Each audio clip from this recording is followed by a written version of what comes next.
I have a problem, and it's a problem every knitter dreads. I have the moth. And do you know what? I'm gutted because I'm normally so vigilant. I store all my yarn in plastic boxes. However, I think like a lot of us over the pandemic, I indulged in quite a lot of retail therapy, sort of with the justification that, oh, I want these beautiful independent yarn stores to survive and they need my money. And as a result, my yarn stash grew at a much faster rate than I could knit it up. I've also been very ill, too ill to knit even, so I'm sort of not going through it at the rate that I would have. And so I ran out of storage space probably about 2 years ago, and I've just been shoving it anywhere, sort of out of sight, out of mind. And then of course I discovered those little fuckers nibbling away at my carpet, my clothes, my yarn stash. So over the past few weeks, I've been freezing all my yarn, I've brushed and washed and aired all my vintage clothes. I've been following instructions. Actually, where is it? I've dug out my copy of Make, Do and Mend, which has, the first section is entirely on just preventing moths, basically. And they call it the Moth Menace. So I've been doing everything I can, but of course, this has meant I've been confronted with the reality that is my yarn stash. And I'm not generally a person that likes a massive stash, so I really need to tackle this now mammoth, well, by my standards, mammoth stash of yarn. So what I'm going to do today, everything has been frozen, everything's been treated for moths, so there shouldn't be any actual larvae left in there. So what I'm going to do today is I'm going to get out all my yarn, sort through it, organise it, and then come up with a plan to use it all. I mean every last scrap. We're going make, do and mend here, team. After having spent so much time and energy, which I just don't have, dealing with these bloody critters, I'm not doing this again. So I don't want to be in a position where my yarn stash is this out of control. I need to come up with a plan to get this right down. I'm going to bring you along for the ride. You can see everything I've got. I'm going to lay it all out on the bed. And then I think with the help of Ravelry, I'm going to add it all to my Ravelry stash and then come up with a plan for ways to use it up. So this is going to be quite a job. Are you ready? Let's go.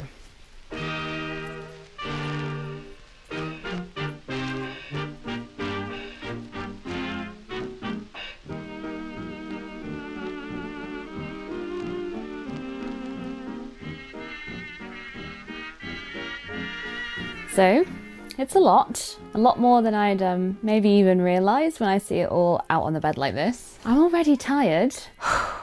So from now on in, we'll kind of be sitting down to do this. I kind of don't know where to start. What I think I might do is organise it by weight category and see what I have the most of, and then that will probably inform which box I put it in, because I've got 2 bigger boxes and 2 smaller boxes. Let's hope it all fits. Yeah, and then what I might do is, like, I see some yarns here that I already have projects in mind. So what I might do is bag those up to be in the project bag or something ready to go, so I don't forget what I want. I'm also going to add those things to my Ravelry queue so that I know, for example, I have a project in mind for this yarn, I know what it is, and then I could double check I've got the right needles, all that sort of thing. And so then I'll probably eliminate those that I definitely have a plan for, and then I'm going to look at what I've got left, how much, because I've got lots of like partial skeins of things, so I'm going to weigh them, put them into Ravelry so I know exactly how much yardage I've got, and then come up with a plan for those awkward bits that I don't know what to do with, or if I've got one ball of something left or one skein of something left, what can I make with just one skein of that? A lot of this is like, here's a half-used West Yorkshire Spinner's signature sock. Do you know what I mean? A lot of it is things like this that I just have not thought about since I finished that project. So it's going to remind me what I have, and then I can make a plan from there. Oh boy. Okay. I've also, obviously, just keep finding random needles that have obviously been in with this. They've been through the freezer, so they're free of moths too. Let's make a start on this. It's gonna be tough. I'm gonna be here for a while.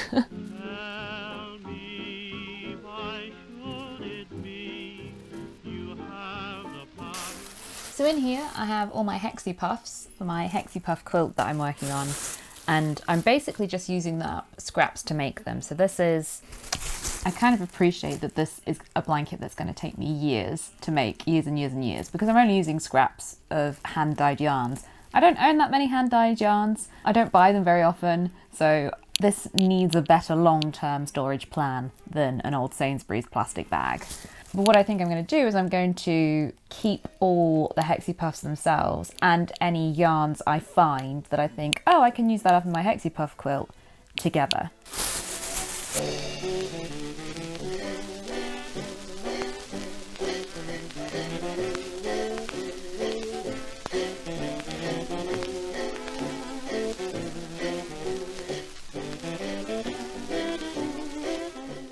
Okay, I think we have a little bit more logic here. It's so much, it's so much. I might have to count up how many sort of skeins I have. I might have to do a bit of rounding, or like balls, 50-gram balls maybe.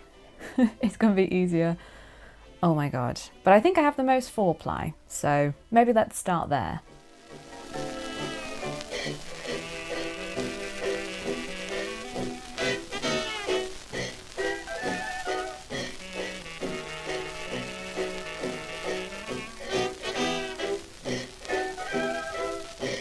Okay, so I have now weighed, photographed and uploaded to Ravelry all of my Shetland, I'm calling them, yarns. I've got quite a few left over from when I made my Yell cardigan.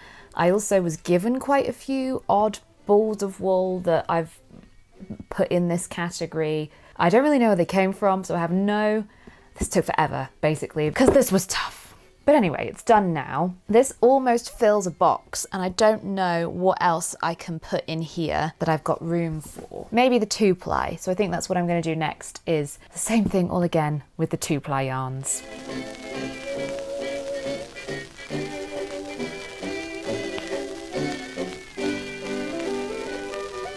Okay, so now all the 2-ply is in with all the Shetland stuff.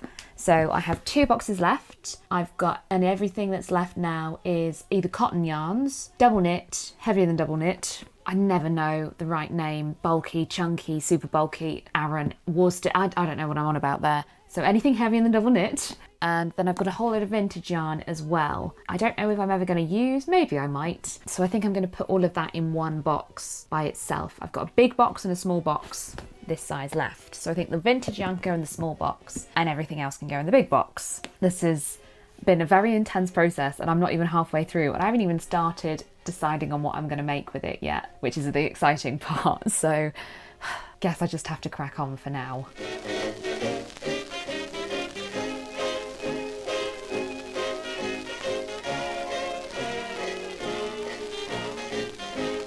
I didn't even count. So we were at 61, 62, 63, 64, 65, 66, 73, 84, 85, 86, 86 and a half.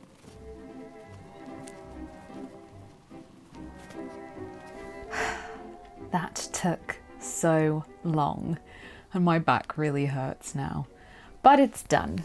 As you can see here, it's all boxed up behind me. So I have 4 boxes. It's now sorted by weight, which I think is probably the best way to organize yarn. So I have also pulled out all my UFOs, or they're not so much UFOs as, what's the other acronym? WIPs, works in progress. Because I've all sort of been working on them recently, you know, they haven't been sat in a cupboard for years. So I've pulled out all of those, and then I've also pulled out all the yarn that I already know I have a plan for. But that still leaves a lot of stuff. As I went along, I kind of tallied it up, and I think I have 154 50-gram balls of wool, or equivalent to that.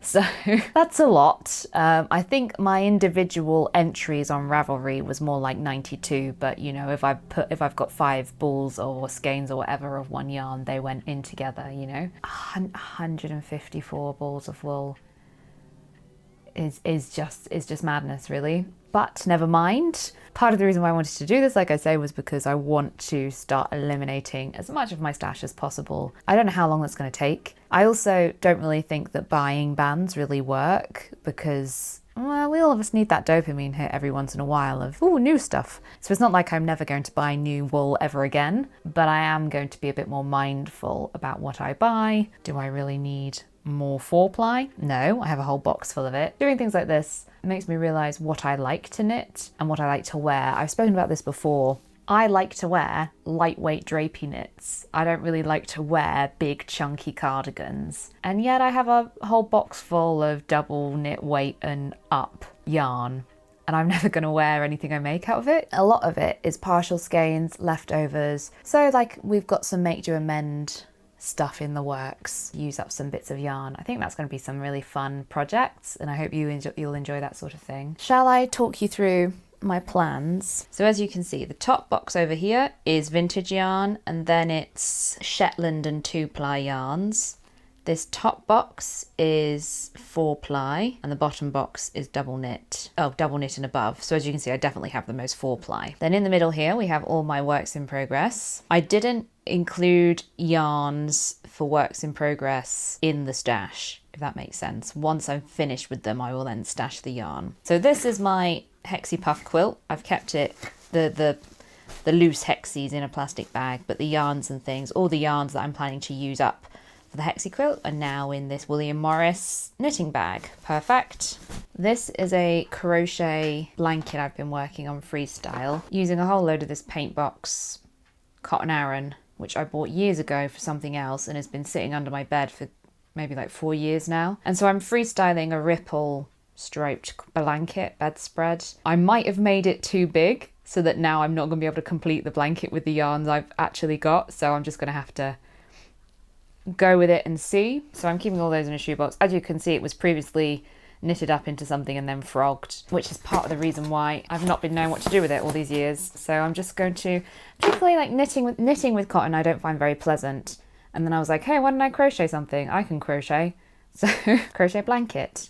This is a Victorian knitting project, which you will see more about by and by, I am sure. Then at the back, I'm working on, it's half finished actually, I've done the front. This is a lace 1940s underwear project I'm working on, and that at the back there is a crochet bra. Yep, you heard that right. There'll be a video on that one, so you'll see a bit more about it. So then actually, why don't I get the patterns to show you? I thought I'd sit down again to save energy and prevent the camera shake.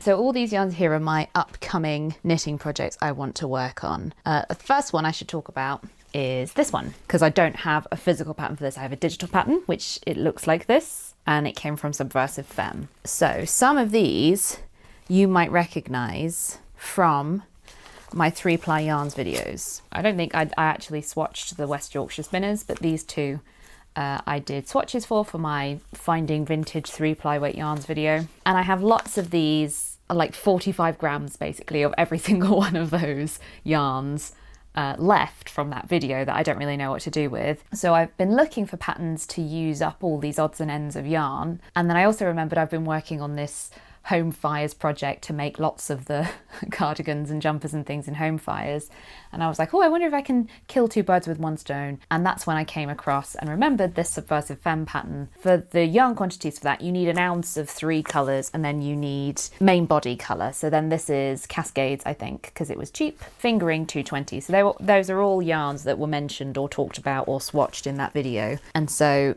I've gone for this sort of red, orange, browny colour scheme for that, which I'm quite excited about. So that's one that's not going to be a screen accurate recreation of a home fires cardigan. That's my own interpretation using what I've got. So that's pretty standard retro clawed knitting fare. But the next one is something very different. Now, you may know I'm good friends with Micah from Engineering Knits, and she sent me all the way from the USA a whole load of original 1930s knitting magazines. Most of them are Minerva. This one is Fleischer's, and there's so many things in all of them. Maybe one day I'll like walk you through all of them, but there's so many things, beautiful things in there that I want to make. But the one that really caught my eye because it was so unusual is this one, and it's called a Thrift T slip-on, number 1993. Oh, I don't know if you can see that. It's such an unusual design for this era, particularly because it's in really chunky yarn. And so obviously finding substitute vintage yarns is always tricky, but when it's an unusual yarn, even more so. The original yarn is called Fleischer's Germantown Zephyr 8-fold, and they said 3 balls of that. No idea how much that is, what weight that is. What's interesting is they give the knitting needle size, standard size 16, which I'm guessing must be a US 16, because it then has the millimetre size. They're using the metric system in America in the 30s, just blows my mind. The millimetre size 12. So I'm assuming that's 12 millimetre needles, and the tension is 9 stitches is 4 inches and 3 rows is 1 inch. So this is a really, really chunky pattern for like a delicate afternoon blouse. So that's where this Drops Snow is coming in for me. The tension isn't quite right, the weight isn't quite right. The recommended needle size on this is 9 millimetre, not 12. But this was the chunkiest that I could find that was sort of appropriate for a vintage style. You know, you've got some more, I could find chunkier, but it was either out of my price range or was like variegated or heathery or, you know, not quite right. So this is why I went for this. So I'm really excited to give this a go because I don't do a lot of knitting at this weight, and it's also just so different, so unusual, and I'm really excited about it basically. So this is the thing, trying to get my stash down. What's a good thing about knitting chunky is you get rid of a lot of yarn quickly. So that would be 6 balls out of my stash gone just with that one. Oh, and of course the hopefully 6 from the Home Fires jumper. However, the next one I have plans for is a lace weight project, and that would be one skein. So 2 balls maybe. And this is a British company, Greenock, and it's for a lace blouse. You know I love these lacy blouses. And I'll be honest, I had a bit of a disaster when I was washing everything, having put it in the freezer to get rid of the moths. Somebody in my house, who shall remain nameless, put the washing machine accidentally not on the wool cycle. And so a lot of my favourite lacy vintage knits ended up this big. But to be honest, I'm not really that sad about it because I can always knit new ones. I like knitting, you know. I still have a lot of the leftover yarn that I used for most of those.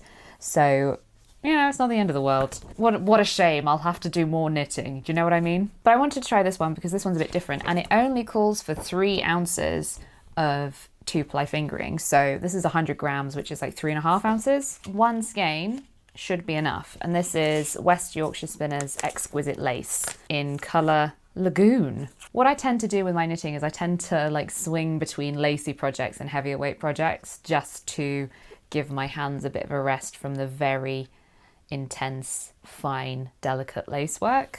Maybe that's quite a good one to do after my chunky 1930s one. So then I've got 2 more I'll tell you about. Part of the reason why I'm telling you all about these is to keep me accountable, to keep me on the straight and narrow. So keep pestering me. Have you knitted that lacy jumper yet? And hopefully I'll eventually do it. So the next project I want to work on is from this book, Practical Knitting Illustrated, which is a very famous book if you're into vintage knitting or into the history of knitting. It's from this series by Margaret Murray and Jane Coster. And I have 4 now, I think, of their books. Yeah, and those lacy cami knickers I'm knitting is from one of their books as well, a slightly later one. I believe this is the first one. It's not entirely clear, but you've probably seen some of these designs floating around online, even though technically they're not public domain yet. But the one that I'm really interested in is a very straightforward, what do they call it, sports jersey? Classic jersey. Here we are. So it's literally, this book is quite fragile. Very simple 1940s jersey, stocking stitch, which normally I don't like to do stocking stitch because I get really bored. So what I thought I would do to make this a bit more interesting is try and take this vintage pattern, which is knit flat, and reverse engineer it to be knit in the round in the style of a modern knitting pattern where you do like the upper back and then the upper front and then join them together. And I mean, I quite like it. I don't mind sewing up. I think that's the thing. Because I'm a seamstress, I don't mind sewing up my knits. But I appreciate if you're not a sewist, sewing up can be really annoying. So I was trying to think if I could reinterpret the instructions to give them like a more modern construction. I'm probably going to make a video about it actually, because, you know, if it works, be quite nice to share with you how to do that. But I don't know if it's going to work or not. So, or if I'm skilled enough to do that. Oh, and the yarn, again, one from my 3-ply yarns video. It's the Danish, I am told, not Swedish. I got it wrong in the previous video. Brand Camarose. So this is an organic merino wool and cotton blend. So that's why I thought it'd be quite nice for like a lighter jersey to wear next to the skin, a short sleeve jersey, you know. And I can get it to knit up to the right tension, so I'm going to give it a go with this. I've used this a lot before. I like it, so not a controversial choice there. So then hopefully that would be 3 skeins down. Let me just check. I'm not sure I've got enough of that, you know, now I look at it. 5 ounces, 1.8, 50 grams, yeah, 1.8, 3.6, 5.4, maybe? That seems like I'm cutting it really fine there. Wow. We'll have to see, won't we? We'll have to see. I suppose the good thing is if you're knitting from the top down, you can make it as long or as short as you like if you're running out of yarn. Oh dear. Anyway, moving on. The last project that I have the yarn for, and I know what I'm doing with, is this, which you can see is actually frogged from a previous project. So I bought this at the beginning of like my vintage knitting journey, getting back into knitting. It's Wendy's Supreme Luxury Cotton Silk Double Knit, which I think I got, it was inexpensive, that's why I bought it. And at the time I just used it to knit a free pattern that I found on Ravelry. I have some pictures here. And I liked knitting it up. I love the finished product. I love the way it looked, apart from the colour. I just didn't like this minty green colour on me. So several years ago now, I bought some Dylon dye, because it's cotton and silk. Dylon should work just fine. So I bought dye to dye it and try my hand at yarn dyeing, which I have done, I think, once before for a textiles project, but not since. So 10 years ago. And yeah, I bought it and thought, oh, that'd be really fun and I'll make a video about it and it'll be really cool. Have I got round to it? No, I haven't. And I have all this double knit taking up a lot of room in my stash. I realised when I was freezing everything post-moth, that I had all of this. And so I looked up on Ravelry patterns, and I've always wanted to make an Andy Sutherland, it might be Sutherland pattern, just because those designs have that sort of vintage flair but modern construction and sort of a bit more everyday wearable vintage. So I've been meaning to make one for ages, and then I thought, actually this yarn could probably work for that because they're all heavier weight, you know, mostly double knit and heavier. So yeah, I put in a search, calculated my yardage, put in a search on Ravelry, and this is the one I've ended up choosing based on whether I like it or not and the yarn requirements. So I'm excited to give this a go. The dyeing might go horribly wrong and we might not get past that stage, but we shall see. Like I say, I'll make a video about it so you can come along for the ride. So you might have noticed, as I have just realised, that having left these future projects out of the boxes, every single one of these boxes is absolutely rammed full, so I don't have room to store any of this yarn. So I'm gonna have to find a solution for that. And what I'm also gonna do now is, similar to what I did with this, I'm gonna go through my stash on Ravelry and start seeing what sort of patterns I can match up to bits of yarn, basically. We'll see, we'll see how many balls of wool I can get rid of. You're not gonna believe it, but I've just found 10 extra balls of double knit weight yarn. So that brings the total to 164.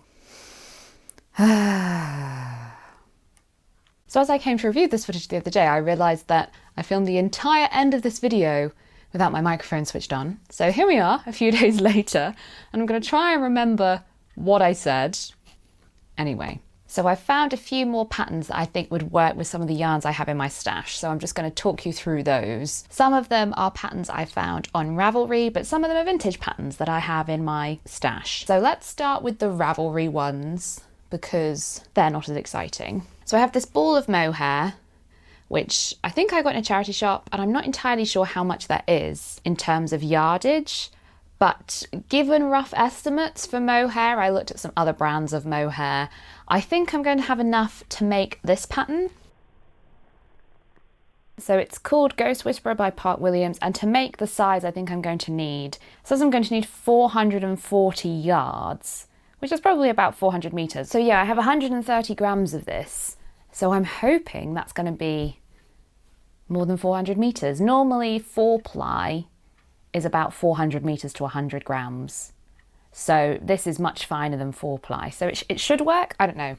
It's going to be an experiment. Let's see. And then the other one, I have this. This is the We Are Knitters Finita maybe, which I made this thread sweater that I wasn't really very happy with, and it bobbled to no end, and it turned out the wrong size. And I didn't think I had any of this left because I was going to make it bigger. And then I found it when I was doing out my stash. So I'm going to use up, there's almost a full ball of it, and I found a pattern for some gloves on Ravelry because I think this is so soft that that would actually make a lovely pair of gloves, really soft on the hands. And I could alter that sweater I made, but I don't want to because I'm not really pleased with that sweater. So I'm going to turn this into something else that I'm actually going to wear and use. Speaking of gloves, I have this one, which is a 3-ply, a beautiful, what is it? Cashmere silk. And this is what I used to make my very first Rizzo sweater? Blouse? Rizzo blouse, I think it's called, the pattern, from Poison Girls. And I have this much left, and it's a true 3-ply. So what I thought I would do with that is make one of my original vintage patterns. Again, it's such a beautiful soft yarn that I really would like to make gloves with it. So I have this pattern for gloves, which one is 1 ounce and one is 2 ounce. I probably have just shy of 2 ounces, so we might have to make the first one, the cable gloves. But I'm quite excited about that. It's been a while since I've knit any gloves. They're fiddly, of course, the fingers, and I'm interested how these are knit because sometimes they're knit in the round and sometimes they're knit flat and you seam up the fingers. So we'll see what happens there. And then finally, I have all the odds and ends from my rainbow jumper, which unfortunately was one of the casualties of the washing machine. So I'll probably be making another one of those at some point. But these are all the Camo Rose organic summer wool. And I was, you know, there's sort of not quite enough to do anything with in terms of garments. And then I found this pattern, which I've been wanting to try out for the longest of time because it's for sort of make, do and mend socks. And you can see there's 2 options for socks, plain ones and then ones made from oddments. And so I'm going to make the colour work ones.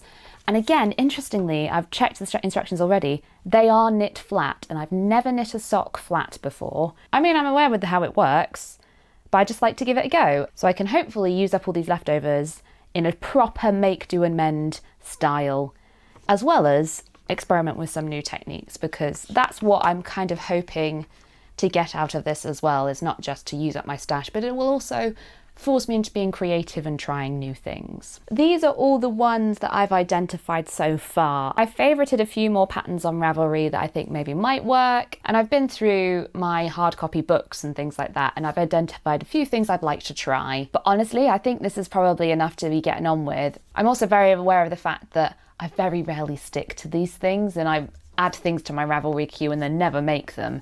So I don't want to sort of be too prescriptive with myself. I still want to allow some creativity and some freedom.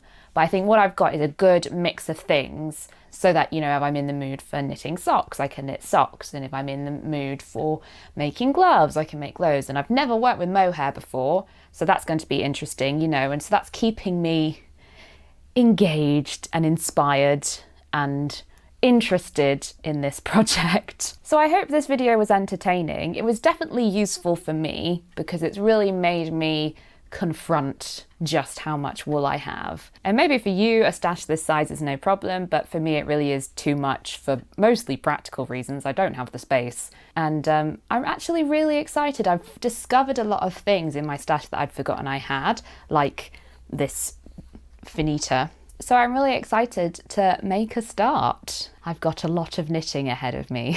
I mean, what a shame. What I think I'm going to do is I'm going to sort of keep a log of the projects I make as I go along, and I'll update you every now and again once I've got a video's worth of completed projects. And hopefully we'll be able to see the numbers tick down. Yeah, the final total, it turns out, for balls of wool, that's 50-gram balls of wool in my stash, was 164.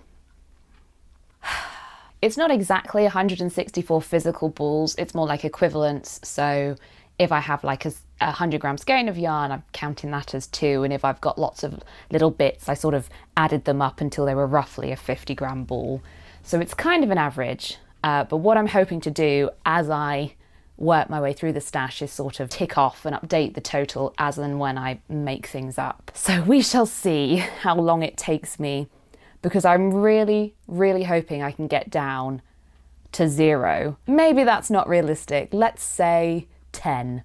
Let's hope I can get to single figures. So if you have any suggestions for patterns that you think I might like to help me get through my stash, you know, make do and mend style ones, 1940s ones, but also modern ones. Like I say, part of this process is I want to try new things. So if you see something really interesting that you think I might like, feel free to let me know. You can comment on this video, or you can message me on Instagram, and I'm on Ravelry as well. I'll leave a link in the description. So add me as a friend on Ravelry and you can take a look in real time as I work on these projects and I hopefully get my stash down. I've got a lot of knitting to do, so I better make a start.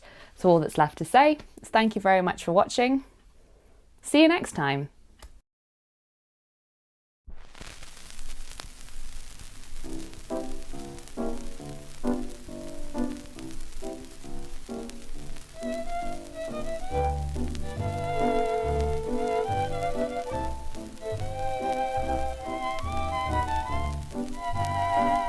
So today I've cast on the first of my stash busting projects, and it's using up some of this leftover We Are Knitters super bulky yarn. Basically, I'm making a very simple ribbed hat. It was a free Ravelry pattern called the Vima Beanie by Vera Valimaica. I hope I'm saying that right.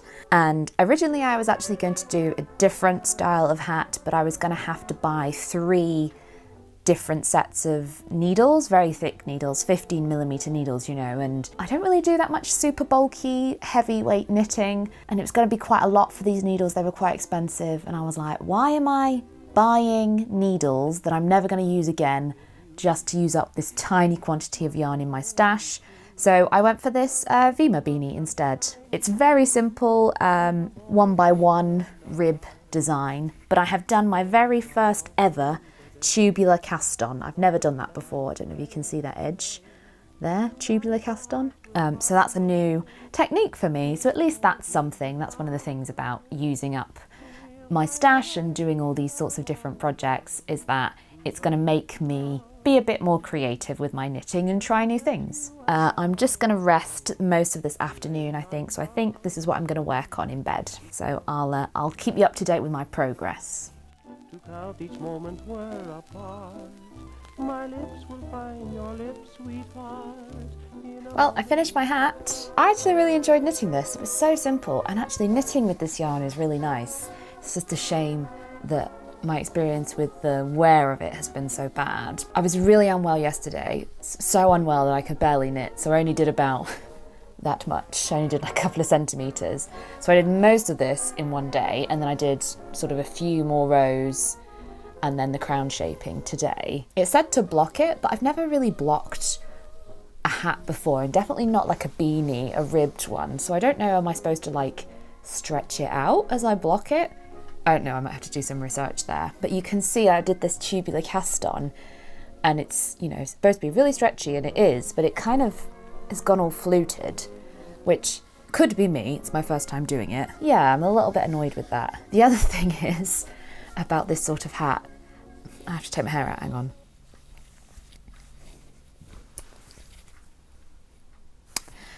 They don't generally suit me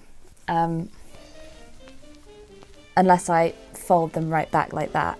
So I don't know, I just think they make me look like an egg. I've got quite a big head. So maybe I'll make this one a gift, because it is so lovely and soft. The other thing, obviously being 1x1 rib, I really love the look of these decreases. It was like a decrease I hadn't done before, slip to knitwise, knit one, past the 2 slip stitches over, and it created this lovely sort of ridge, and I really like that. I think it's really effective at the top of the hat there, even if it does mean you get a bit of a nipply point. This is all the yarn I have left after that, so it's probably only about a gram, which I think is quite good going. I probably could have made it a bit longer if I wanted to, but oh well. So I've just updated my Ravelry stash. I reckon I've been overcautious in my estimate. I'm going to call this 2 grams. So this was 75 grams, which means I am 1.5 50-gram balls down. So I was at, what was it? I think 164, and now I'm at 162.5. But anyway, on to the next project.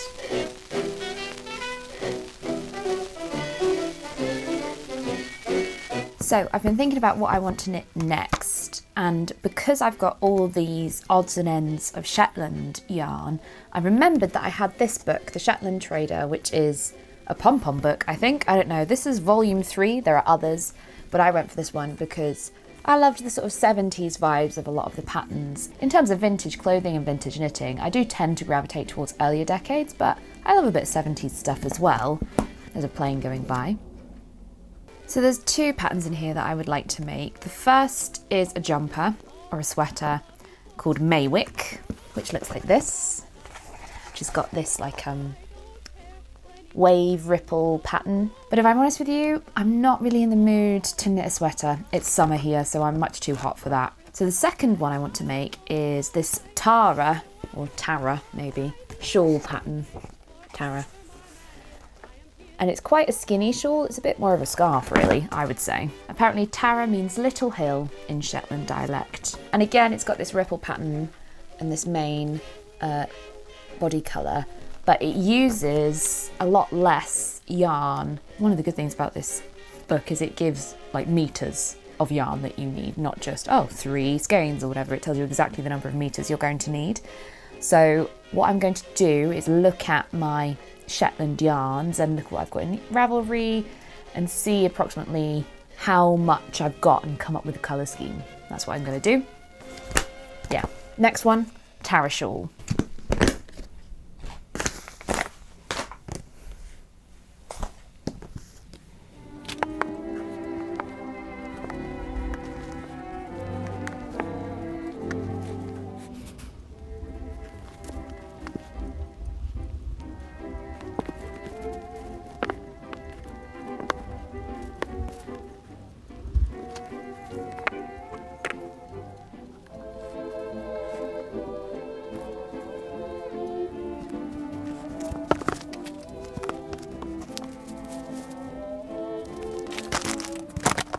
Okay, so I think I've got my yarns now. Let me just double check. This yellow is going to be my main colour, which would be the grey part on this shawl. And then this one is going to be my contrast colour 1, which is green in their shawl. And then I've got these 2, which I think are the same colour. I'm not sure. I think I entered them as different shades of cream, but I really cannot tell the difference. So I'm sure I'll be fine. That's going to be my 3rd colour. I haven't got enough hands. And then this brown is, I only need a little bit of this one. This is the contrast colour 3, you only need 35 metres.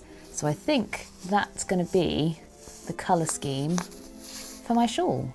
The only thing about this is I don't have the right size needles. I never have the right size circular needles. I tell you, every pattern I do, I seem to need different length, different size circular needles. It's a nightmare. I hate using circular needles as it is. So for this pattern, it calls for 5.5 and 4.5 millimetre, both 100 centimetres long. These are not 100 centimetres long. And I think this one's 5.5 and this one's 5. You literally only use the larger size to cast on, and then you switch to the 4.5. It's a shawl. If it ends up a bit big, it's not going to be the end of the world if my tension's off or whatever, so I think I'm just going to use the 5 because I really do not want to have to buy more circular needles. Casting on, long tail cast on, 381 stitches. Oh boy, that's going to be fun.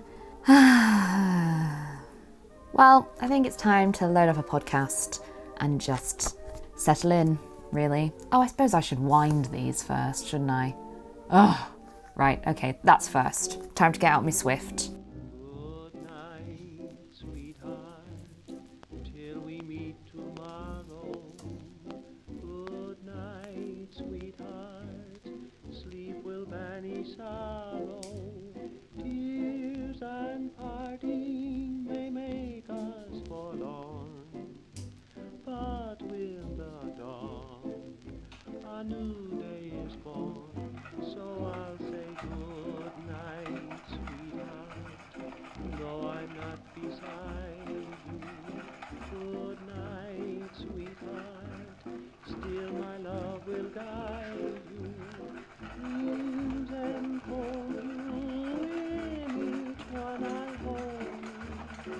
Good night, sweetheart. Good night.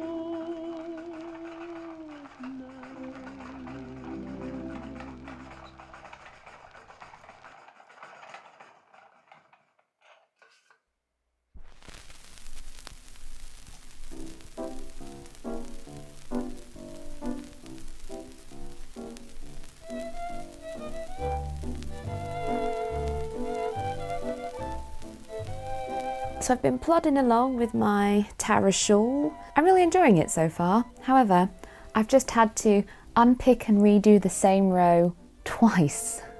Firstly, because I forgot to decrease, and it was a decrease, you know, along the entire row. And then I realised I'd done it in the wrong colour. So I've spent a lot of time today on picking. I should have checked my pattern. Oh well, but I am really pleased with my colour scheme so far. You can see I've got the orange, the cream and the brown, and I'm just about to do a row in the yellow.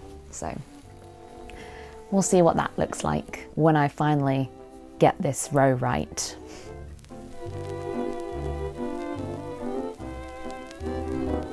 A moment in the dark with you, a cozy spot for only two.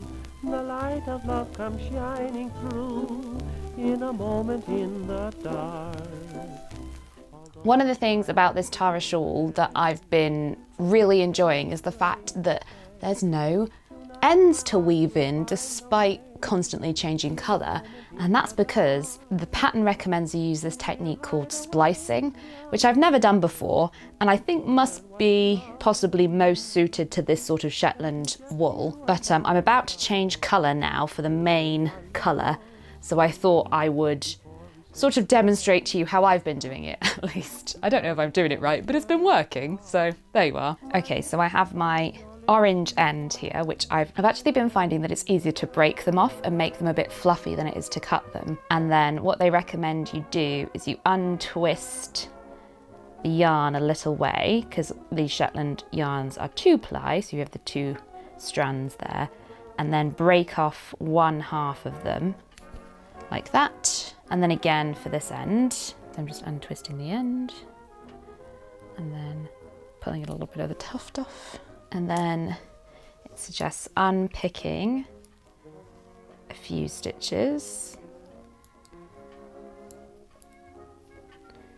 I've been finding 5 is about right for me to stop them falling off the needle, and I tend to pull the cable through like that and it just sort of stays in place a bit better. And then you sort of cross them over back on themselves so that the yellow goes onto the yellow bit and the orange goes onto the yellow bit. No, orange goes onto the orange bit. So then essentially what we're going to do is felt them together, and of course to felt things you need heat, agitation and moisture. So I have my bottle of water here. Ugh, come on. This is the only thing I've been finding is it can be fiddly. Right, so just a touch of water, not too much. I found actually you just need like a little bit of dampness. That's probably a bit too much. And then wet the yarns. Just gonna dry my hand a bit on the bed. You can see it's kind of dripping wet, and that's a bit too wet, I've found. And then I'm going to do this with the heel of my hand. And you want to you need the heat, so it's got to be quite firm and fast, you know. And you can see now that those ends have sort of melded together, and you can't, it's like a magic seamless join almost, no knot, nothing. Just going to keep going for a bit just to be on the safe side, and then we can re-knit that last bit of the row.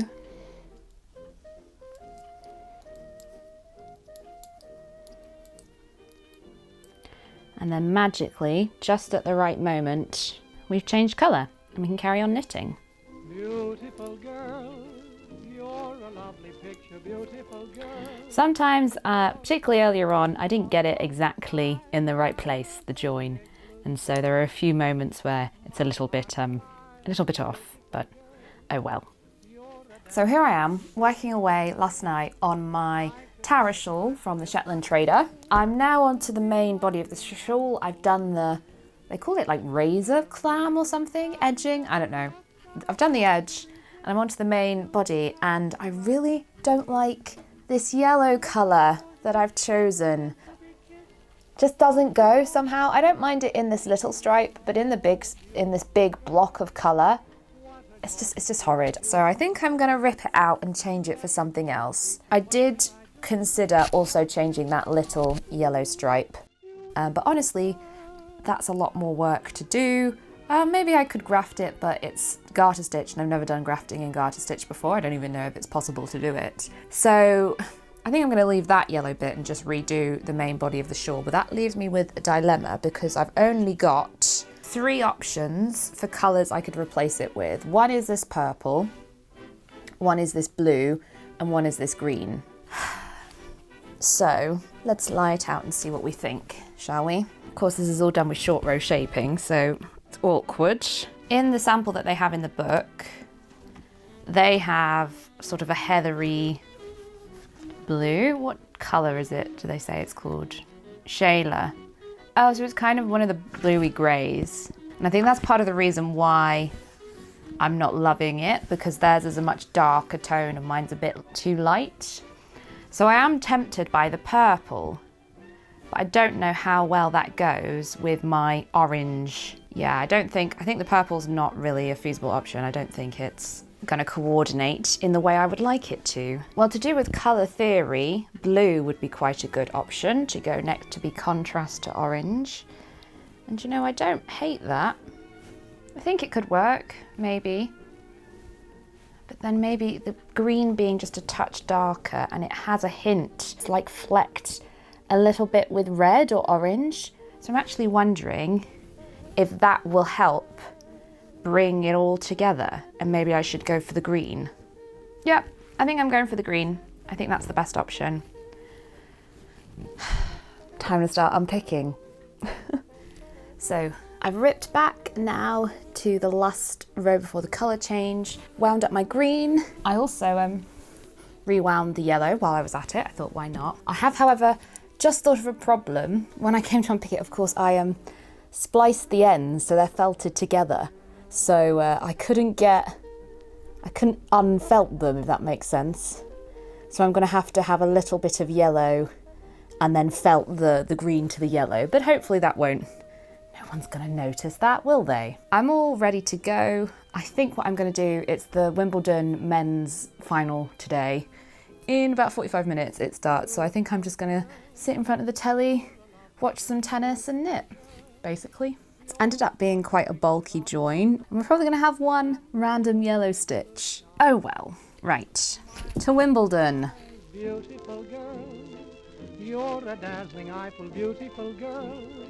I could never trifle if I had you. You'd be my dream come true. There may be blondes and brunettes that are hard to resist. You surpass them like a queen. You've got those lips that were meant to be kissed, and you're over sweet 16. Oh, beautiful girl, what a gorgeous creature, beautiful girl. Let me call the preacher. Okay, so I've got a bit of an update for you. I have finished my Tara shawl. I don't know how you're going to say it. Do you know, I'm really pleased with how it came out. Before I blocked it, I was a little bit like, oh, I'm not sure. But then this shell pattern after it blocked, I don't know, there's something about it, it just grew on me. I'm so glad I went with the green. Part of me really wanted to unpick this yellow stripe as well, but I actually don't think it matters too much. I like it, so I'm leaving it. I finished this during the Wimbledon final. Djokovic won, in case you missed it. And after I finished that one, which was a 4-ply weight project, I weighed everything up and I actually hadn't used that much yarn. I think I'd used like another 1.5 balls of yarn. And I was like, this is gonna take forever. So I thought what I would do next is a double knit project. So I have these left over from when I did the test knit of the Sheena blouse or Sheena jumper, sweater. I think it's just called Sheena actually. It's a Poison Girls design. And I did that in this, because it was a test knit and I wasn't entirely sure how much wear I was gonna get out of a jumper like that. I made it in this woolly knit, which is really, really inexpensive. And I think part of the reason why I got this even cheaper because it was on sale is because it's labeled as 500 grams when it should be 50 grams. So I had some of these left and I was like, and this shade is called Chocolate. So I was looking at double knit patterns. I didn't really know what I wanted to make with it. And then I came across a double knit weight sock pattern called Biscuit Socks. It was a free pattern on Ravelry and I just couldn't miss the opportunity to make chocolate biscuit socks. So I cast on the other day using one of my half balls of wool and I've knit the rib and now it's time to start on the biscuit pattern. I didn't quite have the right needles. This is what I'm discovering. It seems to be a theme. I never have the right size needles, particularly when it comes to knitting in the round. So this was supposed to be 3mm and 3.5mm, which of course we don't have in Britain. We do the 3.25 and then jump to 3.75. So I didn't have 3mm DPNs either, so I'm just doing 3.25 for all of it. And let's hope it turns out all right. Should I have done a gauge swatch? Probably. Have I done a gauge swatch? No. What I will say is I'm about to go on holiday for a week and I don't think it's going to take me a week to knit a pair of double knit weight socks, so I probably will need to cast something else on before I go on holiday. But in case you hadn't guessed by my play suit, heatwave here in the UK, so I don't really want to do anything particularly heavy. It also depends on which needles I have, I guess. I don't know, I need to think about it a bit more. Yeah, so I just went to double check. This was only another 1.5 balls of wool, so far I've used 3 out of my 164 balls of wool. So we're down to 161, hence why I feel like we need to pick up the pace a little bit and do some double knitting. That being said, with it being a heat wave, naturally went in the freezer to get myself a fab. Guess what I found? More wool that I'd forgotten about. So this is vintage yarn, I think. Wendy's Shetland 4-ply. I'm trying to see 70s or 80s. I'm guessing by that yarn band 70s. And how many of those have we got? 1, 2, 3, 4, 5. And they're 25 gram balls of yarn, so that's 2.5. So we've used 3 balls of wool. We've gained 2.5 balls of wool, so we're back up to 163.5. Oh wait, that's not it. Come with me. See those 2 cones of yarn there? Those massive cones? This one I'd completely forgotten about to just count in the stash. But this one was part of a project I was working on, a work in progress, and I've now finished that project. It's 2-ply lamb's wool from Uppingham Yarns. This is what I use for basically all my 2-ply projects. And when I bought it, I don't know if you can read that in there, I had 0.8 of a kilo, 878 grams. So let's see how much I have left. 613 grams. That's what, 12.5? No, 12.25, let's say, balls of yarn. So where are we at? 163.5 plus 12, 175.75. So what did I say? I'm gonna have to start writing this down because I can never remember. 175.75, right? Okay. So then this is 4-ply. I got this 4-ply cone off eBay, very cheap, because I was hoping to do some like Victorian projects with it, and maybe knit a petticoat or something. Don't know if it's supposed to be like Shetland yarn. It's very loosely spun 2-ply but 4-ply weight, and then when I tried to knit it up sort of vintagey style, it didn't work, so I don't really know what I'm going to do with it. Maybe I'll have to destash this, I don't know. But let's see how much I've got. 474. Right, okay, so that is 8, 9 and a half. This is too much for me to do in my head. 5, 12, 5, 8. So we have 185 and a quarter balls of wool. Oh my God. Oh, actually, no, that's not right, because I gave some away. So minus 184.25. Right, well, it is what it is. What can you do about it, really? Apart from knit.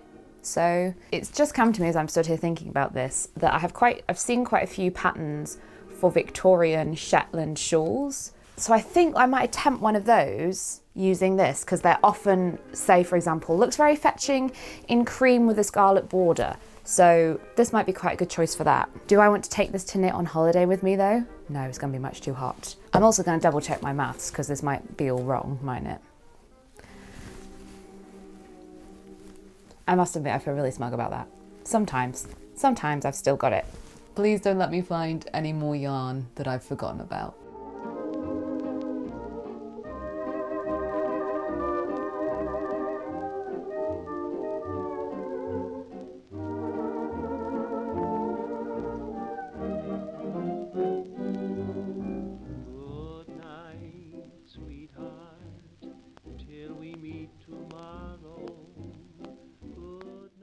So I thought we'd come outside, enjoy some of the lovely British overcast summertime. So I think when I left you, I'd cast it on for this pair of double knit socks called the biscuit socks. I've washed and blocked them and I'm quite pleased with them. So these were quite a standard top-down sock. That's how I like to do my socks, 2x2 rib. And then this biscuit pattern, which is literally just randomly, well not randomly, strategically putting in a purl stitch. Eye of partridge heel, which I now know these are called. The only different thing, which I've never done before, was this sort of spiral toe decrease as opposed to a wedge toe. Yeah, fine, good. I might do it again. Another plane, bloody hell, where is this? Bloody Heathrow? I thought all these people were supposed to be on strike. I don't know if I'll wear them much. I might give these away as a present, because the other silly thing about double knit socks is they're quite thick for everyday wear. But maybe if you do something like hiking, they might be quite good. So I might give them away to somebody who will make better use of them than I will. Again, this is what I'm discovering doing this, is actually a lot of the projects I've picked don't use up a lot of yarn very quickly. So these took a total of 75 grams. And I have this much, which is a full 50-gram ball, and then this is, I think it was 29 grams when I weighed it, because I had some odds and ends, so I used those up first, naturally. So I've still got basically 1.5 of this balls of this left, which I'm gonna have to find something to do with. Don't necessarily think I want to make this pattern again, but I have used, see, I'm keeping a tally here. And so the biscuit socks have used 1.5, meaning we're down to, what's that, 182.75? Yeah, 182.75. So I finished the socks before I went away on holiday, and I decided that the next project I should cast on should be this Ghost Whisperer pattern by Park Williams, because it was going to be really hot. And I mean, I know people are always like, it's Britain, it's not really that hot. Sorry, it got to 98 degrees Fahrenheit where I live, okay? You know, that's unseasonably warm for the UK to be in a house without air conditioning. Yeah, so it was very warm. So I chose this lace weight pattern because I thought I would still be able to work on it even if it's really hot. So I actually finished it on holiday. I think I had to do one bind off. Don't tell me it's starting to rain. So I almost finished it and I just had to do a few more rounds. Actually, it was this sleeve. Just do a few more rounds and then the iCloud bind off on this sleeve. And I haven't blocked this yet, but I've actually already worn it because I love it so much. It's such a, it's starting to rain. It's quite a whimsical sort of pattern, very lightweight and floaty. It was perfect for knitting in that weather and I'm really pleased with the result. Obviously you can see this was a self-striping mohair and I've got some awkward pooling, the stripes change direction and things.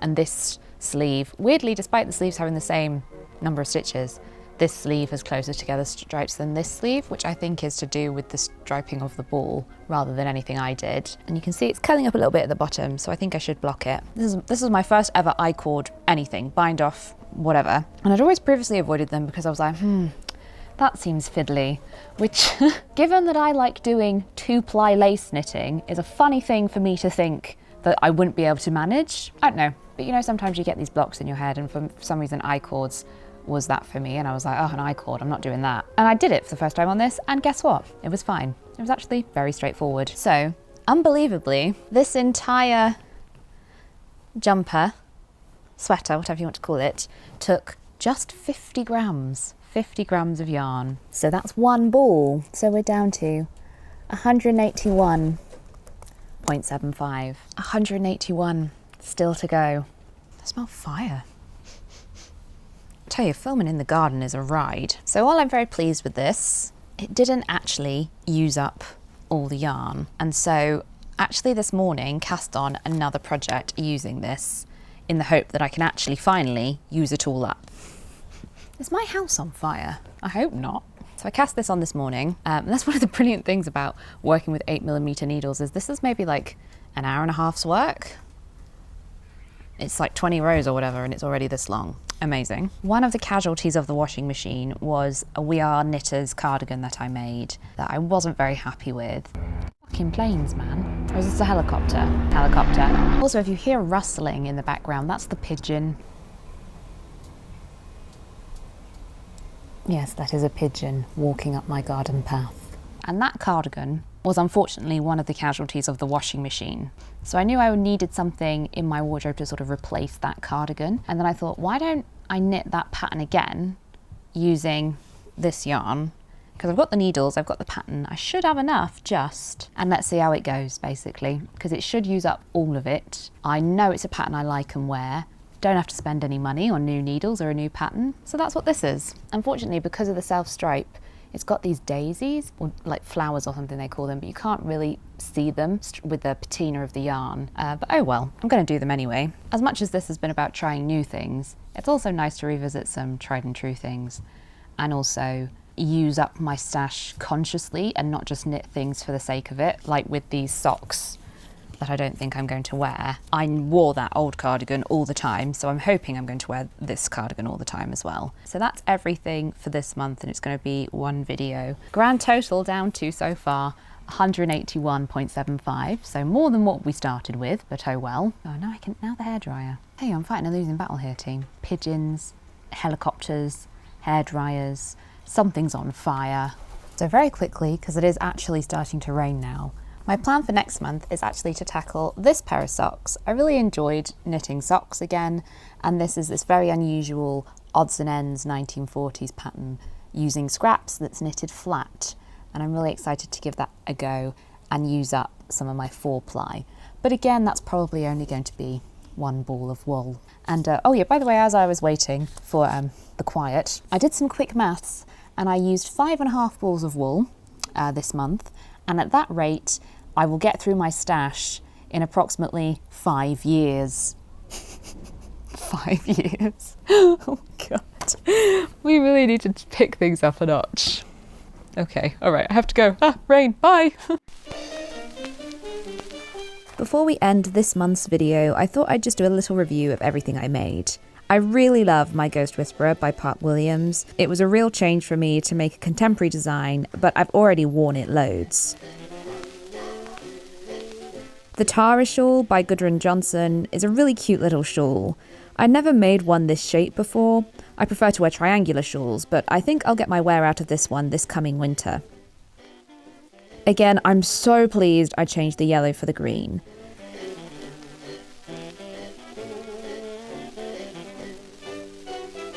This kind of ripple pattern is such a classic, it looks really timeless, so it'll blend in perfectly with my multi-era vintage wardrobe. And the Biscuit Socks by Fluffy Fibres. I like the effect of this textured pattern, but being so thick at double knit weight, I could barely get my shoes on.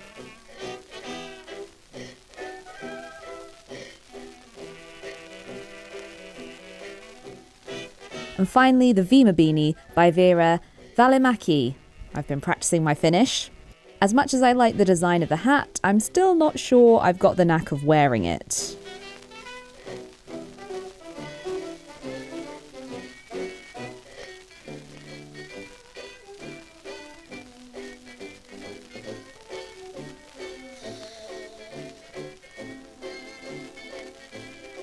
And so naturally, being July and a really humid day, I put everything I'd made this month on to model them all at once for you guys.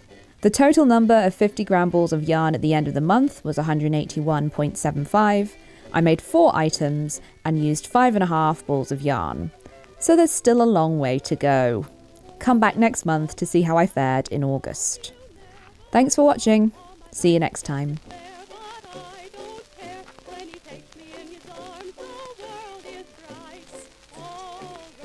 It's really hot. What's the difference if I say I'll go away when I know I'll come back on my knees someday?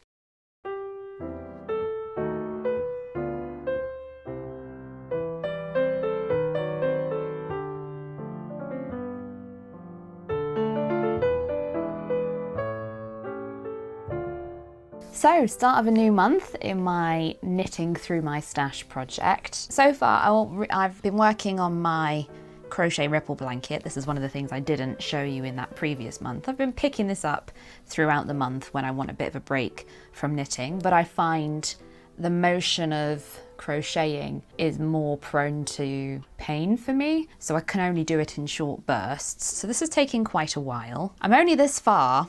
I think the finished blanket is probably going to end up maybe only about 15 centimetres bigger than this. So maybe less of a blanket and more of a runner. We shall see. But apart from that, I've been working on using up the rest of this self-striping mohair and working on this bombshell bomber.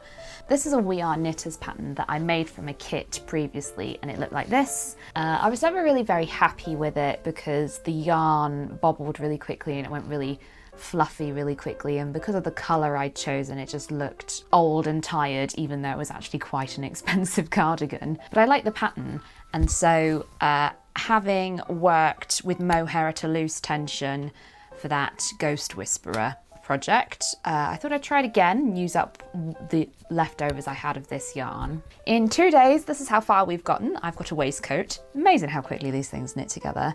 However, because I'm using up yarn, I don't have a lot left to knit the sleeves. I have 17 grams out of 75. So what I think I'm going to do is I'm going to divide that in 2 before I pick up the stitches for the sleeves, and then knit the sleeves. It might have to be a short sleeve cardigan, or it might be a 3/4 length cardigan, that sort of thing, and then knit the other one to match. It was also supposed to have a band around the centre front. It was a rib band in the original pattern, but if I have yarn left, I'd quite like to do another I-cord now that I know how to do those. If not, I think it's fine as it is. It's for wearing around the house when it's a bit drafty, The surprising thing about this mohair at a loose gauge is it's really warm. So that Ghost Whisperer I was hoping was going to be like a light, breezy summer top, and it's much too hot to wear in the summer, and so I might have to rethink that one. But this is hopefully going to be for like drafty English autumn days. It would be nice if I could get full length sleeves, but it's looking unlikely. So I'm going to divide up my yarn and see how far I get. So I've finished my bombshell bomber. This is how long the sleeves are.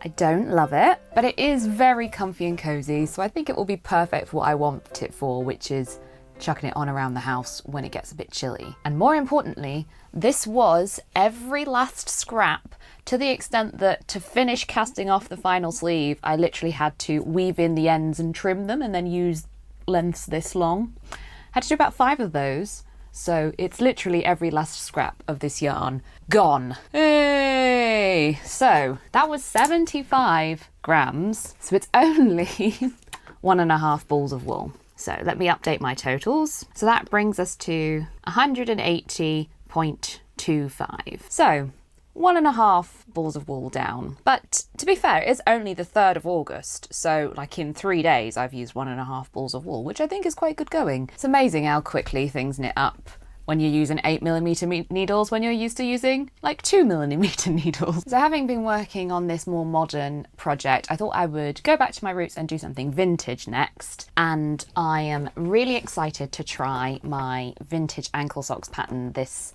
Make, Do and Mend Oddments striped one, because it's knit flat. I've never knit flat socks before, so it's going to be a whole adventure in itself. So I've got all my supplies and things down here, so I thought I'll cast on with you and sort of knit along a bit so you can see how this sock is constructed, because it's so unusual. But first of all, I have to tidy up my sewing room a little bit. The process of making these socks ended up being so unusual, I decided to make an entire video about it. It's linked in a card if you'd like to see this process in more detail, but for this video I just thought I'd give you the edited highlights. The ankle section is pretty standard stuff, just worked flat. It starts with 1x1 rib for the cuff, and then the striped pattern, which is very similar to the slip stitch pattern used for the rainbow jumper, is worked for 16 stripes before dividing the stitches to work on just the top half of the sock.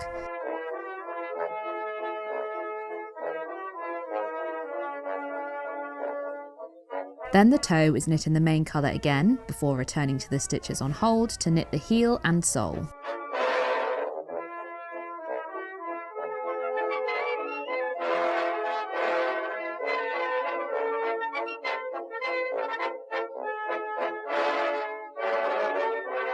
With all the knitting done, it was time to graft the toe together and then seam up the back and sides of the sock. I ended up with the sock being a bit on the small side, so I gave them a good stretch on my sock blockers to try and make them bigger.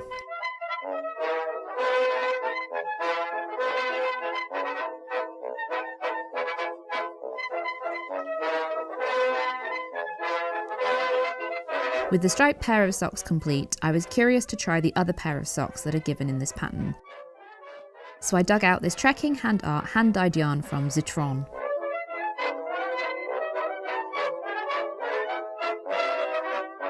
I didn't film the knitting of this pair because the construction of these was much more standard and knitted in the round.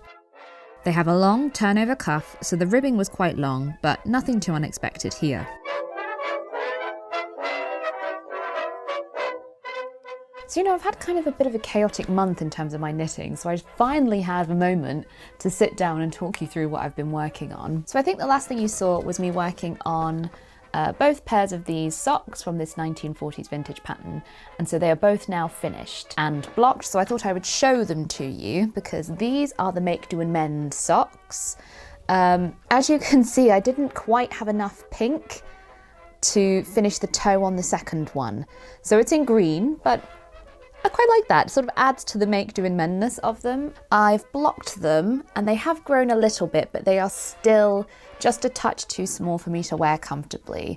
It's just one of those annoying things, really. My big toe kind of distorts the fabric of the knitting so much that it just feels really unpleasant, like I'm about to hulk out of them at any moment. So I'm giving these as a gift to my mum, but I really love this pattern. It was so interesting to knit. So having knit this pair of socks made from absolute oddments, I was also curious to try the other pattern suggested in this Weldon's pattern, because you need 3 ounces of 4-ply, which is not a very Make, Do and Mend quantity. They tend to make these things firstly in 3-ply because it goes further, and also 3 ounces for a pair of socks. Coupon wise, that's not much of a big saving. So I was really curious about that, so I wanted to give these a go too. And so here they are, they're blocked, and hilariously, despite this pair turning out much too small for me, despite following the instructions, this pair turned out massive. And so the others I had to really stretch over the blockers, and here's the end of the blocker, and yeah, they're massive, which is odd, but this pair was knit in the round, much more like I would expect a sock to be, in a very traditional way, cuff down and then separate the stitches. What do they call this? A Dutch heel, I think this one is. Turn a heel, pick up the stitches, knit to the toe, and then do a wedge toe decrease. I haven't turned down the cuffs here because they've been drying, so these are supposed to be sort of like very cute 1940s type that teenage girls wear socks. What I will say about these, both these pairs, interestingly, for their Make, Do and Mend credentials, don't have a reinforced heel stitch. They're just knit in stocking stitch. There's no eye of partridge, there's no slip stitches, nothing, which I found strange. I don't know if it's a case of they just assume you're going to do it anyway. They're like, yeah, work stocking stitch, knowing that anybody in their right mind is going to reinforce their heels at this moment in time. But I did it without them, and the samples in the photographs are also knit without any heel reinforcement. So I don't know, I was just curious about that really. Also interestingly, the toe decreases here were every third round and not every second round. So I've got a very long pointy toe, and actually the number of stitches left to graft together was quite a lot. So you've got quite a wide wedge. I don't know if you can kind of tell what I mean there.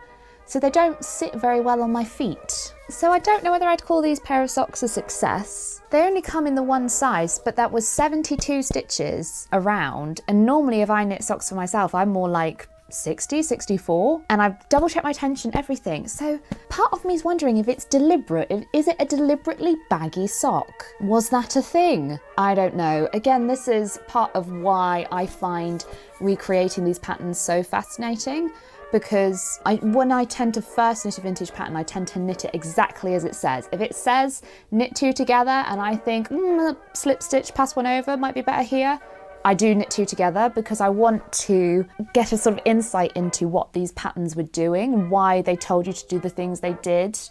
And also, you know, there must have been a logic, and I'm trying to figure out what the logic is. So maybe these are deliberately baggy socks. The yarn I used was this hand dye that I got secondhand from Zitron.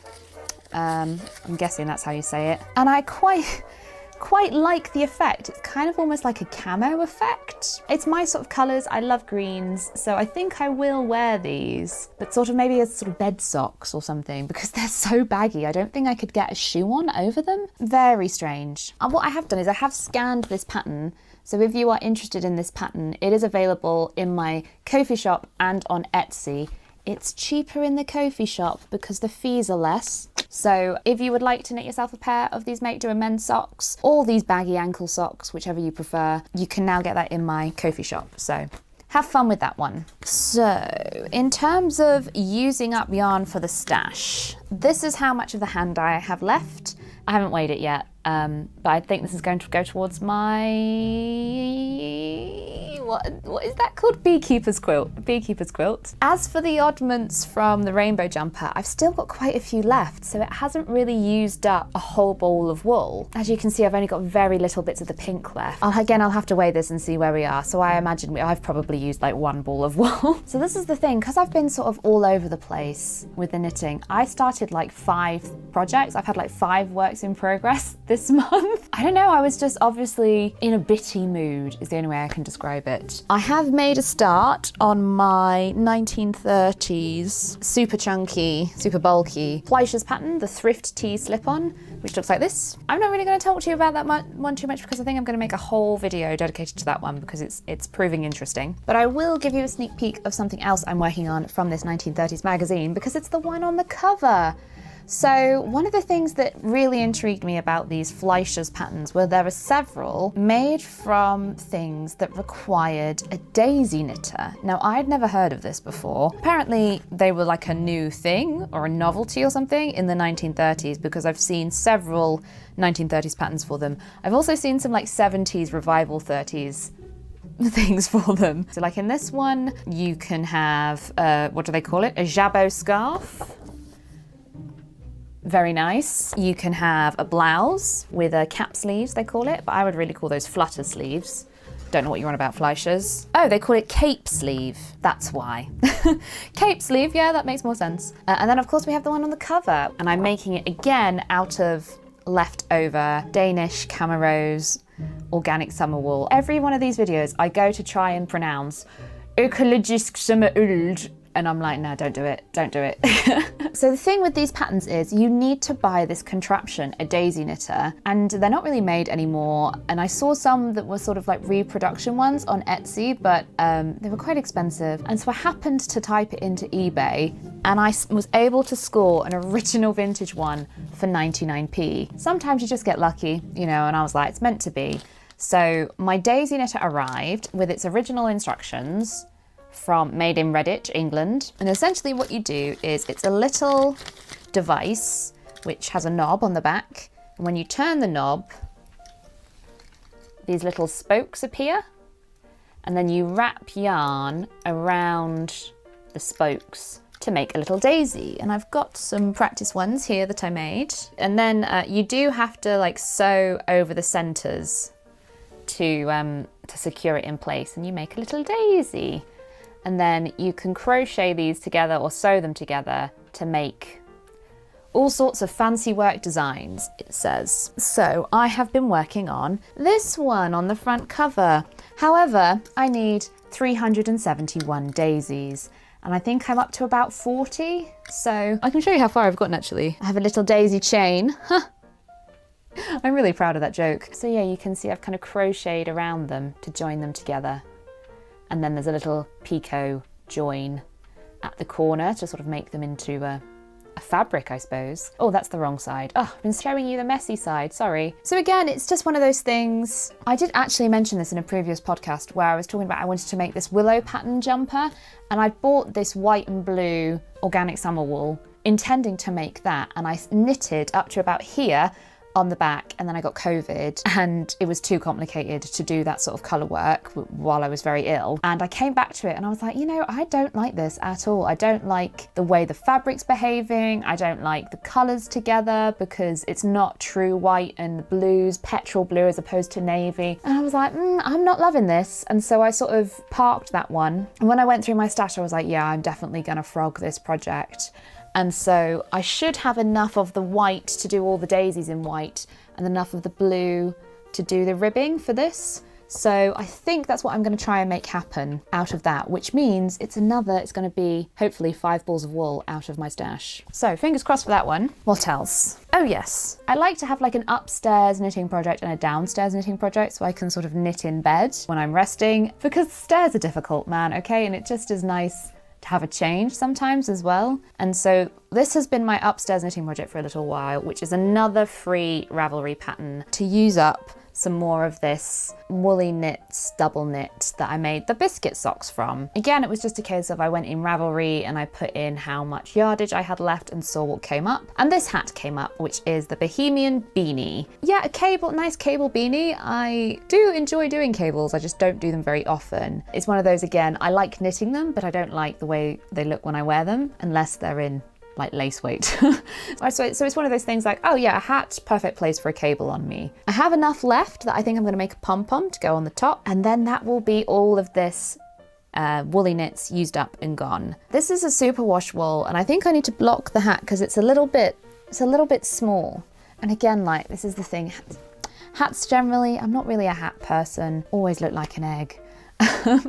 I don't know whether it's like I wear them too far down or something on my head, but then when I see people, like, you want to keep your head warm when you wear a hat, maybe I just have to embrace the egg look. But I think a pom-pom on the top might help. This was a free pattern and it was translated originally from Spanish, and there were a couple of errors and typos and things in the pattern. I would say watch out for that if you do like the look of this hat and you want to make it, unless of course you speak Spanish, in which case not a problem for you. But yes, I'll try and, in my Ravelry project, I will add notes about what I think the errors were, if you want to go and check that out. But yeah, this was actually quite a quick make. I made the rib a little bit shorter, again, to try and prevent egg-headedness, but didn't necessarily work. But because it's superwash, I think I'm gonna have to wash it and see if it will stretch out a little bit, because I generally like my beanies a little bit slouchier, and it looks in the images, in like the modelled images, it looks like it should be a little slouchier than it is currently on me. So I think I'm going to block that before I make my pom-pom. Is that everything? Are you up to date? I think so. So what I'm going to do is I'm going to go and weigh my leftovers of these and see how much I've got left, and we'll do an update of the totals halfway through the month, sort of. Okay, so we were at, after the bombshell bomber, which was this month, or maybe I should actually put the months on here. So we were at 180 and a quarter. So let's see. Let's do this one first because this is going to be easiest. So this is the Zitron, 28 grams. Oh, okay. So is that an ounce?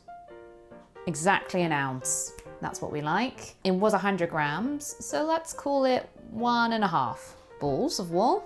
So that means we're at 178.75. And then this is where it's going to get complicated with all the odds and ends. of these bits. So what I might have to do is go on my stash on Ravelry. This took me quite a while to figure out, but basically I used 25 grams of pink, 7 grams of green, 6 grams of blue, 7 grams of tan, and 8 grams of yellow. That pair of ankle socks used 1 skein of wool. Great. So we're up to 177.75. Yay. Oh, where's my cup of tea?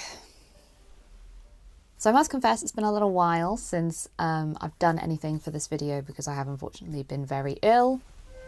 That's the way it goes. But I'm finally here to update you and my totals of what else I've been able to knit in August. It is now September, so I didn't get as much done as I would like, and unlike last month where I had lots of beautiful finished projects to show you, I've actually been ticking along on some works in progresses in August, so I haven't got anything finished. However, I do have some things to show you because of course you know about the socks. I made 2 pairs of socks this month, and then I was working on using up the rest of the yarn that I made the biscuit socks with last month. And so this is my finished hat that I was making with that. It's called the Bohemian Beanie.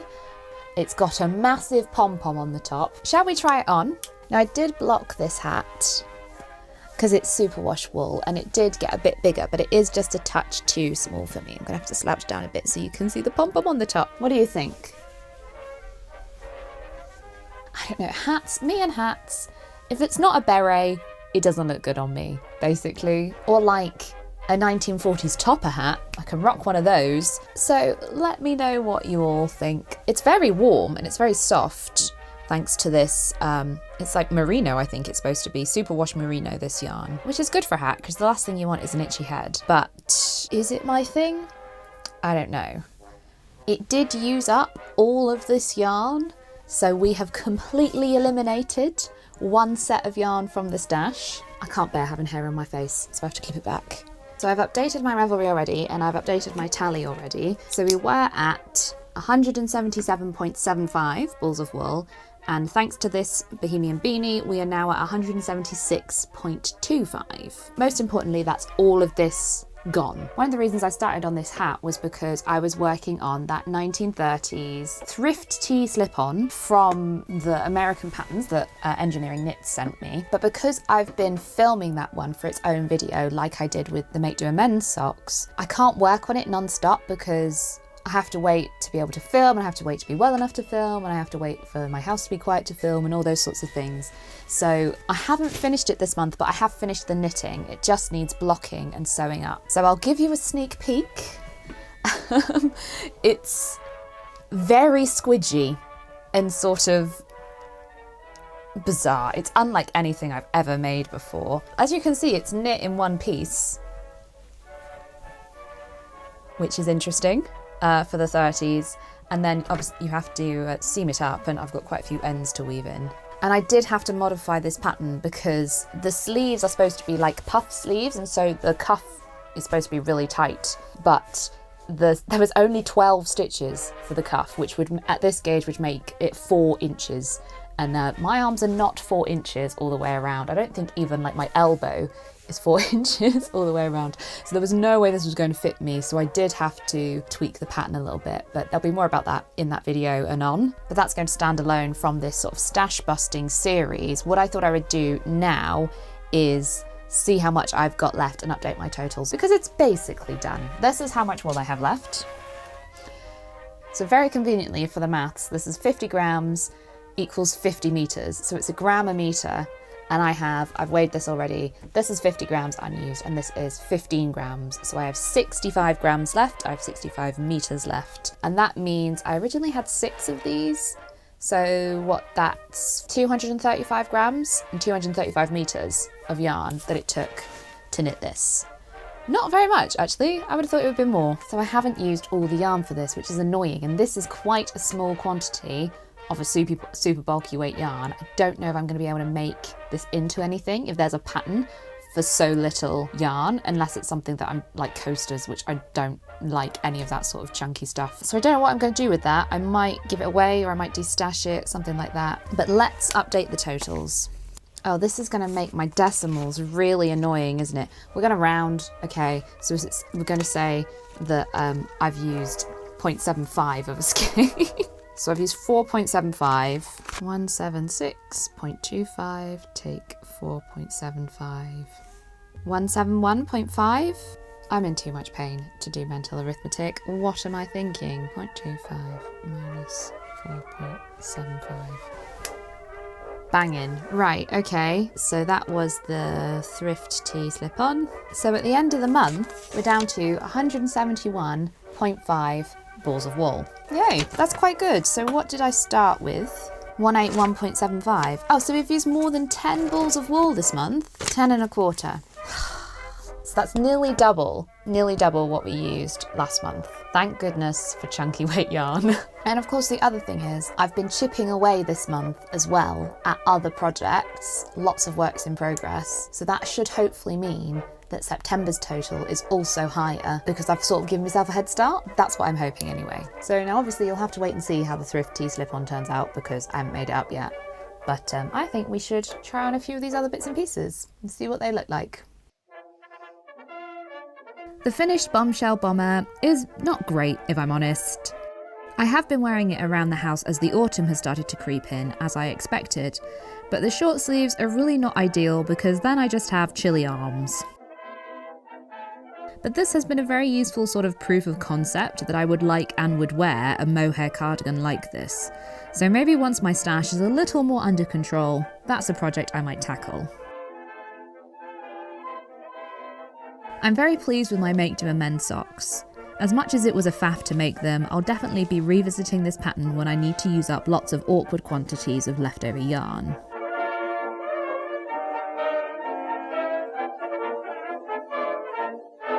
As for the baggy ankle socks, I'm not so sure. I like this fold over cuff style because it is so typical of the 1940s era, so I might have a go at writing my own version of this pattern that actually fits. I really like the look of this yarn though, and as it was a late night eBay purchase, I love them even more knowing I got a bargain. The toes on these are just weird though. Thankfully it won't be too much hassle to unpick just the toes and knit them again in a more conventional shape. Because as you can see, these socks are just not suitable for wearing with shoes. These are the largest shoes I own, and when I put them on, there is so much excess sock, it's like my feet get a muffin top. As for the hat, I actually think I finally found a hat style that I like, or at least have figured out how to wear and not look like a numpty. Many of you commented on my previous video about my last hat that the context of cold weather might change my mind, and with the cold weather approaching, I'm definitely starting to feel more inclined towards this sort of woolly hat. Or maybe I've just embraced my inner egg. I've got lots to show you that I've been working on in September, so make sure you subscribe so you don't miss that video. Thanks for watching. See you next time.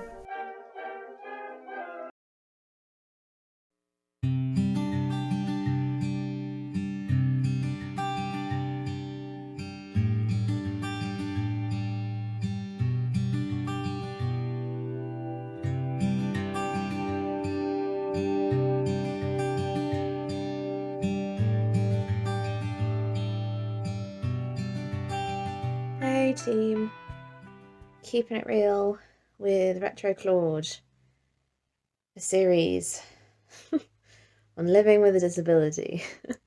I am in a lot of pain and I've been really ill this past week, just with like an ordinary cold, really annoying, but yeah, guess what, I still just get sick like ordinary people too, so it's not been a great start to September, and I keep putting off starting this stash busting in September vlog. However, it's nearly a week into September now and I still haven't filmed anything. So here we are. I have, however, been doing some knitting, so I'll show you what I've been up to. I was, of course, hoping to do some more aesthetic, pleasing, cinematic knitting shots, and instead you've got a really terrible phone close-up of my face in bed. But here we are. So I've got a glove. These are the Falling Leaves gloves by Sarah Uhrmann, probably, got an umlaut. And I'm making these in this We Are Knitters Finita or Finita. The colour is cinnamon. It's a gorgeous colour. I'm doing this like it's my actual camera and it's not going to focus on it. It's a lovely soft yarn, but it didn't wear very well. So I thought it would make a nice pair of gloves because they're not the sort of thing that gets a lot of intense friction. I've got me 2.5mm needles. And yeah, so I've knit my first glove. Got to weave in the ends, obviously, and they need blocking really to make the lace really show up nicely. So far, so good. The only thing I think I've discovered this about my hands, having made several pairs of gloves now. This distance on me seems to be longer than the average person. I have quite long fingers. I also think like this part of me, I need more length. Oh well, time to make the second one. I might tackle that today in bed. I've also been swatching for the chevron home fires jumper. A sort of Instagram friend of mine, Emily Kate, she has a podcast as well actually, has been making this one, and she's been posting on her Instagram stories about struggling to make gauge, so I thought I'd better make a gauge swatch for that one. Don't mean to rub it in, but I think I've got gauge straight away. But I don't have a tape measure up here and I'm not getting out of bed, so I think I'm going to pause that for now and start on the second glove. When I've been really ill and I've been too ill to think about doing lace or fiddly gloves, I've been making hexie puffs. So I've almost used up one of my leftover hand dye skeins actually, so that's nice. So yeah, so far in September that's what I've been up to. Gloves, swatches, hexie puffs.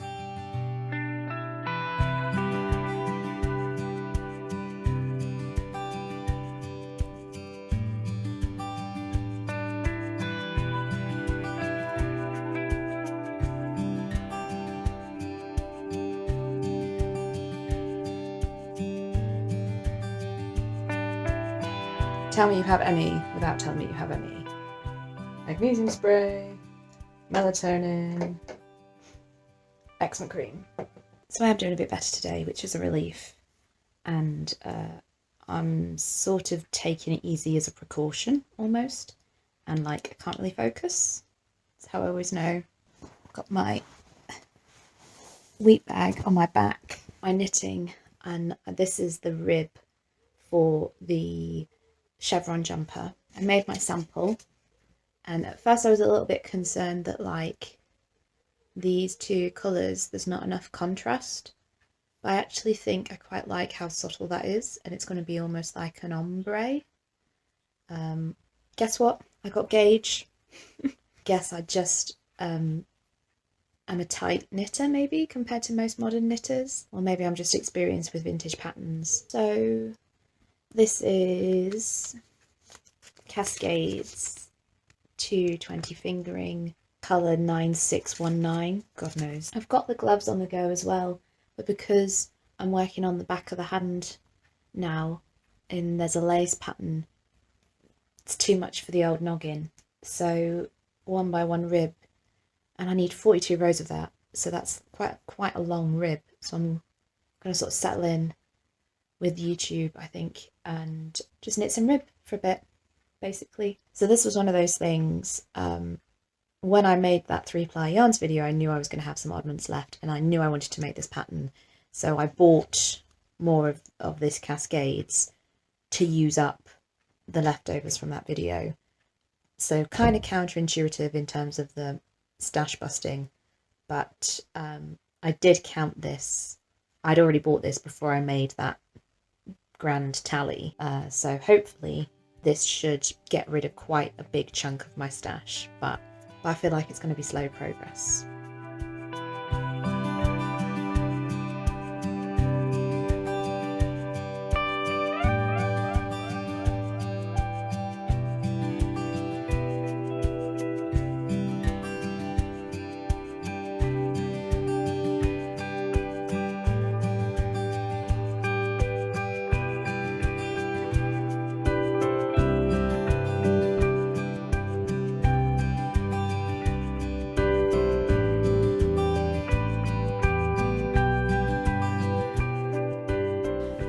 is a new part of my house you haven't seen before, isn't it? Can you see all my medicines? Yes, you can. God, who knew being a YouTuber was so difficult, eh? That's better. Now, that's cute. Welcome to my kitchen.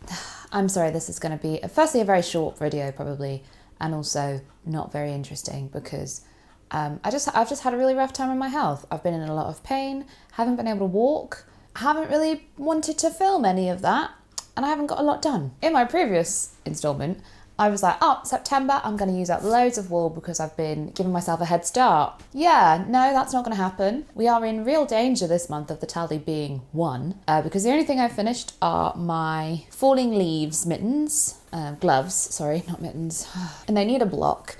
However, it is now that time of year in England where nothing's going to dry until next April probably, so I'm reluctant to block them until I've at least got the central heating on. But I'm really pleased with them, they're so pretty, and I like to wear this kind of glove.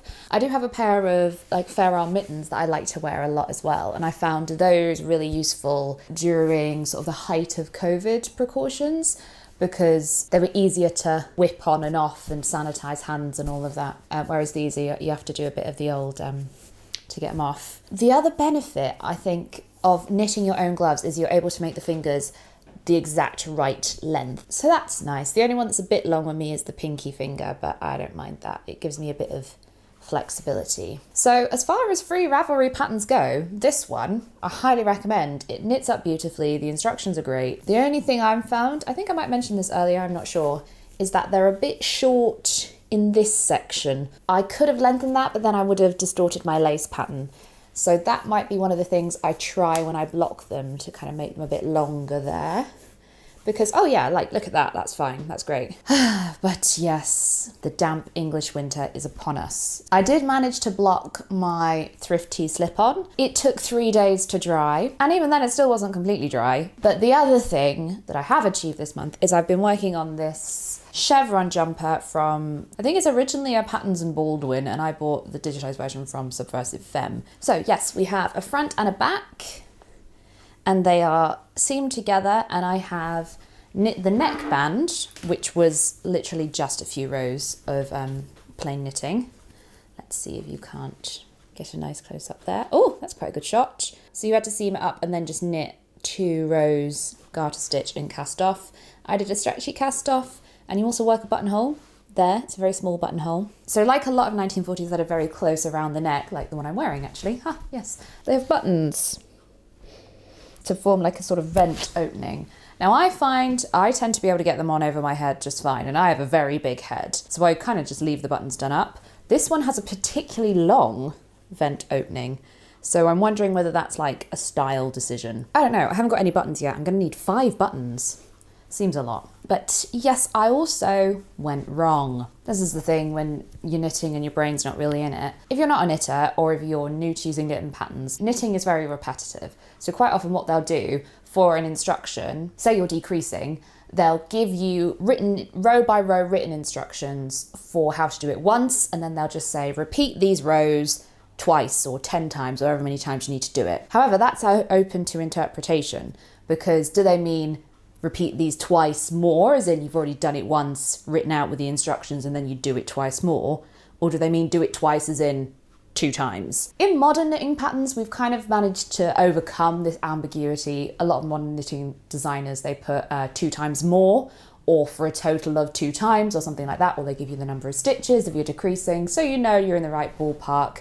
Vintage patterns, nada, nothing. You just have to know what you're doing, or try it out, and if it doesn't work, redo it. And so I got that one wrong. It said to do something twice, and I did it twice, and actually I needed to do it a 3rd time. And as a result, firstly, when I came to join my shoulders, I had too many stitches on the back, and it's also 4 rows too short in this section. I did contemplate ripping it out, but at this tension, 4 rows is a centimetre, and 2 stitches is not even that, like 6 mil, 7 mil, something like that. So I kind of decided I was just going to fudge it. And you can see ever so slightly that my shoulder seams on the back, this is the back here, I've eased it in, so it's a bit lumpy, but I really do not care. And I did it wrong on one half, and then I was like, should I rip it out? I was like, do you know what, I'm just going to knit the other half because you divide the stitches to do this vent opening. Just knit the other half to match the mistake I made earlier. Worked out fine. Yeah, I don't think anybody's gonna know. I am now on to knitting the sleeves, which I am naturally doing 2 at a time because I am not a glutton for punishment. So I've got to do 26 rows of rib on my number 11s, which are 3mm. And then I have to continue this chevron pattern with my colours. However, as I'm using odds and ends, naturally things are a little tight on the remaining yarn. So the reason why I'm doing this in the kitchen to begin with is because I'm going to get out my kitchen scales, weigh and divide these, so I can sort of plan and adjust the pattern if necessary. If, for example, I don't have enough of 2 but not 1, I'll make all the stripes shorter, that sort of thing. But first of all, I've got to weigh all these and do all the maths and divide them up. So let's do that. Okie dokie. So this is the We Are Knitters in nutmeg. We have 20 grams of that. This is Schachenmeier, I think. Regia, only 15 of that, okay. This is Signet, I think, 17. Okay, so I have the least of this one. I've got my ball winder, so I think probably the easiest way to do this is crack up my ball winder and wind a tiny weeny little ball. Are we getting anywhere? I tell you, since I bought one of these things and my Swift, I feel like such a pro whenever I use them. I'm like, yeah, look at me go with my fancy knitting equipment. What was the smallest one? So half of 15 is 7.5. My scales aren't that accurate. So we'll just have to estimate roughly. Okay, let's see how much this weighs now. 10 grams, so a bit more. 9. 8. Oh, 8. 7. 7. Now I think 7. Okay, let's call that good. Oh, that's such a small amount. I don't know if I'm going to be able to make this work. What I will say though, I was kind of skeptical about whether I needed a ball winder and a Swift like this, but it has actually been really good in terms of like energy saving. So yeah, it turns out it was worth it. And like, it's one of those things, asking somebody to crank a handle is a lot easier than teaching them how to wind wool without stretching it out if I'm not up to doing it myself. Okay, so let's double check. 7. That one says 9. Okay, now it says 8, so we're not quite even. Oh well. The good thing is as well, this is my first stripe. So if I don't have enough of that one, I can adjust from there on in. So this one was what, 17? Now it says 16. 16, oh, I suppose because I'm holding this bit. This is probably a gram's worth, is it? No, okay. So half of 16 is 8, so...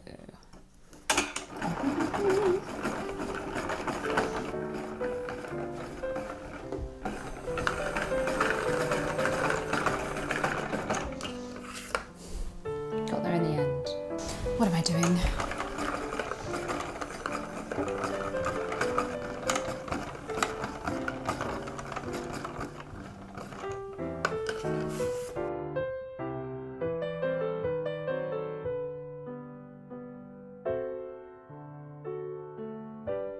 The sun's just unexpectedly come out. So, bowl of water, get these things into block, and hopefully they'll be dry before Christmas.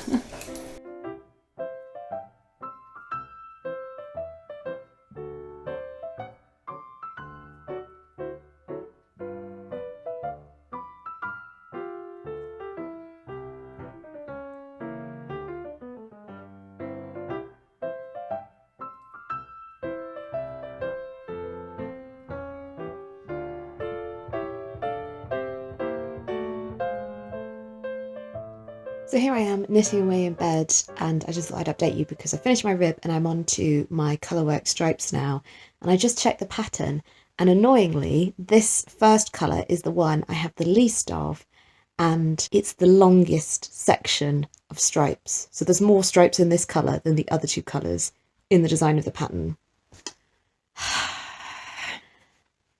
Let's hope I have enough. So today is the 30th of September. It is 20 to 10, and I have finished knitting the sleeves on my chevron jumper, which means the yarn counts towards September's tally. My hands hurt, my shoulder hurts. This probably wasn't a good use of my time and energy for what is essentially a completely arbitrary deadline, but I did it. Yes, I did it. So it's the start of a new month, and so it's time to look back on September and see just how much I was able to knit from my stash. It wasn't a lot. I only managed to get 2 things finished, and one of them, as you can probably tell, was this thrift tee slip-on that I actually did all the knitting for in August and I just sewed up this month. So none of the yarn from this counts towards my totals because I've already counted it, but it is at least one less work in progress. The only other thing that I was able to finish was these falling leaves gloves. I am really pleased with these. They are so soft. The pattern is so delicate and lovely. I have previously made a similar sort of glove style pattern, which was another free Ravelry pattern. I'm a cheapskate, what can I say? And I wore those a lot, and then I put them, I left them in the pocket of a coat, which I then machine washed, and they felted, and they are still wearable. They're just a bit snug now, so they shrank just a little bit, but I'm really pleased with these. I don't know how well that lace pattern shows up. Oh, it's so pretty. I love it. I have blocked these. My previous complaint was that they were a bit short here, and I have been able to stretch them a bit in blocking, so they do feel a bit more comfortable now.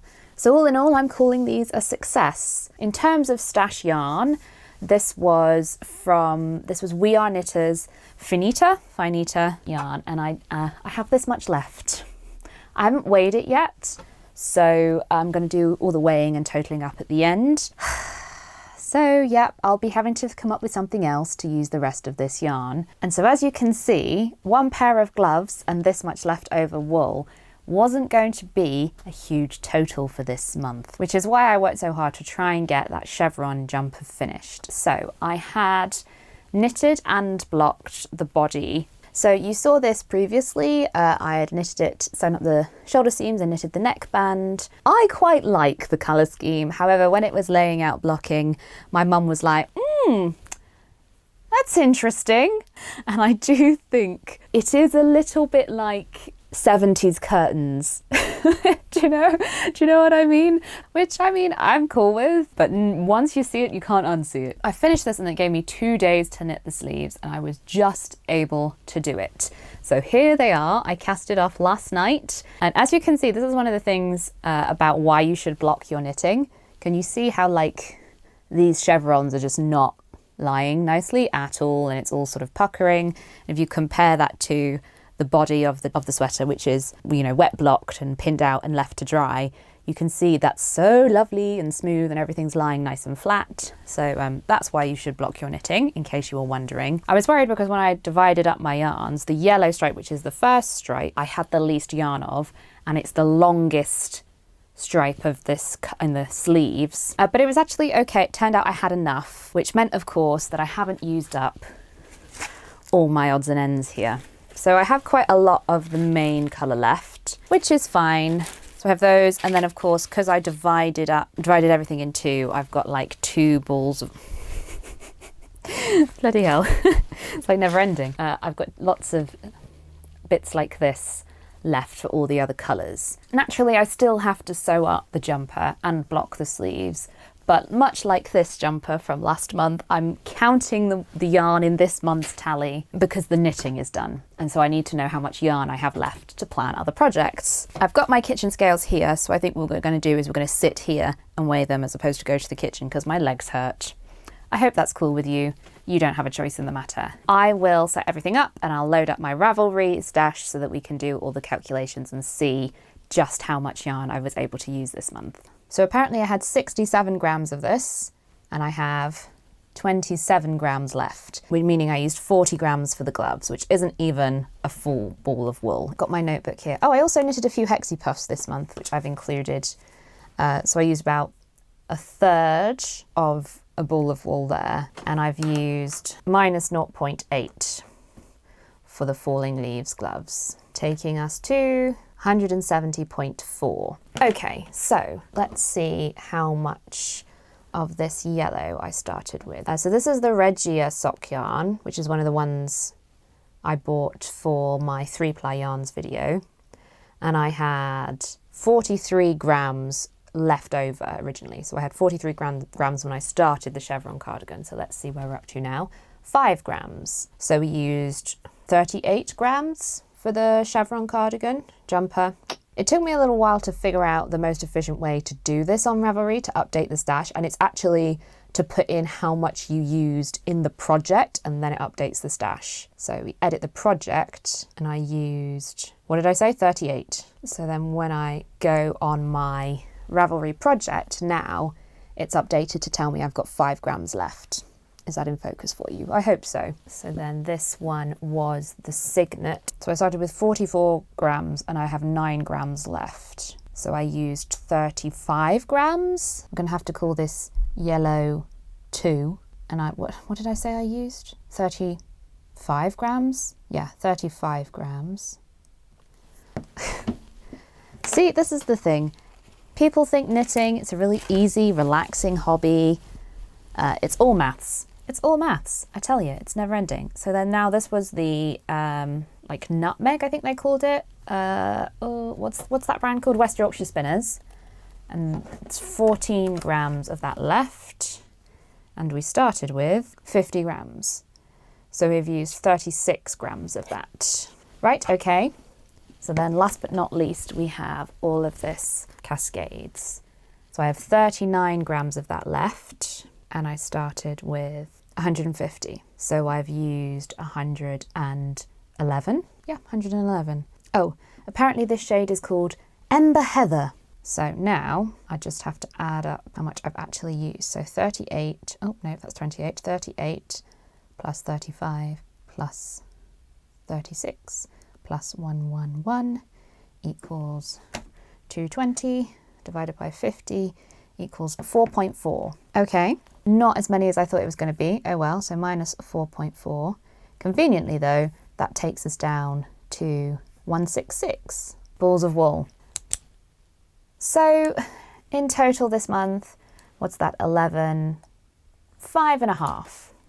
So that's the same as the first month, right? Yeah. Okay, well, I mean, I won't lie, I'm not thrilled with that result, but then it was a really tough month. And I think when I look at having all those odd bits of wool left, I'm really annoyed because I don't think of it as a reduction in my stash. I'm still like, oh, I've still got that orange and I've still got those 2 yellows left. Despite the fact it's like 15 grams of them or whatever, or 9 grams, some of them. Yeah, I'm being too hard on myself. I know, I am. I am really pleased with that chevron jumper though. I really enjoyed knitting it as well. It was nice to knit a sweater. I haven't knit a sweater like that or a jumper for quite a while actually. I'm trying to think what was the last 1940s sort of sweater I made. Let me check my Ravelry. So I knitted that green cardigan and I knitted the lacy yoke blouse. I don't know if I ever showed you that one. And when was that? April. Oh, so it's still been quite a while since I've knit anything like that. So it was nice. It was nice to come back to it. Sometimes it's good to have a break. I just like knitting 1940s jumpers. You know, there's something really satisfying about them. If you haven't tried one, I recommend it. And actually, I mean, this pattern, there were a couple of issues.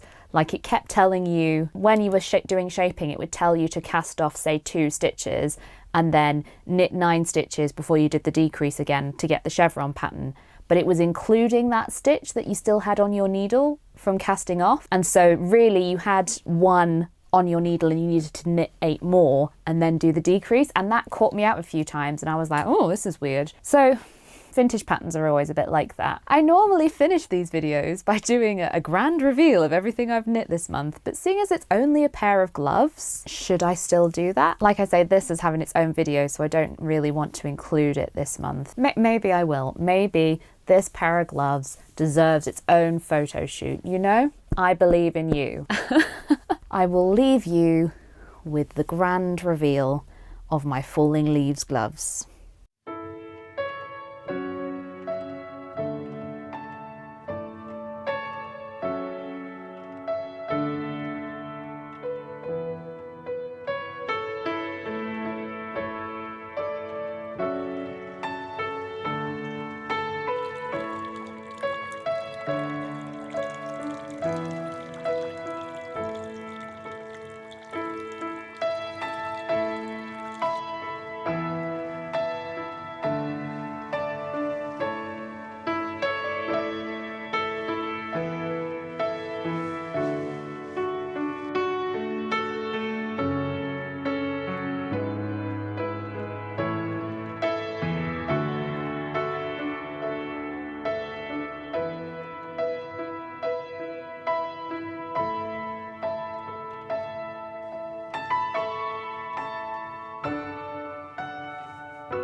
welcome back to another stash busting monthly update. Much like last month, this month has not been great for me, so moderate your expectations.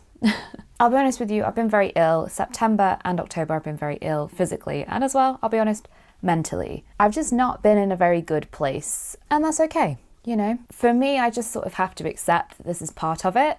This is part of what I have to deal with, and I try and approach it like I would any other symptom of my condition, which is basically to manage it, make sure it doesn't get too bad, and then adapt and work around it. So one of the things this month that I wanted to do and that I find helps me when I feel like that is to do something to help other people. And obviously when you are very ill, confined to the house, in a very dark place, that's not always the easiest thing to do. I also, you know, don't have a lot of money, so sort of charitable donations aren't really an option for me, financial donations. But what I can do, and I have done now for many years, is I can knit things. I have to be very, very ill to not be able to knit. Most days I can knit in some way or another. So that's what I've been doing for most of this month. As you probably know, most of us here in Europe have this impending winter energy crisis. Already in Britain it's starting to bite, and there are a lot of people who are really struggling to pay their energy bills and to keep warm this winter. Thankfully it's been relatively mild, the weather so far, but I've seen a lot of appeals for knitters to make warm weather clothing to give to members of the community who may be vulnerable or who can't afford to pay their bills. So that's what I decided I could do, was I can make warm weather clothing. I have a massive stash I'm trying to get through. So I went and looked through my stash to see if I had anything suitable, because the thing is, I personally have quite a high tolerance for wearing real wool, but I appreciate not everybody's like that. So I wanted to use things that were softer, maybe acrylic based as well, because if somebody is in a particularly hard time, maybe they don't have the time or the inclination or the means to be able to gently hand wash real merino wool, for example. So I pulled out a few things and I went through Ravelry and looked for free patterns so that I could make some things to give away.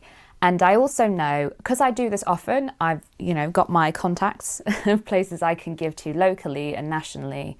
And I often know that, so a lot of charitable knitting tends to focus on babies and smaller children, or sort of the stereotypical homeless man. You get lots of male adult size hats and you get lots of cute little baby things, but there's nothing really in the middle.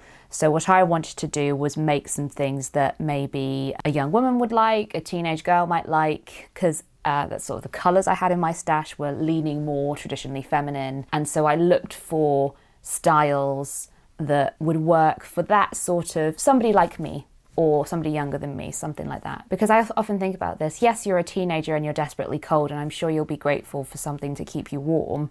At the same time, you still have all the other worries of being a teenager about looking cool, you've got to go to school, maybe you're getting bullied, all those sort of things. So I tried to be mindful of that when I was picking the things I was making. So I'll show a few of them to you. So the first one I made was the Twisted Turban Headband by North River Knits, and I made it in this Serdar Connemara. It's absolutely beautiful, this colourway of yarn, and it's discontinued now. I'm so sorry to show it to you and tempt you, and then, yeah, sorry you can't get your hands on it. But I bought this in a job lot at the Knitting and Stitching show many years ago when I was a student, and I knit my first sort of free-form jumper for myself. I was just sort of experimenting, and I loved that jumper. And it became really ratty. I wore it so much, and I was also wearing it when I made my duct tape dress form, and I had an explosion with the expanding foam. That expanding foam, very difficult to get rid of, and it went all over this jumper. So in the end, I just had to bin it. So I had some scraps left, and I made one of these sort of ear warmers, I think. I personally find if my ears get really cold, I get a headache. And so whereas it might not be cold enough to warrant a hat, if my ears are sticking out, you know, if I've got my hair up or something, just if the cold bites at my ears, I'll get a headache. So I wear this sort of headband quite a lot in the winter if I'm just popping out and things and it's not actually that cold. So it's knitted in a rib, and is this chunky, bulky, super bulky? I never know the difference. Bulky, so this is 12 ply, weight yarn, so it knitted together really quickly. I think I made this in an evening while watching Strictly Come Dancing. And it's seamed at the back. I'm sure you could probably find a way to do it seamlessly or make something similar seamlessly in the round. And then you've got like essentially a massive cable to give the twist at the front, which was difficult to negotiate, I tell you. But this, yeah, was a very quick and easy project, and I think it's the sort of thing, it'll suit a lot of people. It's relatively size adjustable. Maybe it's adult size, I suppose, but because whereas with a hat, sizing's more important, with this sort of thing, it stretches, it should be fine. So yes, so I made that one first of all, and I think it was 50 grams that I used up, 48 grams, yeah. So we're calling that one so far in October. This wasn't all of this yarn. I do have a little bit of it left, but some of them are really sort of straggly bits. So I don't really know if I'll be able to find a project to use up such a small quantity of yarn. It might have to be incorporated into something else. Or perhaps I just bin it, which I don't really want to do. But am I ever going to use this? We'll see. If you have suggestions, leave them in the comments for me. A lot of these projects were very quick, so it's only been a few weeks and I've made all of these, you know. I've been really enjoying practicing my crochet. It's one of those things I keep meaning to like get better at, I suppose.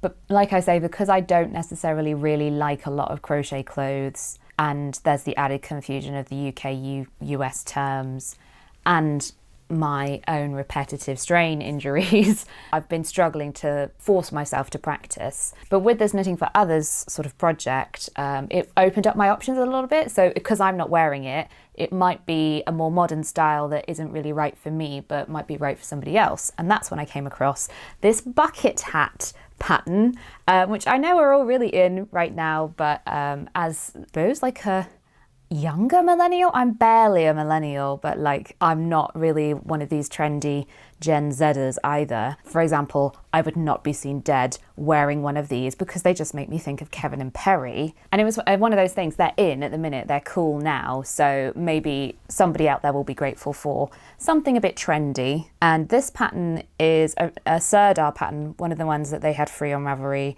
the 10560 crochet bucket hat. Catchy name. Yes, now unfortunately, like I say, my crochet experiments, this was supposed to be adult size, but it actually ended up quite small. My crochet tension, I think, is a bit off, or maybe the yarn I used was the wrong sort of yarn. But this yarn is Hayfield Baby Acrylic or something like that. And it's what I used to knit my 1960s, well, to make my 1960s crochet dress. And I had quite a bit of it left over, so I've got several projects in this now. But because it's acrylic and it's baby yarn, it's very soft, so it was one of the reasons why I thought it'd be good for this project. So yeah, this is my bucket hat, but like I say, it doesn't really fit me. It's just a touch small, so it might have to be for a child. But oh boy, yeah, crochet. One of the reasons why I don't necessarily enjoy crochet as much is because I find you always have to count. You know, it will be 10 single crochet and then 2 single crochet in next stitch. So you always have to keep counting 1, 2, 3, 4. Whereas with knitting, you can just, once you've got the right number of stitches, you just go. You have to always keep count with crochet. And I find if I'm particularly foggy, I can't do that. So this was a bit of a struggle for me, I must admit. And like I say, it turning out too small. But I do think, actually, the pattern was quite successful. I think it's cute. It's definitely a bucket hat, isn't it? So maybe there's a little girl out there. I mean, there might be a little boy as well. You never know, I'm stereotyping. But maybe there's a little person out there who will be glad of a trendy hot pink bucket hat. And as for use of my stash, again, 49 grams. So we're calling that another ball of wool. 1 for the twisted turban and 1 for the crochet bucket hat. We were at 166. And so that was 165, 164 for the crochet bucket hat. So, you know, that's quite good as well. Really quick projects, and we're already 2 balls of wool down. And I've still got 3 more things to show you. So having made a hat, I thought in terms of warm weather gear, let's make a variety of stuff. So I thought let's make a scarf. And again, wanting to practice crochet, I went for a crochet pattern. And this is called the Celtic Song Scarf. Again, in this Hayfield's Baby acrylic. So this is Fibre Flux Jennifer Dickerson. And again, free Ravelry pattern.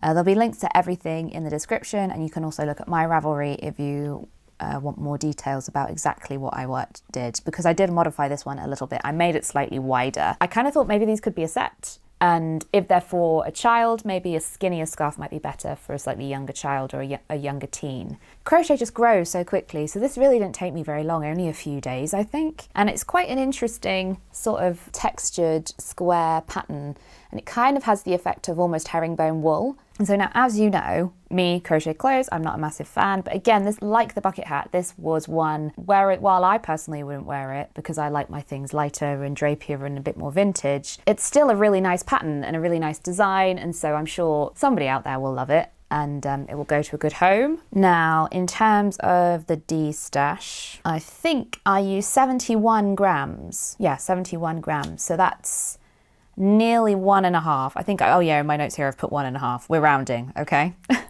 So 164 take 1.5 is 162.5. And so I still had more of this pink left over, but I was a little bit bored of knitting with it, I must confess. So I thought I would try something else. And so you might have seen my 1930s thrift tee slip-on video where I made that unusual 1930s design in a very chunky weight. And because it was one of those vintage yarns that's discontinued and I couldn't find information about, you know, yardage per gram and all of that sort of thing, I bought more yarn than I needed and I had some left over. So I decided I would knit that up as well because it's real wool, but it's very soft. So I thought it would make a really nice hat for somebody if they're not into particularly scratchy or they want something nice and soft and cozy. And so again, free pattern, and you can also see that white stripe there. I had a tiny little bit of the We Are Knitters petite yarn or something it's called left. I had like 2 grams of it left.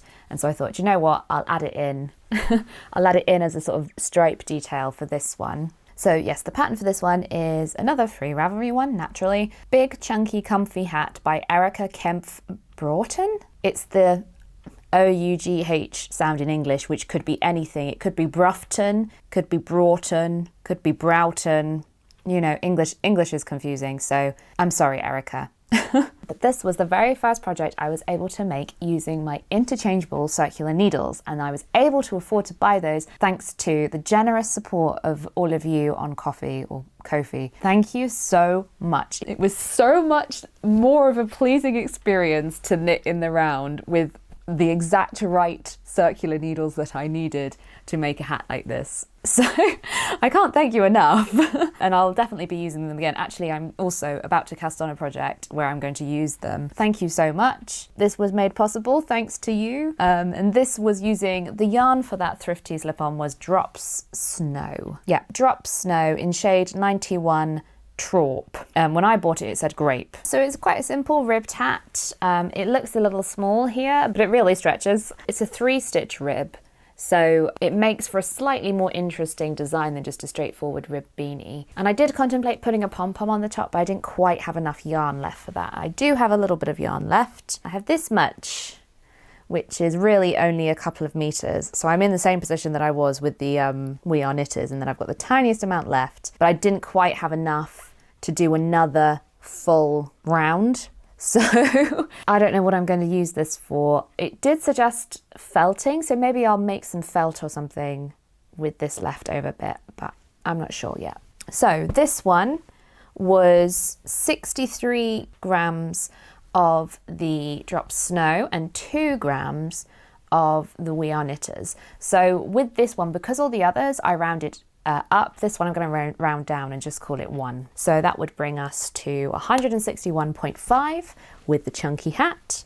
And like I say, I can't believe that's project number 4 this month, and we've used 4.5 balls of wool and it's only been a few weeks. I then returned to the rest of my pink stuff because I kind of just wanted to, like, I was kind of on a roll and I wanted to use up some stuff, you know, and I was really enjoying as well making these projects for others. It was really kind of keeping me going at this particular moment. So I wanted to make another one before I returned to making something for myself. So having previously done several crochet projects with this yarn, I wanted to return to knitting. Again, because of the bold colour, I thought maybe let's keep it simple. So this is a classic ribbed hat by Pearl Soho. Again, a free Ravelry pattern. This was one of the most popular when I looked for beanie patterns, and so I thought, okay, let's try that one. It also came in a variety of sizes, so I could make one that was sort of young adult size. Knit in the round, 1 by 1 rib, and shaped at the top. I'm not in love with the look of these decreases. I've seen Like when I made that Vima beanie, the decreases there looked so stylish and this looks a bit clunky in comparison. But I think it's actually turned out a really cute hat. Like I say, I'm not going to wear this style of hat, but a lot of people do. So hopefully it will go to a good home and keep somebody warm this winter. And I must confess, actually, this yarn as a hat, it's so squidgy. It's going to be really soft on the ears. So I think it was a good choice to use what I had to make several hats rather than try and cobble them together to make some sort of garment. I think this was a better use of that yarn. This project wasn't all of this pink yarn left. I have this much left. I've just been downstairs to weigh and it's 4 grams. But that does mean that this was exactly 50 grams. So we have another skein of yarn, skein of yarn, skein of wool, skein of yarn. -1, which brings us down to 160.5, which I think is actually less. Yes! So obviously, if you've been following along, I started with 164 was sort of my starting total, and then I found a load more yarn. So we are finally beneath what we actually started with. So having made all those things that were quite quick and I had the instant gratification of those, I decided to return next to one of the longer term projects I've been working on as a part of this stash busting, which is this crochet ripple blanket. Because, in one of my previous episodes, I mentioned that I didn't think I was going to have enough yarn to make it anything like the right sort of size to be a blanket. I'd made it deliberately wide enough to go on my double bed, thinking that, 40 skeins of yarn would probably be enough for a blanket. No, it wasn't. So it's this long. You can't see that. If I also grab a tape measure, I can tell you exactly how long it is. Oh boy, not even a metre. It's about 95 centimetres and it is probably 2 metres wide. To make this blanket a square even, I'm going to need to buy another... Oh, did I say 40? Maybe I mean 20, yeah, 20 skeins of yarn. Obviously though, because this is sort of a repeat pattern with the chevrons, I also need to figure out how many repeats I want. To me that's more important than its size, is how many repeats. And so I don't think I've even got, no, I'm 2 rows short of a full repeat. I did have some left over. So this one was 28 grams and this one was 20 grams. I've already weighed them. So I need to really puzzle this out about what I'm going to do about this blanket, because it seems a shame to sort of abandon it in this state. I really don't want to frog it again. I've already frogged this yarn so many times into various different projects. So I think I'm going to have to buy more yarn to finish it. However, I was kind of hoping that I wouldn't have to buy more yarn, or I was aiming to not buy more yarn until my stash, the total number of my stash was under 100. And we're a long way off that yet. So do I count the 19? Because I've got this left. Do I count 19 off my total now and just know that it's going to go up again at some point? Or do I just leave it for now? I don't know. Oh, what am I going to do? I need to make a decision. So hopefully by the end of this month, I'll have made a decision about this and I will update you on what I'm thinking. But for the time being, I'm going to leave it for another day. So having ground to a halt on that crochet chevron blanket, I wanted to try something completely different. And I also wanted to tackle some of the less appealing yarn in my stash. So one of the things that I've had knocking about for a while, which you saw was one of the unexpected things I found, was this cone of very cheap, goodness knows, I don't know what it is. And I haven't really known what to do with it. So what I decided I would do is an experiment, basically. For a long time, I've been wanting to try some much earlier knitting patterns from the 19th century, basically. There are quite a few knitting patterns published from the 1890s, that sort of thing, in women's magazines. But earlier in the Victorian era, they're rarer. One of the few, and actually one of the largest collections of them, is held at the University of Southampton, and they have made those available on archive.org, and they sort of have I think they call it the Knitting Reference Library. You can also go and visit this archive, and the University of Southampton is here in the UK, so I would one day like to go and see these things in person.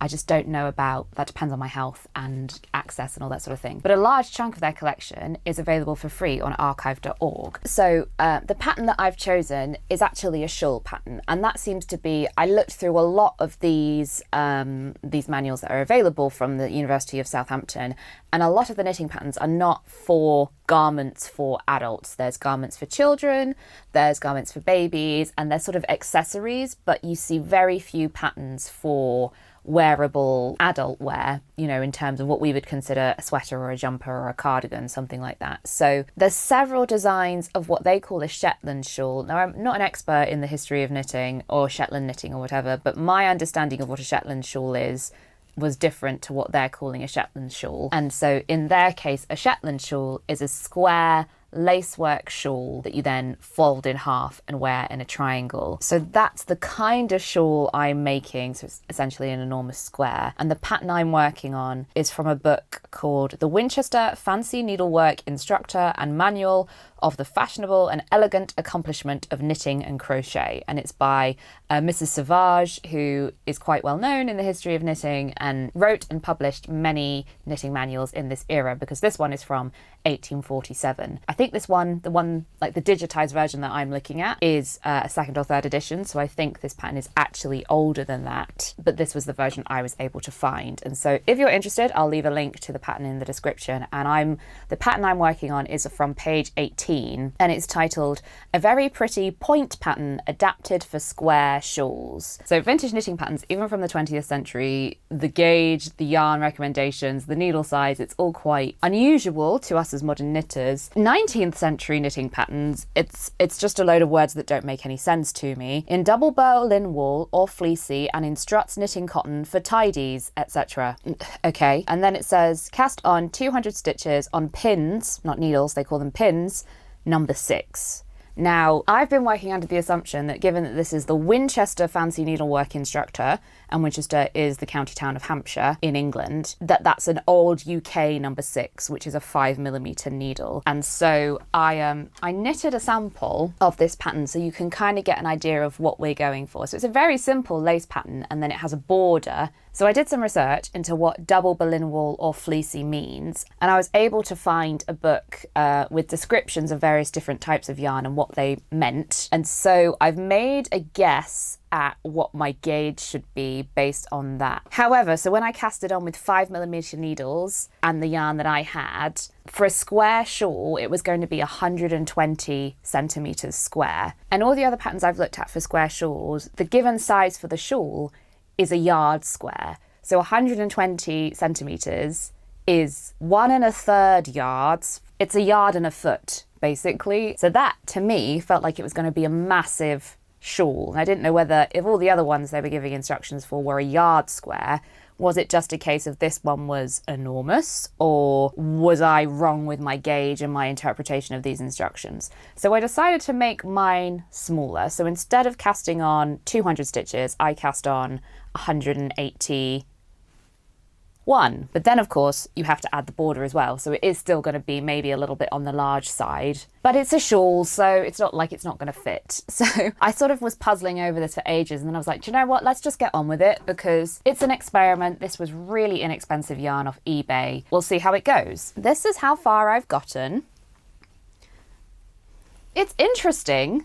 I don't know if I like it, because it's not just, this lace pattern is a garter stitch lace pattern. So it's kind of bobbly. This yarn is very textured as well. It's so hard to know if you're doing it right, because obviously there's no illustration to show you what it's supposed to look like. I don't know what any of these yarns looked like or felt like or how they behaved. So I'm just keeping going. But as you can see, I've got to make, it's basically like repeat the pattern until you get a square. So I have to knit essentially a meter's worth of this, and I'm only about 20 centimeters in. So it's going to be a long old hog. The other thing was, obviously, I tried to get the right number of stitches to get my pattern repeat even, and I just completely miscalculated it. I'm about, I think, 5 or 6 stitches short. I needed more stitches to get another full pattern repeat, because that's something else. At 200 stitches with the sample, this was 20 stitches, and so it's not a complete repeat either.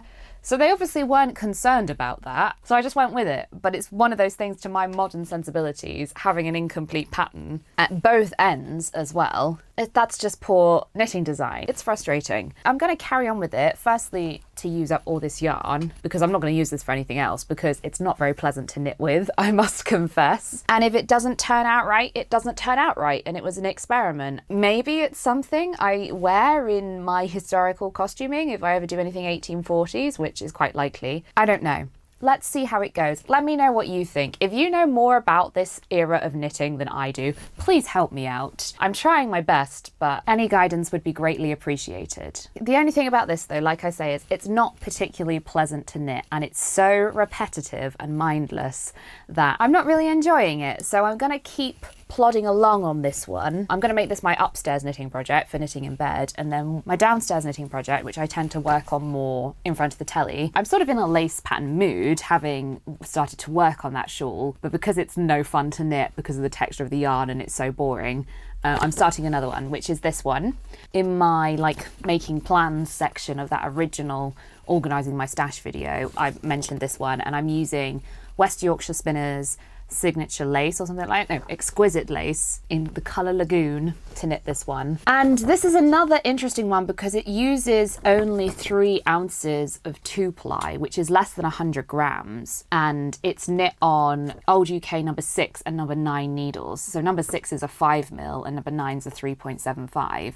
So quite large needles for 2-ply wool. So I imagine the point of this is kind of, and actually, yeah, once you study the picture, the gauge does look very loose and lightweight. So I'm wondering, it's one of those, it's difficult to tell when exactly this pattern is from. There's no date, but there is this illustration on the back. It looks, by the fashions here, we have no Dior New Look element at all. So it's definitely 40s, but I think it's actually early 40s. But you wouldn't know. I originally thought this pattern was 50s from this lady, but looking at like the fur coats and the hats and things on the back of this pattern, there's no mention of rationing, there's no mentioning of coupons. Also, the paper's really good quality, which is unusual for wartime patterns. So yeah, era unknown, let's say mid 1940s. I also really like this pattern because she's randomly stroking a cat. Having been able to buy a set of interchangeable circular needles, thanks to my coffee donors and supporters, I'm going to try knitting this in the round from the bottom up, just to make it that little bit more interesting, also to see if it's any faster for me. Of course, that will then mean I have to shape the top flat, and I'm a bit nervous about, with lace, if I start going from rounds to knitting and purling, if my tension changes, will it be really obvious? I don't know, we'll see. But yeah, I think I'm going to park the Victorian one for now and make a start on this one instead. So here we are, the end of October has crept up on me, and I haven't actually made, well, I've made progress, but I haven't finished anything else that you haven't already seen this month. So I have my tally here, but I have made a very decent start on this 1940s lace top. I've divided for the sleeves now. Not the sleeves, but like this section. The armholes. I've divided for the armholes. This is how far I got this month. And so I've still got this much yarn left. So nothing else is included in the tally for this month. The other thing I've been working on, of course, is my Victorian shawl. And that's nowhere near finished. So that's definitely not included. And it's just, it's getting very dull. It's so repetitive. It's such a long way to go as well. I think that's the thing. It's literally going to be 120 centimeters square of very simple lace pattern. So I'm really not motivated to knit on that one at the minute. But I have really been enjoying working in lace weight again. And as well, with this being like a mulberry silk blend, feels lovely to work with. Yeah, unfortunately, I only got this far. And so that means the grand total for October is 1, 2, 3, 4, 5 and a half. 5.5. Yeah, so that is about average, we decided. I think that's the 3rd month now out of, what, 4, where I've managed to use 5.5 balls of wool. You may remember that at that rate it will take me 5 years to get through my stash, so we're going to be doing these videos for a very long time.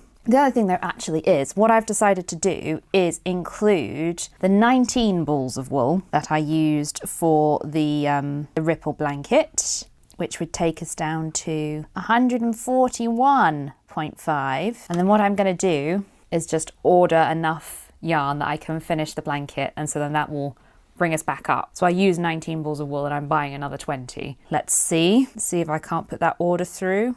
There we go. Orders in.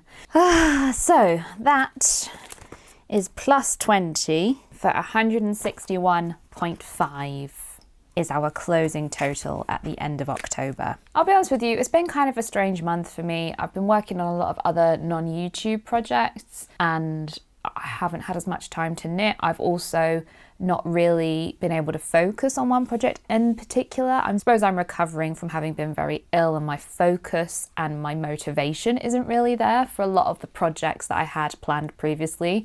And I've definitely been getting the urge to buy something new, and I've been very restrained, and I'm only buying yarn to finish that blanket. Every time I go to work on a work in progress, I don't want to work on it, and every time I open my yarn stash to cast on something new, there's nothing in there that really inspires me.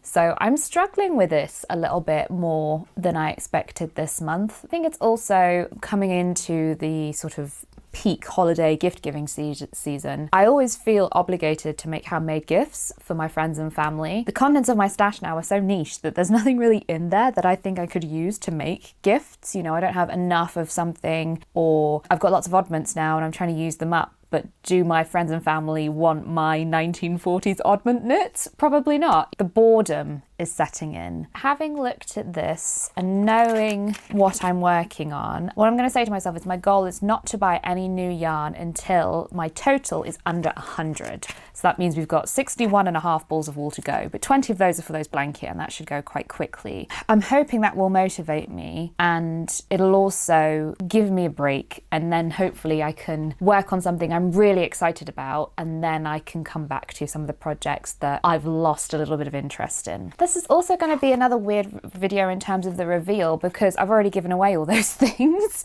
that I made to give to charity. They're gone, so I can't try them on for you and demonstrate. So I've got on my my Thrift Tees slip-on here, which hopefully you will have seen the video about by now. Obviously the chevron jumper I also finished this month, so there's some footage of that. So it might again be a very short reveal, but let's see what I managed to cobble together for you.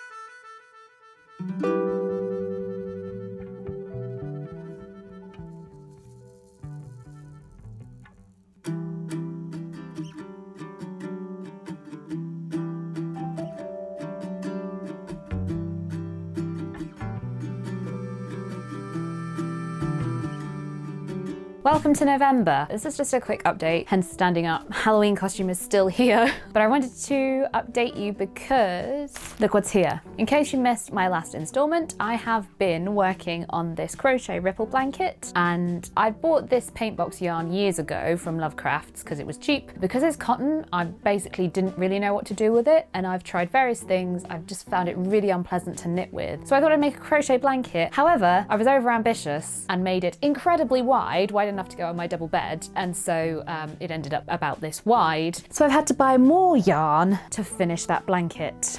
But it's here now, so hopefully that means I can crack on. And it really didn't take very long to use up 20 balls of wool with that crochet project, so hopefully this will be gone soon. The other thing I've been working on, continuing on with various other projects from last month, that lace in the round 2-ply blouse, but that's downstairs. I've just cast on for the sleeves, but I've also, my new upstairs knitting project is a vintage one. It's this one, these Weldon's Pretty Gloves, and I am making these with the cables and the flowers, and I'm making it in some beautiful silk merino That is not the colour that this is in real life. It's much pinker. I'll have to play with my settings and see if I can't get it to pick it up better. But these gloves, ooh, unlike the previous gloves I made, these gloves are actually knit flat.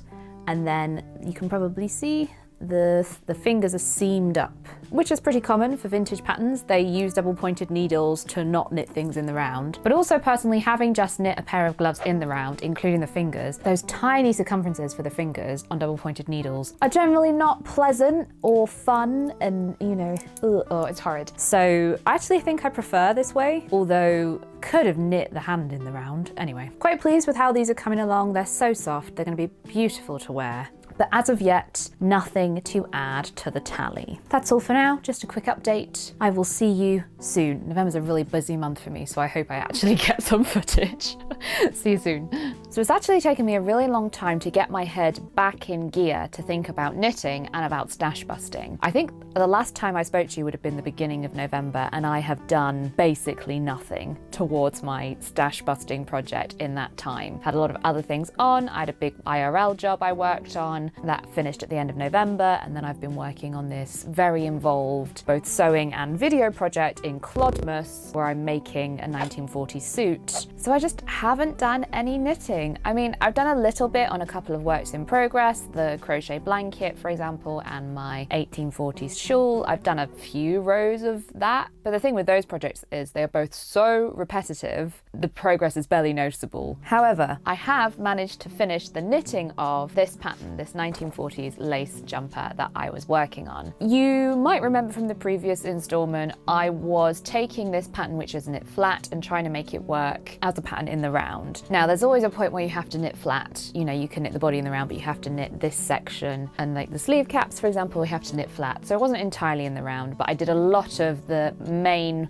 work of this in the round, which made it much more enjoyable and I think a bit faster as well. And I did try and be really clever and do short row shaping at the shoulders so that I could do a really smooth decrease and have a really nice smooth shoulder line, and then do a 3 needle bind off or grafting or something to get a really nice shoulder join. However, that turned out to be an absolute nightmare with the loose gauge, the circular needles I was using, you know, it just wasn't working out. So I ended up just casting off and seaming it up.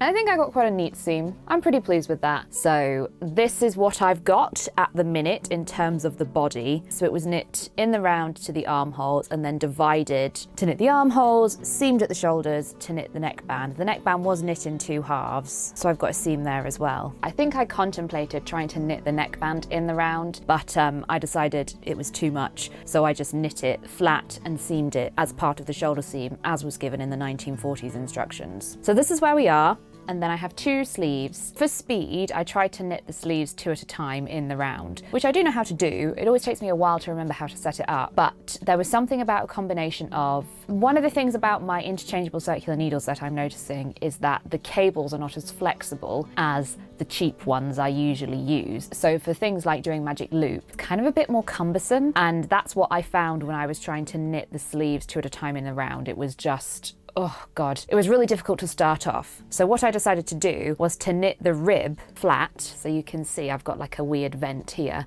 That's because I knit the rib section of the sleeves flat and then joined it in the round 2 at a time for the lace section, which as it turned out only ended up being about 20 rows in the round. And then I had to knit the entire sleeve cap flat. But then working 2 at a time, it worked. And that was one of the things. I'm really glad I spent all the effort trying to make it work 2 at a time, because doing the lace patterns 2 at a time was really good to make sure everything was the right length and the right number of repeats and all of that. So part of me wishes that I filmed it and showed it to you, but honestly, it was so frustrating and I was so busy and stressed, I just couldn't bring myself to do it. So I'm sorry about that. But what I am going to do is I'm going to seam this up and steam block it with you now so that you see sort of a bit more how this works. Okay, so I still have a very messy desk from Clodmas, so I'm sorry about that, you'll have to bear with me. So the thing, of course, about knitting these in the round is that it's going to make blocking them a lot more difficult. Because it's a lace pattern, it really needs a good block to make the lace behave nicely and sit nicely. And so ideally, I would wet block and pin this out so that it really blooms. However, it's winter in England, therefore it will take 3 years to dry. And also, I don't know how I'd make that work wet like this in the round. So I've got a spray bottle here full of water. It's not multi-purpose cleaner, it's water. I filled it up myself. So what I'm going to do is I'm going to give it a spritz. And then I've got my iron. It's probably a touch hot. Let's turn it down just a touch. And then a pressing cloth. This is, if you have been following along with Clodmas, this is a panel of my deconstructed skirt toile. And then I'm going to give it a press. You can see the moisture's coming through a bit there. And this is what the vintage instructions say to do. Press the knitting except ribbing with a hot iron over a damp cloth. So that's essentially what I'm doing, although my cloth is not damp, my fabric is damp, but. And this should just stop the edges curling in, make the lace behave a bit nicer, that sort of thing.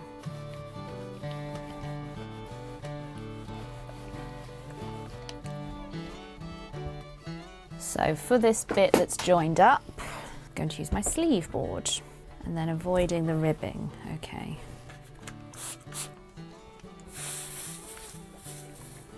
Let's see if making it damp, using a damp cloth as opposed to spritzing the fabric makes any difference. Not really.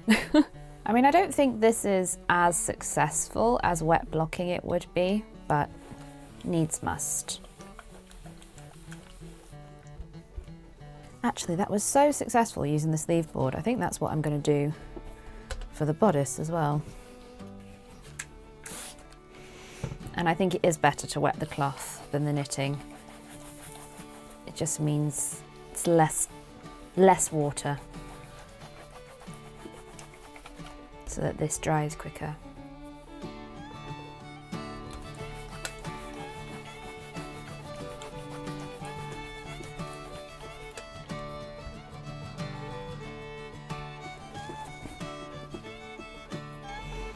Riveting content, Claude. It's like watching paint dry.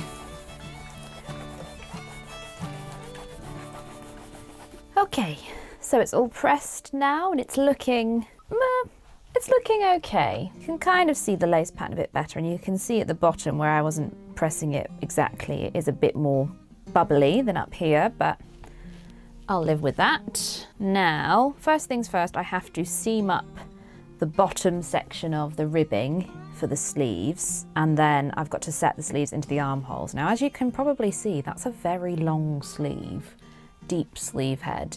So I'm imagining it doesn't actually look like there's any kind of gathering, but I think possibly I've made my sleeves much longer, yeah, oops, than my armholes. Yeah, definitely. So it looks like we'll be doing gathered sleeves. Not part of the original design, but you work with what you've got. So I think I'm going to do this very simply. That one should do it. I'm going to use my end. I'm just going to go through half a stitch either side and sort of ladder stitch it up.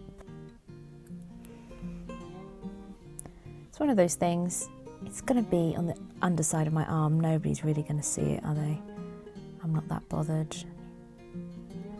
So long as it's not really bulky and it'll annoy me, I don't really care what it looks like. This is where I put a disclaimer. This is not a tutorial. I'm probably doing this wrong. I know, I'm sort of whipping it together, but I know people get really prissy about, oh, you've got to use a mattress stitch or whatever. No, you don't. If you've seen the inside of historical knitted garments, they sewed it up whichever way was best, whichever way was strongest. And also, they often didn't come with instructions for sewing up, so they did whatever their mother taught them, you know, or whatever they learned at school. Got a bit of a funny moment there, but oh well. See, that looks all right. It'll be fine. I'm going to take this through to the wrong side and then weave this end in. Thing is, with such a loose gauge, kind of difficult to weave ends in because it adds so much bulk. Can't really hide that extra bulk easily. And then same again. Oh, do you know what? I'm quite pleased with that. I think that looks quite good. Ta-da! Virtually invisible, I reckon. Okay, maybe not quite, but good enough. So now we've got to get them into the armholes. If you watch my sewing videos, you've probably seen my very detailed tutorial about how to sew sleeves. And so I basically do exactly the same thing for knitted sleeves. Of course, I don't have an underarm seam to match up on these. There, do we think is the center? You can't see what I'm looking at. There, I think, is the middle of the increases, yep. So I'm gonna match those up, and I use these large, they're firstly large in like diameter of the pin, but also they've got these flower heads, or heart heads in this case. Now, ideally, I should turn the jumper inside out over the sleeve. So I'm just going to roughly pin it around. Okie dokie. Right, that's quite a lot. Okay, so here's what's gone wrong. So the instructions for the front and the back say to work the armholes until they are 7 inches. Now, mine are not really 7 inches. I obviously measured it wrong. But even so, 7 inches would be 1, 2, 3, 4, 5, 6, 7, 8, 9, 10 pattern repeats at my gauge. Now the instructions for the sleeves tell you to work 11 pattern repeats before the shaping.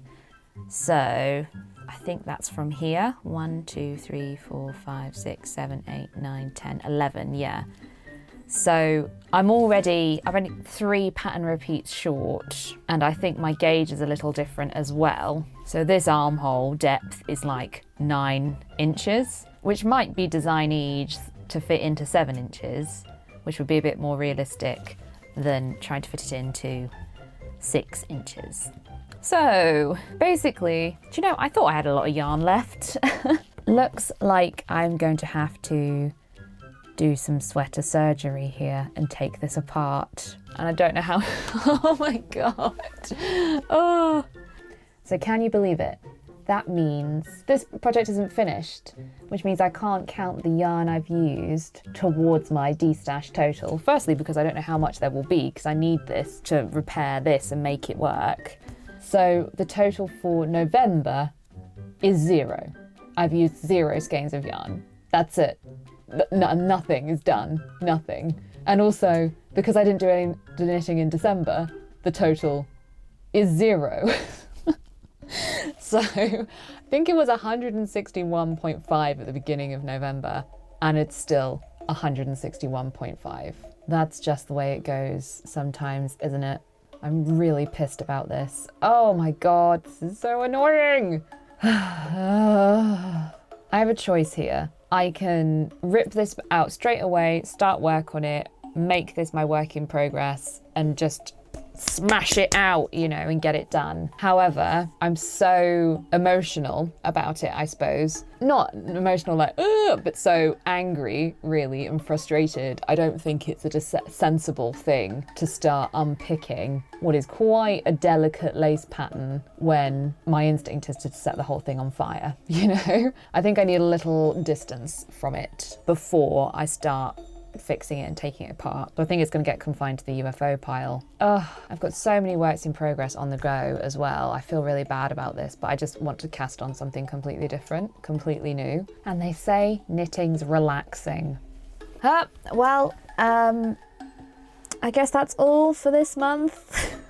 I don't know how I'm going to approach unpicking this. I will probably put in a rescue line or something. It's probably not that much work to make it better, so it should actually not take me very long to fix it once I get round to it. But not today, Satan. Well, that's it. That's the video. Doesn't always go your way. Just keep plodding along. Thanks for watching. See you next time.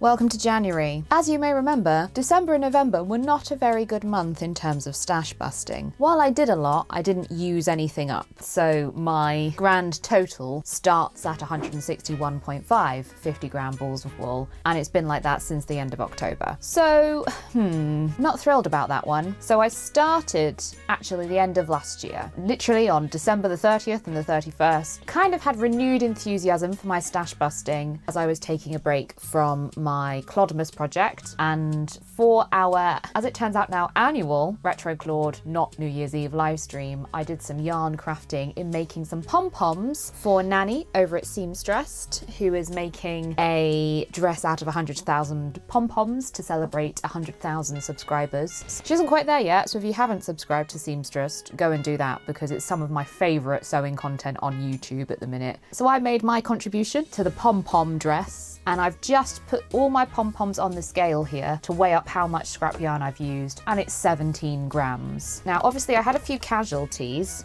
as you can see, so how much is this? 5 grams.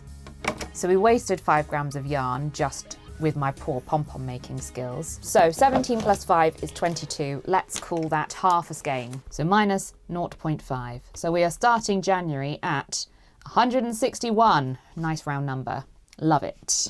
So one of the other things I've been working on, which you might remember went wrong in the last installment, was this 1940s lacy blouse. And it was one of those things, I was really frustrated with it. And then a few days later that video went up, and I had so many wonderful comments from you all and so much support that it actually really motivated me to start working on it again. I was like, do you know what? I'm gonna do it. So there I was, New Year's Eve, staying in, glass of champagne, Sam Ryder on the telly, naturally. And I'm like, I'm gonna give this a go and I'm gonna smash it out. So that's what I did. I ripped back and picked everything, ripped back as far as I did. And then I finished re-knitting the back section. And I was like, oh, my tension's really changed. Can you see from here to up here? And I thought, what's happened? What's gone on there? Something's gone really massively wrong. I can't believe my tension would change that much in a few days. I'd used the wrong size needle. That's what had happened. It had been so long, I'd forgotten that I'd changed over my interchangeable circular needles to a different size, and I'd somehow managed to re-knit the top half of the back of this jumper with 6mm needles instead of 5mm needles. So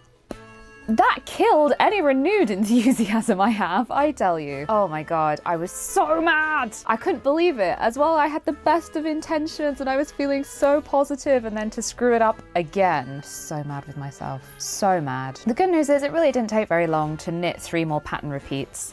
So it should be fine when I inevitably unpick it and do it for a 3rd time, but I just can't.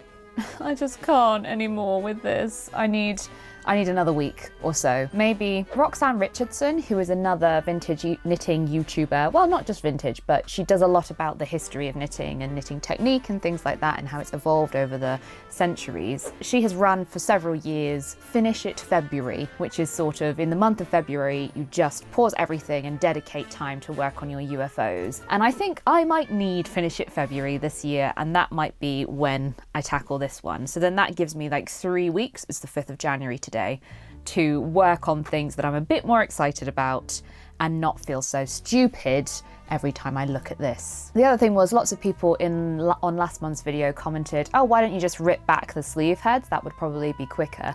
Would probably be quicker. After I filmed that video, I did think of that, but then I thought I'd better check that it's not too tight in the armhole first, because 6 inches is not a very deep armhole on a sweater, and I tried it on and it was just a bit too snug to be comfortable. So I knew then really I needed to do this alteration rather than the quicker option of making the sleeves shorter. That's the thing, I do really like this pattern, I love this colour, the yarn is beautifully soft, so when I finally get there, I will really like this sweater. We're not there yet. But that leaves me with a dilemma about what I want to knit next. So I've been looking at my Ravelry queue and I have this classic jersey from the Jane Costa and Margaret Murray books. And this is because I want to try and knit this one seamlessly in the round, having done a sort of a practice one with this blue one. But seeing as this blue one hasn't gone very well, I'm not really looking forward to tackling that project at the minute. And I also am nervous that I'm just not going to have enough yarn of the yarn I had assigned in my stash for that one. So I don't feel like that's a good choice. I have an 1890s shawl that I've been wanting to work on for a while, but seeing as I'm currently also knitting an 1840s shawl, which has been very repetitive and boring, I don't think another Victorian shawl is right at the minute. Got a couple of vintage patterns, some of which I don't have yarn for.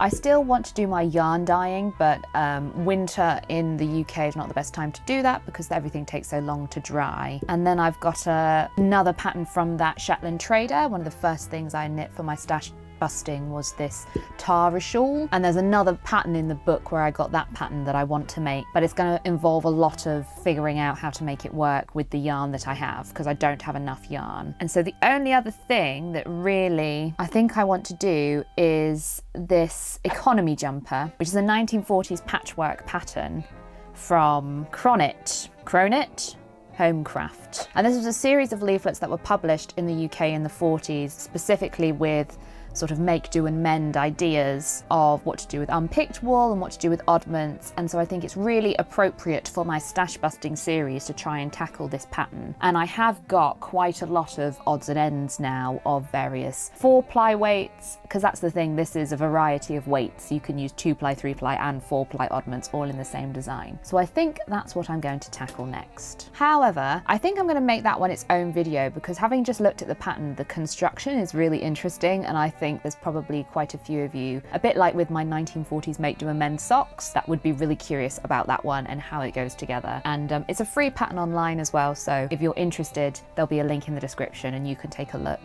and maybe, I don't know, give this one a go too. So it's been a little while. I think it's time to return back to this. You can really see where the tension changes.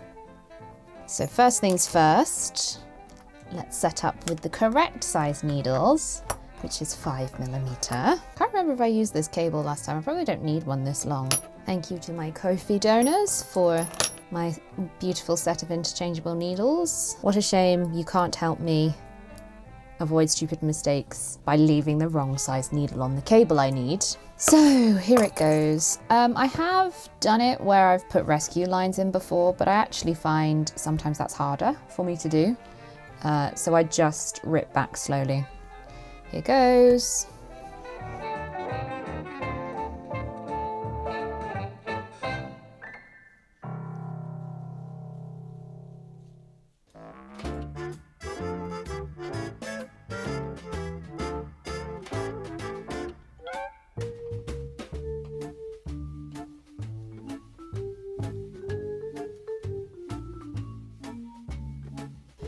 Oh my god, okay. I think we're finally back in business with this one.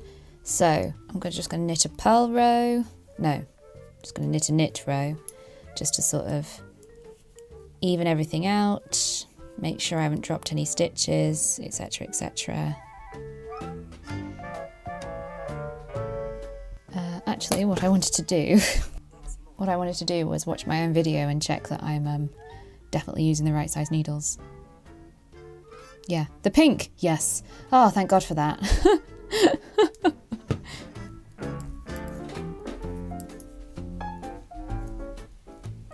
So that's one more pattern repeat, 2 more to go, and then I'll have the added length I need, and I can shape the shoulders. So, here we go, carrying on.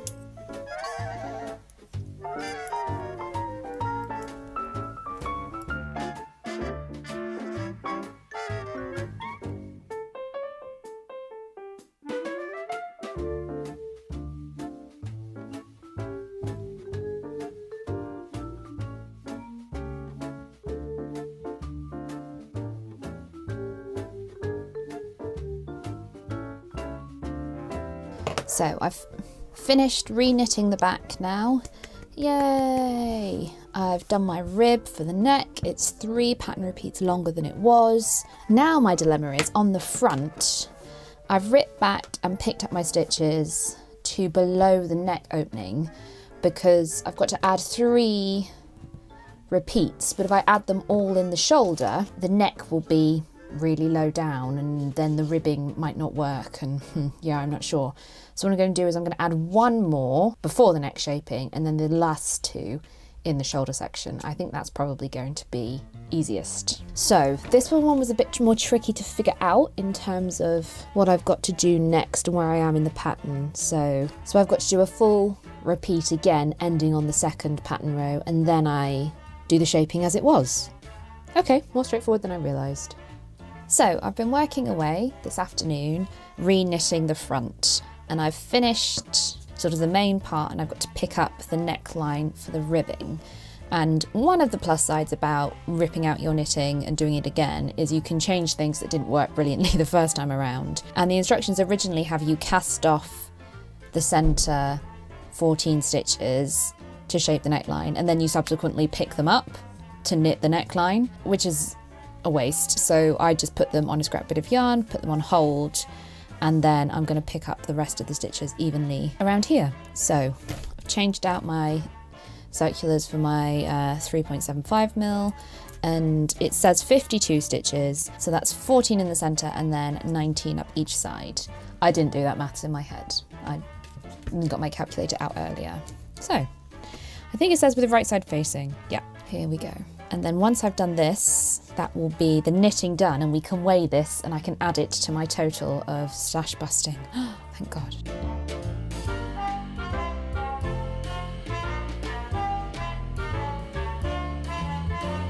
So I've got 19 on my needle, and then I'm going to knit them off my scrap yarn.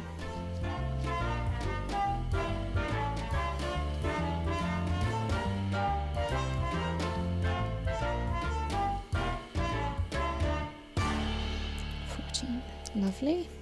So what I did on the other side, where the diagonal, where it's a bit longer and looser, I picked up every row and then every other row. So I sort of did one like that, this stitch and this bar here.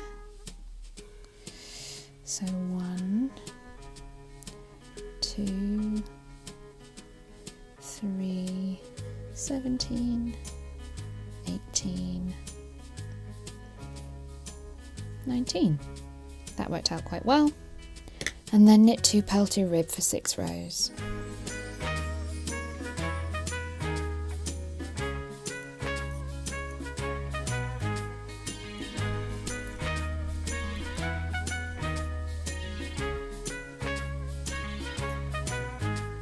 And now this is it, finally.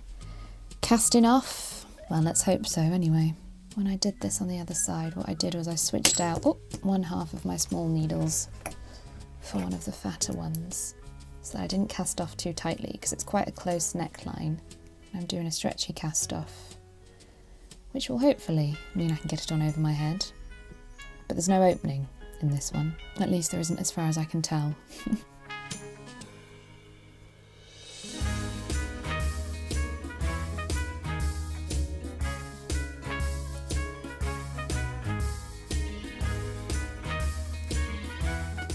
Here we go. Finally. And let's have a look now if I compare it to a sleeve. Much more like it. Oh, thank God for that. And so here we are for the first time in 2 months, nearly 3 months. Nearly 3 months. Let's see how much yarn I've actually used. 70 grams. Okay. 1.4, which means we're at 159.6. An interesting total. I'm getting really specific. I wanted to count as much as possible. That's still quite a lot, 30 grams left. How many ounces was that? No way. So this pattern was supposedly 3 ounces, and 100 grams is 3.5 ounces. And I've got 1 1/8 ounces left. It only took 2 3/8 ounces. So if you have got 100 grams of lace weight or thereabouts, I'd give this one a go. I'm going to add it to my Ko-fi shop, I think, because despite my struggles with it, it's a very cute design. Do you ever feel like your projects are just kind of cursed? So one of the things I've been plodding away on this January, and I was really optimistic about getting finished, getting the yarn down, was my crochet ripple blanket. And it's one of those things, I've been mostly working away on it in front of the TV in the evenings, or like in a few quiet moments here and there. And so I haven't been concentrating my hardest on it, shall we say, and I realised I'd made a mistake. I'd made a mistake all the way back here. I was 2 rows short in this widest pattern repeat. I'd done 6 rows instead of 8. And it's one of those things, I could have just left it. It would have been fine. but it was the whole point is to use up as much yarn as possible. So if there's a way to use more yarn, I should use it, right? Anyway, that was the logic I had. And it was one of those things I thought to myself, I wonder with crochet you can do the same thing as you do with knitting, where you like put in a rescue line and cut it and then pick up again. And so that's basically what I did. However, oh my God, this has taken forever and I'm still not done. So let me see if I can show you the other end without it all unraveling. I've gotten this far. So I've got this much left to do. Because of all the stripe colour changes, I had loads of ends, so I could quite easily just unravel it and unpicked it all from this top section. I crocheted another row of the white, and then what I've been doing is I've been going along, recrocheting the row and putting the loop through the bottom of the stitches from the top half. And I thought, I'm sure this will take no time at all. It'll be really easy. It'll be much quicker than just ripping it all out and doing it again. It's been 2 weeks and I'm still doing this. It takes hours. It is so fiddly and I can't abandon it now. I've come this far. Oh my God, this bloody thing. I feel like, firstly, with that mishap last month with the blue lace cardigan and now this, you know when you just feel like, why do I even bother? Why do I even bother? And all this for a blanket that I'm really not that bothered about. It was just supposed to use up some yarn. It is at least a bit more blanket sized now. And I think once I've figured this out and crocheted until I've run out of yarn, I think it will be a perfectly usable blanket that I will use and as a sort of bed throw, what do they call them? Bedspread. That's the word I'm looking for. Because it's very warm, that's one of the things. It's been great to have on my lap as I've been working this winter because it keeps me nice and cozy. But oh my God, yeah. Oh. So when I'm not tearing my hair out over this one, what I've been working on is my 1840s shawl. Because if you've seen my plans for 2023 video, you know I'm going to the Prior Attire Ball in Bath this year, which I'm very excited about. And so this is one of the things I want to wear as part of my 1840s kit, if you like, ensemble for that event. And I've been slowly plodding along and it's getting there. It's very nearly square. I'm probably about 2 repeats of these zigzags away from it being a square. See, it's quite big now. However, then I have to knit the border. For some reason, I had it in my head that the instructions said the border looks very fetching in shades of red or blue. And I went for blue because I thought that would work best with the colours I've chosen for my sewing outfits for the fabrics I've bought. And I bought another cone of the yarn I've used in blue. And I'm really pleased with the colour. It's a really bright jewel sort of colour. And I think sometimes people forget that like the Victorians could get saturated colours like this, particularly in this era, in the 1840s era. That was like a massive new phenomenon that they could get these dyed wools. It was all really trendy. So I was really glad I got this when it turned up it was as vivid as this. However, when I went back to the instructions, what it actually wants you to do is to knit in shades of blue. So different coloured stripes of blue for the border.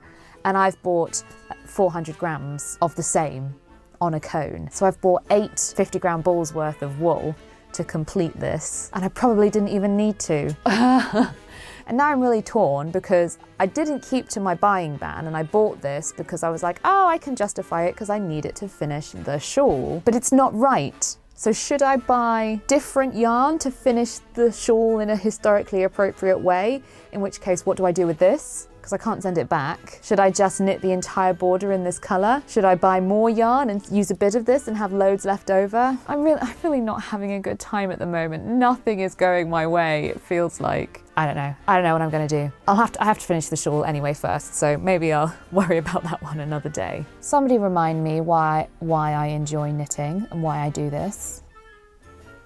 Please. So it's very near the end of January, but I have actually managed to finish something this month, and it is my massive Victorian shawl. It's sort of folded triangularly, so you can kind of see it. Oh man, the story about this shawl. So I was so nearly done. I literally had, I think, 6 rows left and I ran out of yarn. It wasn't going to be the end of the world. I was just going to cast off and sort of have an incomplete pattern repeat because it's just sort of one of these patterns and it was like knit until it's a square, and it was basically square. I wasn't really that bothered. And I was intending to knit a border as well, so I thought, oh, it won't matter that much. And then I remembered I had several random pattern pieces, bits of things I'd knitted with this yarn previously where I'd just been experimenting or I'd been gauge swatching or things had gone wrong or I didn't like the pattern or whatever. So I dug out a few of those, and so what I decided to do was harvest one of those because I don't need them anymore, they've served their purpose, and use a little bit of that unpicked yarn to finish the shawl. So I got out my Swift and I ripped back the yarn and I wound the unpicked yarn onto the Swift kind of loosely so that it was all still crinkly. And then to make it relax and stretch out again and recover its elasticity, I used my garment steamer and I gave the yarn a really good steam. And then I just made my Swift, because it's adjustable, just made it a bit bigger to sort of stretch the yarn out. And then I kept steaming it, and then I left it to cool, because that's the thing. Wool yarn is protein fibre, it's like your hair, so you heat it up and shape it. If you leave it to cool in that shape, it will hold that shape. So that's what I did with the yarn basically. I heated it up with the steamer and I stretched it out and left it to be completely cool before I rewound it into a little ball, and that meant I could finish the final pattern repeat of this shawl. However, I was supposed to knit a border on this shawl. I could have just used this for the border, but the whole point of this project has been about historical accuracy, and so to compromise now just didn't feel right. And I looked through my stash for other things, because I have some blue Shetland wools that I thought maybe could work. I don't have enough different shades of blue, and I don't have enough quantities to be certain that I could finish it, and it was going to be all stressful. The other thing is, I've since bought pink fabric, and it's got like a little pink and sort of green speckled repeat pattern. So then to do the shawl in shades of blue to coordinate with this pink kind of didn't make any sense.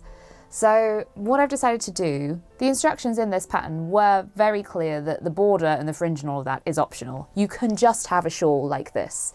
So I just cast off, and this is, if you're familiar with my good, better and best system, this is what I've decided is the good. It's good. It's perfectly fine. I'm perfectly happy with this. It's going to serve its purpose. I've learnt what I wanted to learn. I've tackled my first Victorian knitting pattern. You know, this is good. It's still a success. If I do want to come back to it and knit a border before the ball, I would still like to do that, but that's going to be, you know, better and best. Maybe the border will be better and the fringe will be best or something. If I decide to do that, I will buy yarn specifically for that, because to me what I want out of this project is to prioritize the accuracy, is to prioritize the aesthetic look, and I don't want to compromise on that for the sake of this stash busting challenge. You know, I don't just want to shove any old yarn in there for the sake of it when this project is actually quite important and quite special to me. So I've just sort of had to come to terms with the fact that it is what it is. We're stopping here for now. That does mean, however, I can take off the tally all the yarn, because I used up that entire cone of yarn with this project and a bit extra that I found in a box. However, of course, I have bought more. So let's see where we're up to. So that cone, I had to go back and rewatch my own video because I couldn't remember, and I'd misentered it in Ravelry as well, exactly how much there was. But that original cone was 9.5 balls of wool, and it's all gone. So that takes us from 159.6 to 151.1. However, 400 grams is 8 50-gram skeins. So we have to add 8 back on. Oh, I've done the maths wrong. It's 150.1. So we're at 158.1. So I am down 1.5. But still, that stings a little bit. What am I going to do with this? Part of the reason I could have just knit the whole border in this. Why I bought 400 grams of this, I don't know. I was having a funny 5 minutes, obviously. But 400 grams is enough to make a jumper or a cardigan or something for me.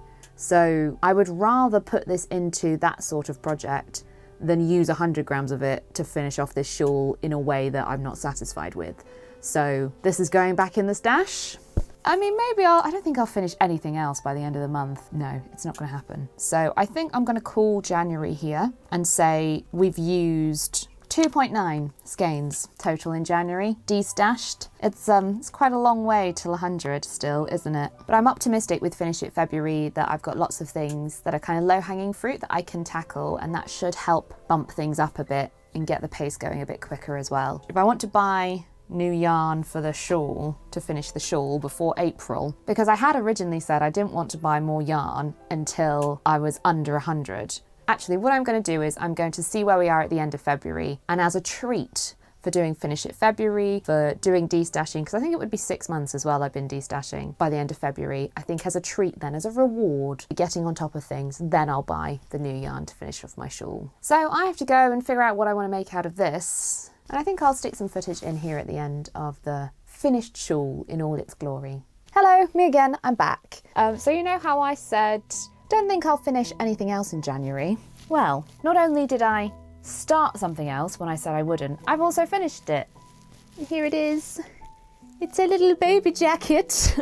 I've got some babies expected from my friends and family over the coming months, and I remembered that I'd promised them some hand knit baby things. And you know what babies are like, they do not turn up on anybody's schedule except for their own, so I thought I'd better be prepared.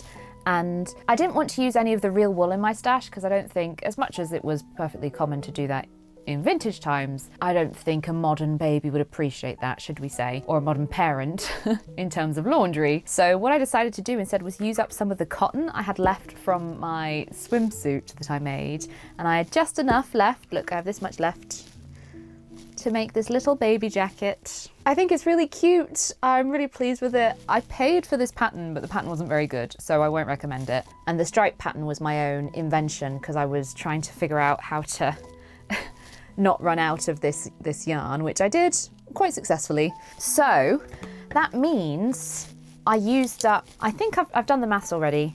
I had 60 grams of this, 7 grams left, so I used 53 grams, and we're going to call that 1 ball of wool. So we were at 158.1 and we're now at 157.1. Yay! So the total for January is actually, what did I say it was previously? 2.9, 3.9 total for January, so nearly 4.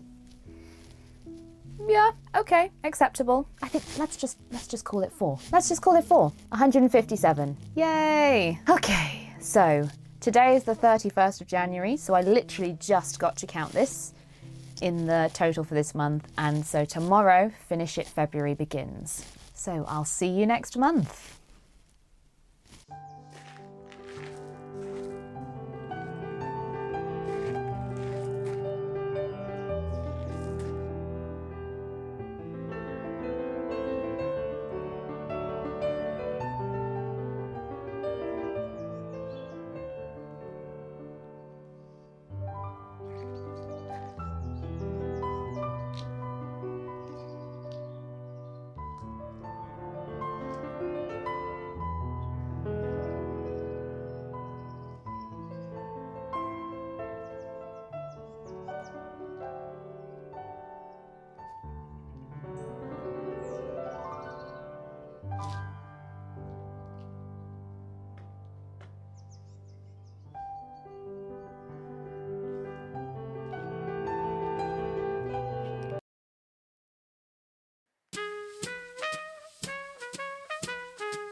Welcome to Finish It February. So if you don't know, Finish It February is a sort of community project, if you like, hosted by Roxanne Richardson over on her channel, where she encourages us as knitters once a year in the month of February to go through our unfinished objects, known as UFOs, and see what we have that needs finishing, that we can work on, that maybe we want to get rid of or rip back and reuse the yarn, that sort of thing. So you may have been following along with my stash busting series, and one of the things about this long-term stash busting project is that I have acquired loads of UFOs, and I'm not normally the type of knitter that likes to work on more than one project at once, and so this is stressing me out. So I am determined this February we're going to get all these UFOs, they're on the bed behind you, down. I was going to say gone, but I think that might be a bit ambitious. You'll see. Yeah.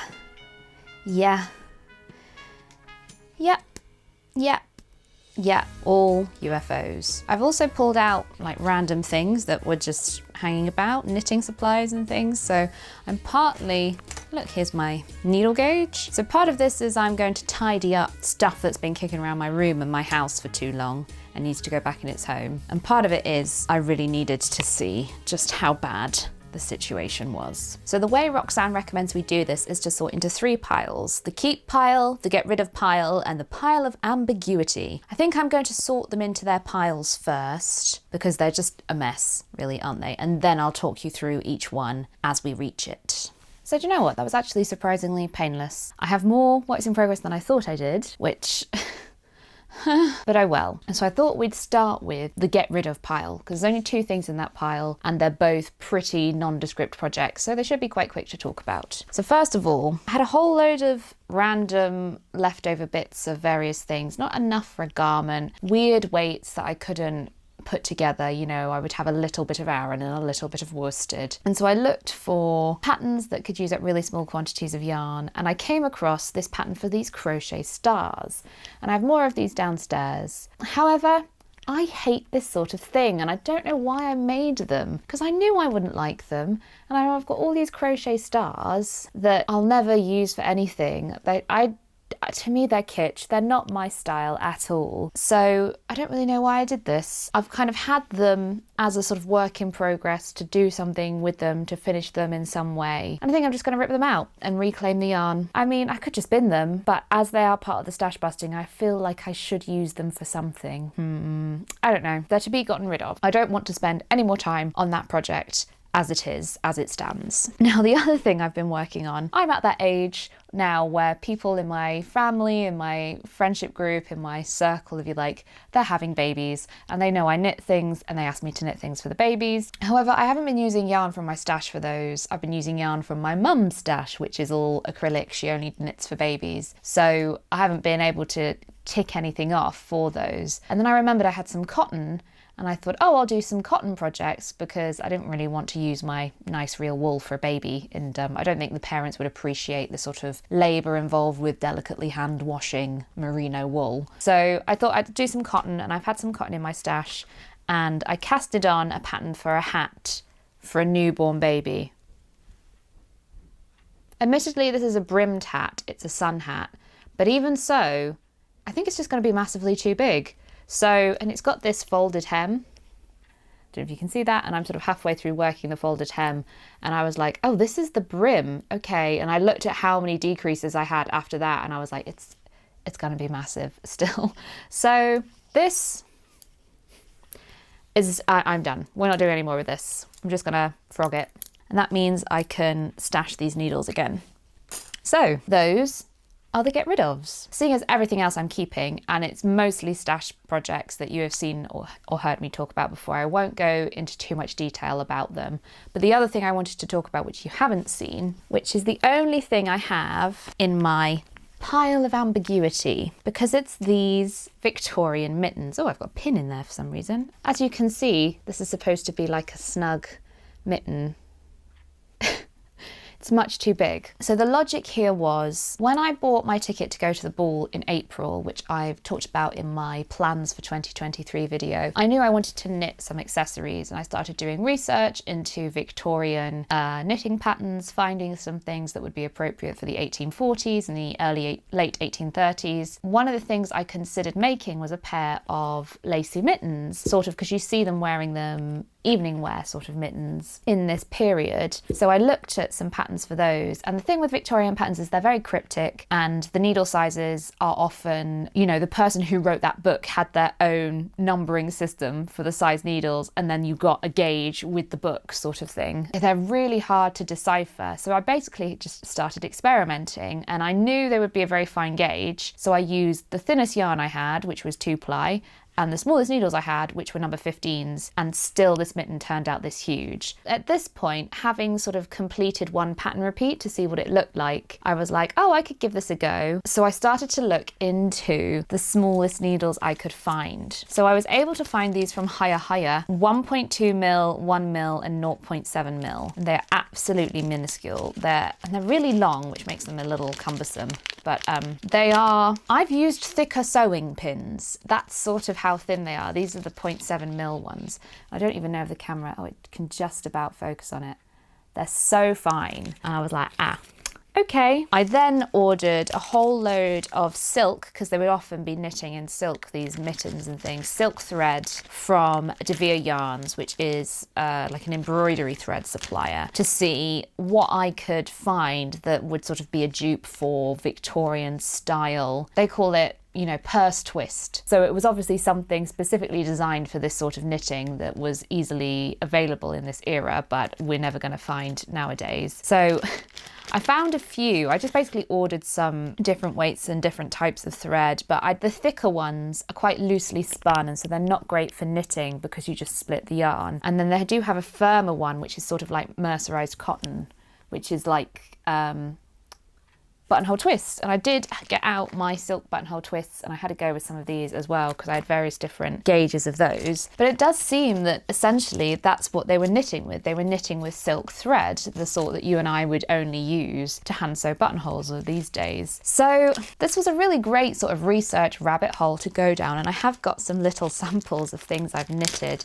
I actually think at the time I did this, which was probably before I started stash busting, this is how long it's been, I filmed some footage. So if I can find the footage I filmed at the time, I'll add it in here. But I did make these really tiny little sort of gauge swatches just to sort of see if I could do it, firstly because it's so fine. This is the red, the one with the red thread, which was most similar, I think, to the kind the Victorians would have had. And then I tried with a different embroidery floss I had, doing a little sample of the stitch pattern from that bigger one that I showed you, so you can see I've got like the ribbing at the bottom and things to see, sort of just to experiment really. So I bought all this stuff, and I would still like to give this a go. It's just timing. Before the ball it's not going to happen because it's so labor intensive. That's one of the reasons I wanted to try it, was to appreciate sort of the amount of time and effort and skill that was sunk into something as delicate as this. But I don't know what to do with like this.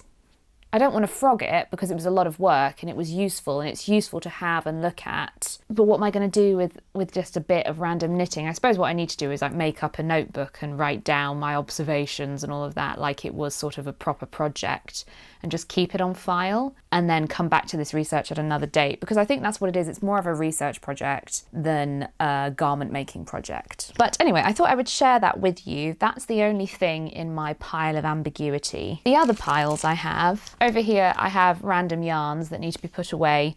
In the middle here I have random supplies and things that need to be put away, and then all the other projects I want to finish. So there are only two here I think that you haven't seen. Naturally, I've got the crochet blanket I'm still working on. This over here is the Hexie Puff quilt. And it's one of those things, when I started it, I knew it would be a really long-term, lengthy, involved project. But I haven't done anything on it for months now probably, and it's just because knitting those Hexie Puffs is really dull and they're not very fun, and you have to be really motivated to work on it. So I originally had this plan that I only wanted to use hand-dyed yarns, and I had very few hand-dyed yarns, but I'd got lots of sort of leftover bits, and I thought this will be great to use them up. However, a lot of the reason I had these leftover hand-dyed yarns was I had been a member of this mystery sock knitting club, and so you just randomly got a hand-dyed skein each month to knit your socks with, and a lot of them I didn't really like. So now I have like this weird selection of Hexie Puffs that don't really go together because it's all sort of random, and a lot of the shades I don't like anyway. So I haven't been really enthusiastic about that project. The other thing is I don't buy a lot of hand-dyed yarn, so I don't have that many leftovers left to use up, and I've sort of been wondering about where I'm going to go with this Hexie Puff quilt, because, or beekeeper's quilt as the design is called.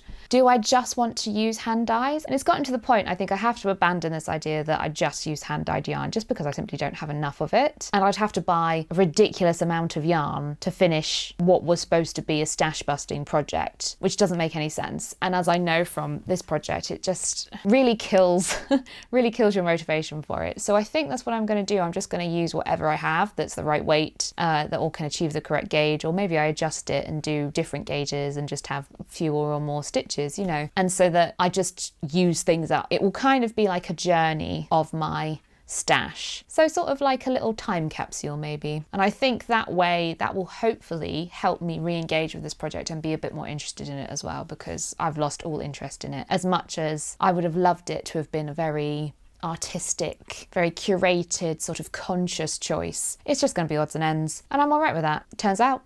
The crochet blanket you know about. This here is this 1930s daisy maker project I was doing, which again, this is making these daisies is so repetitive, and I have got quite a lot of them now, but I needed a break. I lost interest, and so now I'm sort of got this half done project, which I haven't wanted to return to. It's a very slow way to use up yarn as well. And so, you know, I've been trying to focus on doing faster projects, more yarn intensive projects to get through my stash quicker. And this one's going to be quite a long project. Again, there's a theme here. These are why they're my UFOs. And then, so I have this pair of Weldon's gloves. You've seen this one previously in a stash busting video. I made one glove. I got as far as the rib on the other glove, and I didn't want to knit them anymore. I think I was just done with really fiddly little things at this moment, and I wanted to do something different, or wanted to make a garment as opposed to an accessory, things like that. Something, I just lost interest. And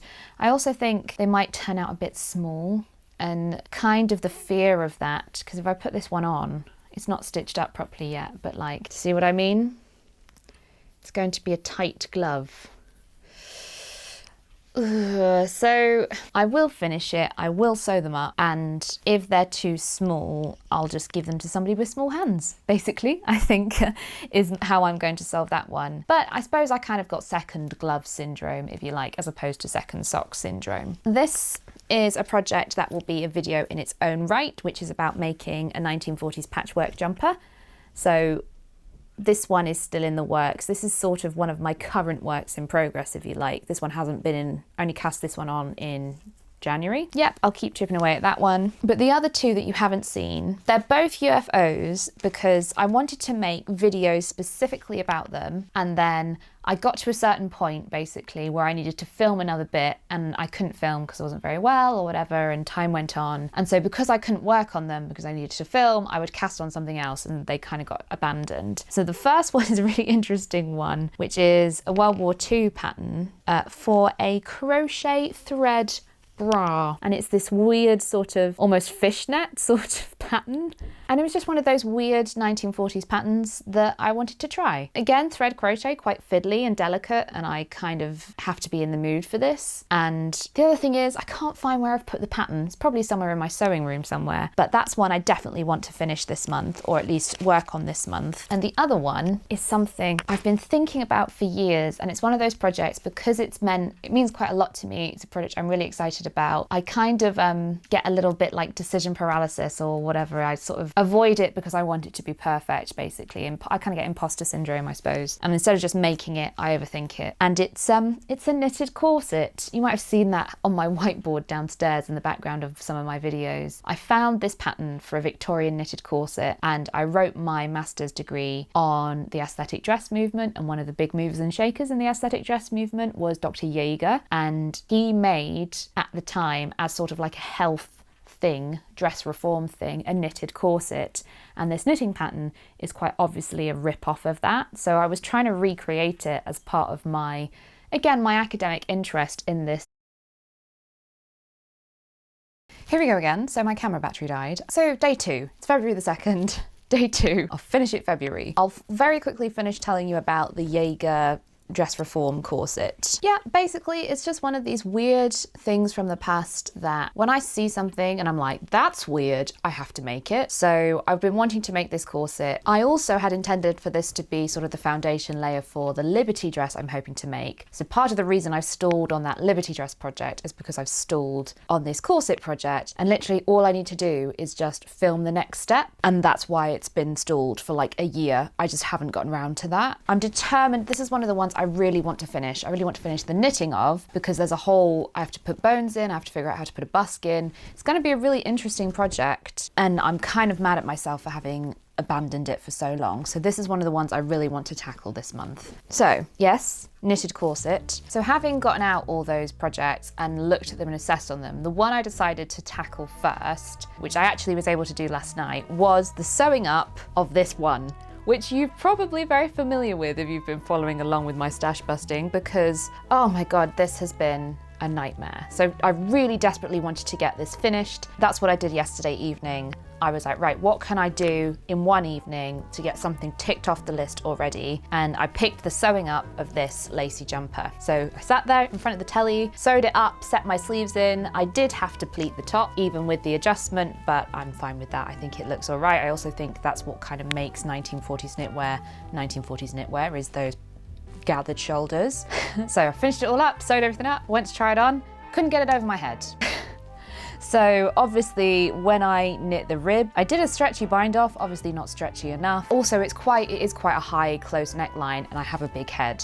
So this is often an issue for me. And I did consider, should I rip out the rib? Should I redo it? Should I retry and do the bind off? And then I was like, no, I want this done as soon as possible. That's the point of Finish It February. So I've just left the ribbing open at one edge. I unpicked the sewing up that much. I can get it all over my head now, and I will probably fasten it with a popper, a press stud. I've got some very small vintage ones downstairs, so I'll use one of those. That should be nice and lightweight. And then I can call this one good. Finally! I've mentioned this several times with this. Sometimes a project is just cursed and everything goes wrong.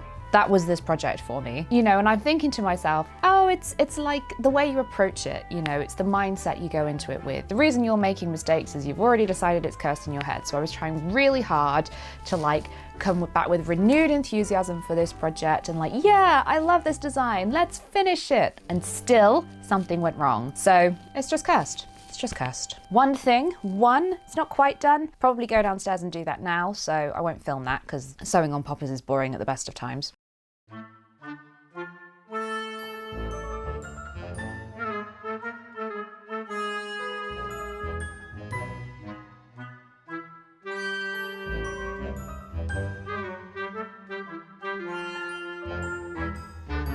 So that is going to be my first work in progress done. And it's only the 2nd of February. So having looked at everything yesterday, there are several ways you can go about Finish It February. You can see how many works in progress you have and just commit to doing a little bit on every one in the month of February, or you can look at them and decide, okay, that's the one I really want to finish, and put all your time and energy into that one. And I think that's probably the way I'm going to go, because to me what I find stressful is having lots of things to work on. So I want to get the total number of works in progress down, and the easiest way to do that is to sort of tackle them one at a time. And so the next one I think I'm going to work on is going to be the patchwork 1940s jumper, because I'm making a video about that one and I kind of want to put the video out this month if possible.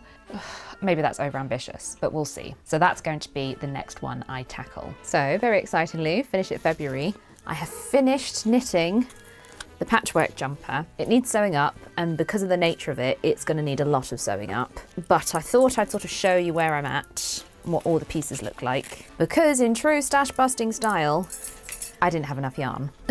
So the fronts and the back, well, the front and the back is okay. I had enough of the red to do the yoke.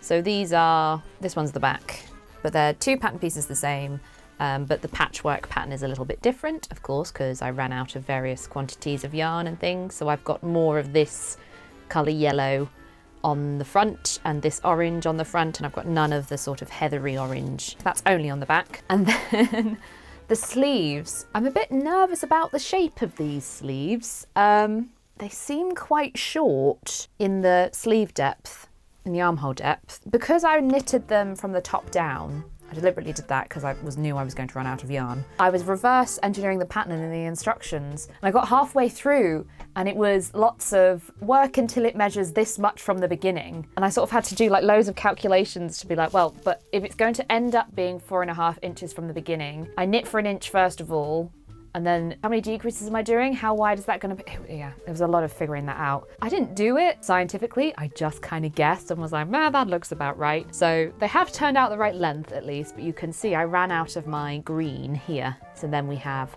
the blue at the bottom. So I ran out of green completely. I had a tiny little bit of the blue left, and I had to return to my side panels to shape the underarms. So it's like it's got these tiny little blue horns.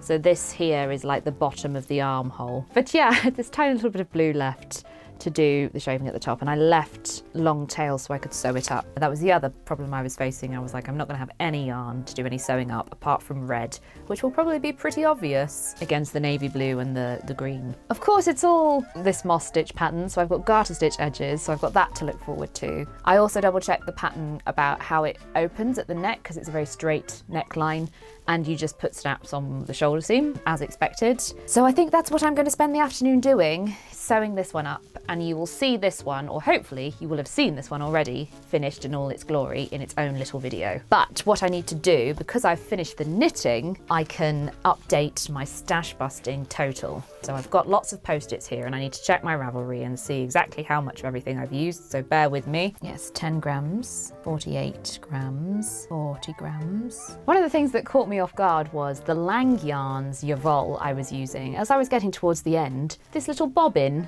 of coordinating, I guess it's 2-ply weight yarn, fell out of the middle. So, I mean, I should have guessed that because it's literally on the yarn band. A picture of this is on the yarn band.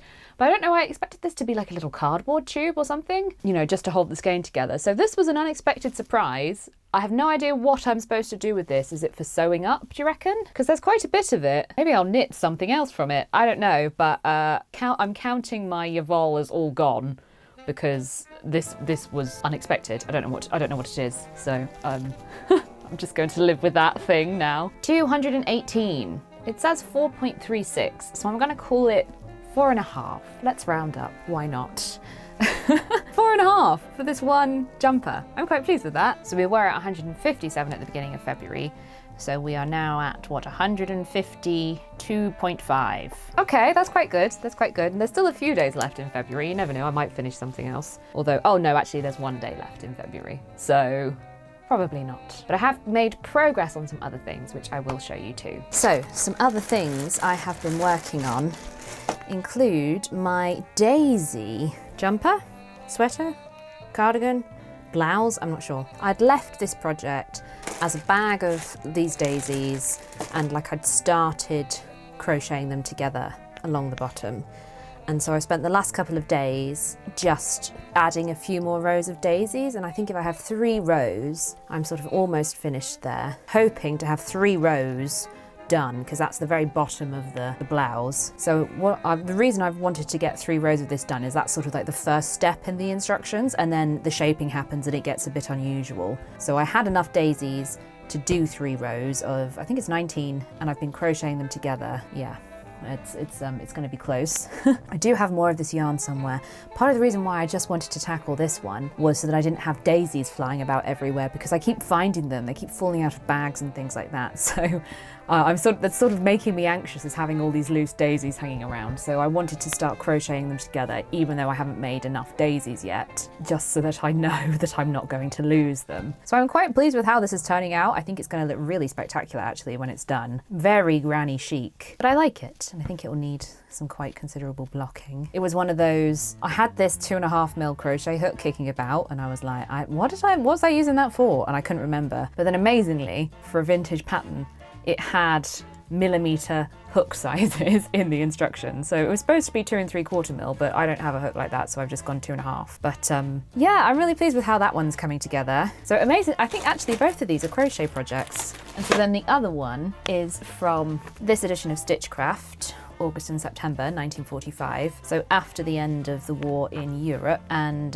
it's this brassiere. So I've been working on making an entire video about this one because I think it's so interesting and fascinating. The reason I wanted to try it is because it's the original instructions tell you to make it out of sewing thread. Now I've used crochet cotton, but what does it say? 2 reels of machine twist or any other mercerized sewing cotton 36 to 40, used double by taking a thread from each reel. So I went for number 30 crochet cotton, which appears to have been about the same sort of thickness, and a 1.25mm hook, because it just says a fine steel crochet hook, vintage patterns for you. And the reason it's telling you to make it in sewing thread is because sewing thread wasn't rationed. And in this year, 1945, you only got got 24 coupons, I think, a year. And so like a coat was 14 coupons, that sort of thing. So it was really strict, the clothing rationing in 1945. So I just sort of wanted to make this one as a sort of social experiment. Really a little bit of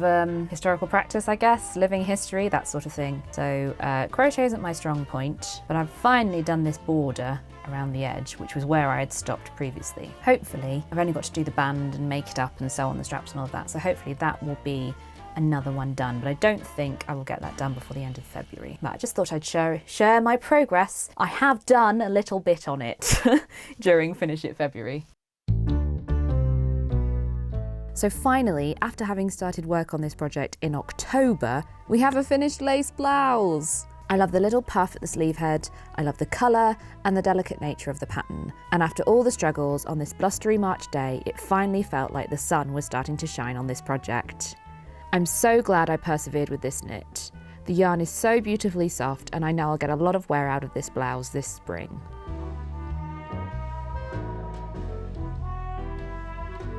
Naturally, you know I like to show my finished makes sitting down, but sitting still out of the sun was absolutely freezing.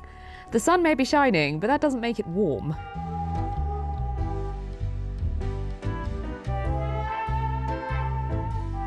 I managed to stay out in the wind long enough to show off the details, like the opening at the neckline, which is nearly invisible, and I must say I'm really thrilled with this one. Just a reminder that this pattern is available in my Ko-fi shop if you'd like to make your own version. As for the patchwork jumper, I know you've already seen it in the previous video, but I realised I didn't include any footage of it sat down in that one, so here it is. The opening at the neck is not quite so invisible on this one, but I don't mind. And while I had previously talked about adding shoulder pads, the sleeves are so close fitting, I didn't have room for them. I still think it looks kind of lumpy and too big, and I think sitting down highlights that more. And then the sun came back out, so I took a moment to try and alleviate my seasonal depression with some vitamin D. But yeah, still kind of lumpy looking, even in the sunlight. I think the thing I'm most proud of is the colours, from a bunch of odds and ends to a surprisingly cohesive patchwork design. I've never been the best at colour selection, but I think I'm finally starting to train my eye for what works and what doesn't. I didn't get as much footage as I would like, and you'll have to excuse the compost bins and water butts in this shot, but between the wind and the sun going in and out every 5 seconds, I didn't have a great time shooting this footage. Still, I'm excited that spring is finally here, and we can move on with some new projects. Thanks for watching. See you next time.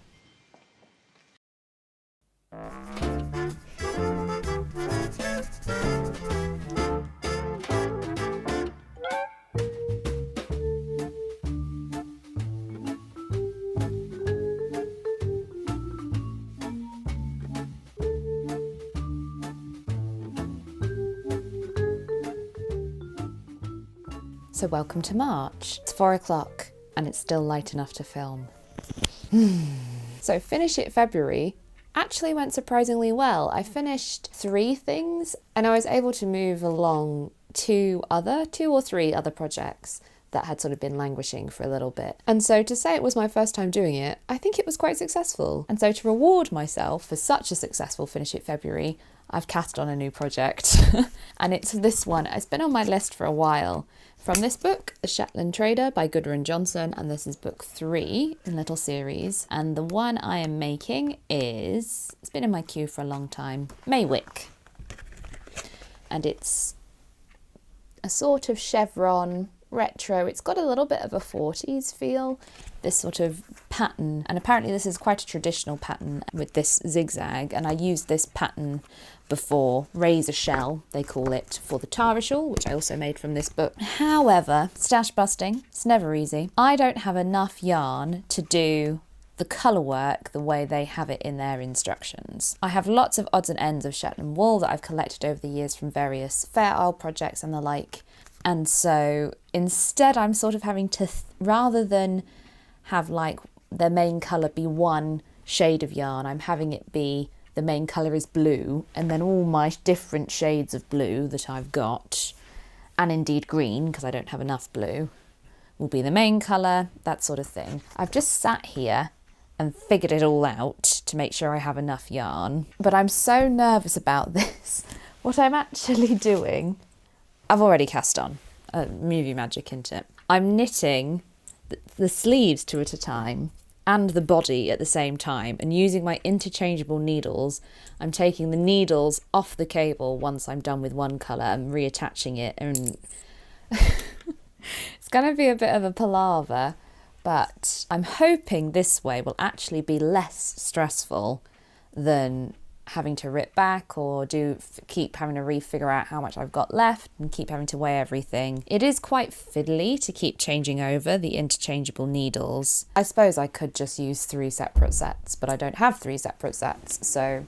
And naturally with this Shetland yarn, despite all this colour work and having had to weave in and sew in a whole load of ends for that patchwork jumper in February, to do another colour work jumper straight afterwards. However, this one, being the Shetland yarn, you can do the spit slice method.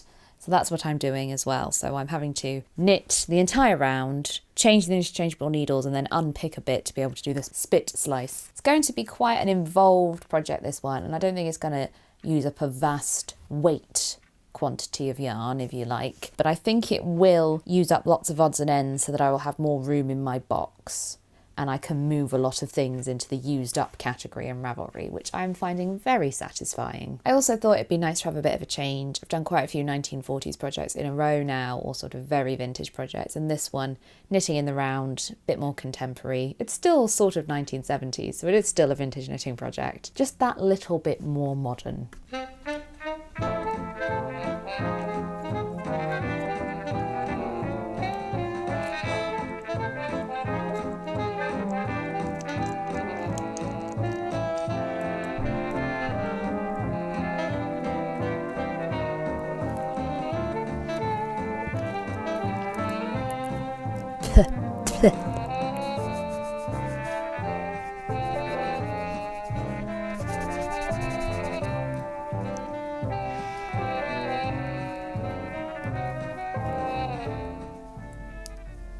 So welcome back to stash busting. It's been quite a long time. So long that I had to go back and watch my own video. It also took me ages to find my little notebook, so that was a waste of energy. But I think the only footage I filmed in March was about the Maywick that I'm working on from this book, The Shetland Trader Volume 3. Looks like this.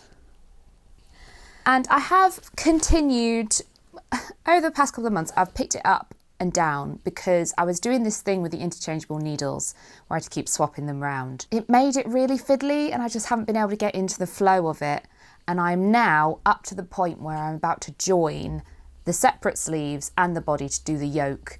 So it will hopefully whip along from now. However, I have several issues with it at this point. So because it's knitted in the round, you can see it's biasing pretty badly. It's on the wonk, basically. These should be vertical lines, and when you sort of pull it straight, nope, they're diagonal lines. I don't know whether that's just the nature of it and it will block out fine. But at the same time, I've been really frustrated actually. It's not the first time I've noticed this about a pom-pom pattern. They give you the gauge after blocking, which, I mean, you can kind of block your gauge to be whatever you like. Do you know what I mean? I need to know what it is before blocking as well, because it says at this point my sleeves should be 31 centimetres and they're not, they're 27. So that's 4 centimetres short. So I've been a bit of a loss what to do, because as well with this pattern repeat, should I knit extra rows? Will that throw the pattern out when I join it together? I haven't been thrilled with this pattern. I don't know whether it's just because I am so used to single size vintage patterns that, like, the structure of the pattern, you know, 4 size 1, 4 size 2, do this, and then like it'll be like redo this, pattern repeat, but then for my size it will just be a dash number of times. So I'm like, so I just read this whole chunk of text which has got nothing to do with the size I'm making. Okay, great. So I just have to ignore all of that and go on to the next step. I'm finding it really confusing. So what I've decided to do is something that I've learned from Roxanne Richardson, which is I'm going to take it off. Well, I'm probably going to leave it on my interchangeable cables, and I'm going to block them now before I carry on. And that way, hopefully I will know whether it will grow to be the right length, but also they're quite snug, these sleeves, as they are. So this should be the underarm. And like in their bracelet length sleeves in the design, and mine barely reach the elbow. They're also so snug and it's Shetland wool and they're kind of itchy, and I'm a bit like, am I ever going to wear this jumper? But then I can't unravel it because I've spliced all the edges together and all these stripes. So I couldn't reclaim the yarn if I frogged it, even if I wanted to, unless I used it for some weird, wacky other stripe project. So there's a big question mark hanging over this one just now. It needs blocking and we'll see where we are. So that's a little update on that one. I've still got quite a lot of Shetland wool left in my bag, so I could always just do extra rows, but nothing finished there, so nothing to take off the stash busting total. So the other things that I was working on over the past couple of months have been my Victorian things to go to the Victorian ball in Bath. And you may remember my big Victorian shawl. You might notice it doesn't have a border. In the end, I did just have to cast off and leave it as it was, but not for want of trying. I tried so many different ways to get a border that I liked. I originally bought this cone of blue yarn, you might remember me talking about it. I also then bought another 5 balls of yarn to try and make a stripe pattern out of. Unfortunately, always the dilemma when ordering online, although this for Knit Picks palettes, I had a shade card, and so that's why I went for this particular yarn, because I knew I had the shade card to look at, and yet it just didn't work. I tried and tried. I tried the original pattern with the stripe sequence that it suggested, and then I tried a different one just using this colour. I think part of the issue is this is a very yellow off-white. As you can see, I've got my white bedding and my white top on. It's incredibly warm yellow, and a lot of these are quite cool colours, and they just didn't go with it. And I had these ideas about, oh yeah, the Victorians did have bright colours, I want to use bright colours, but it just didn't work. That was even the thing. The dress I ended up wearing this shawl with, my day dress, was a very cool pale pink, and then I had this very yellow shawl, so it didn't even really go with the dress. But I did wear it, and I am glad I made it. But of course that now means I have 5 balls of wool to add to my total. So we were at 152.5, add 5 for the shawl, which I haven't used, and we're up to 157.5. So I haven't decided what I'm going to do with these. I don't really think all of them go together. I know lots of people like pink and red together as a combination, but I don't. So maybe these all become hats. Maybe this is like Christmas gifts I knit for people or something. I don't know. I don't know what I'm going to do. This colour is called Victoriana and I quite like it. So I might try this for a different Victorian pattern. But they're so difficult to figure out with the yarns and the yarn quantities and all of that. So maybe I'll ask some of my fellow vintage knitters, Victorian knitters, if they have any suggestions for 50 grams of 4-ply. That's not all the yarn I've bought. I kind of fell off the bandwagon of stash busting here quite drastically. Although to be fair, I had promised ages ago to knit a friend of mine a hat for their birthday, and they're really into space, and so I didn't really have anything in my stash that was right for like a sort of cool modern beanie hat. You know, my yarns tend to skew vintage historical. So I went and I bought some hand-dyed yarn.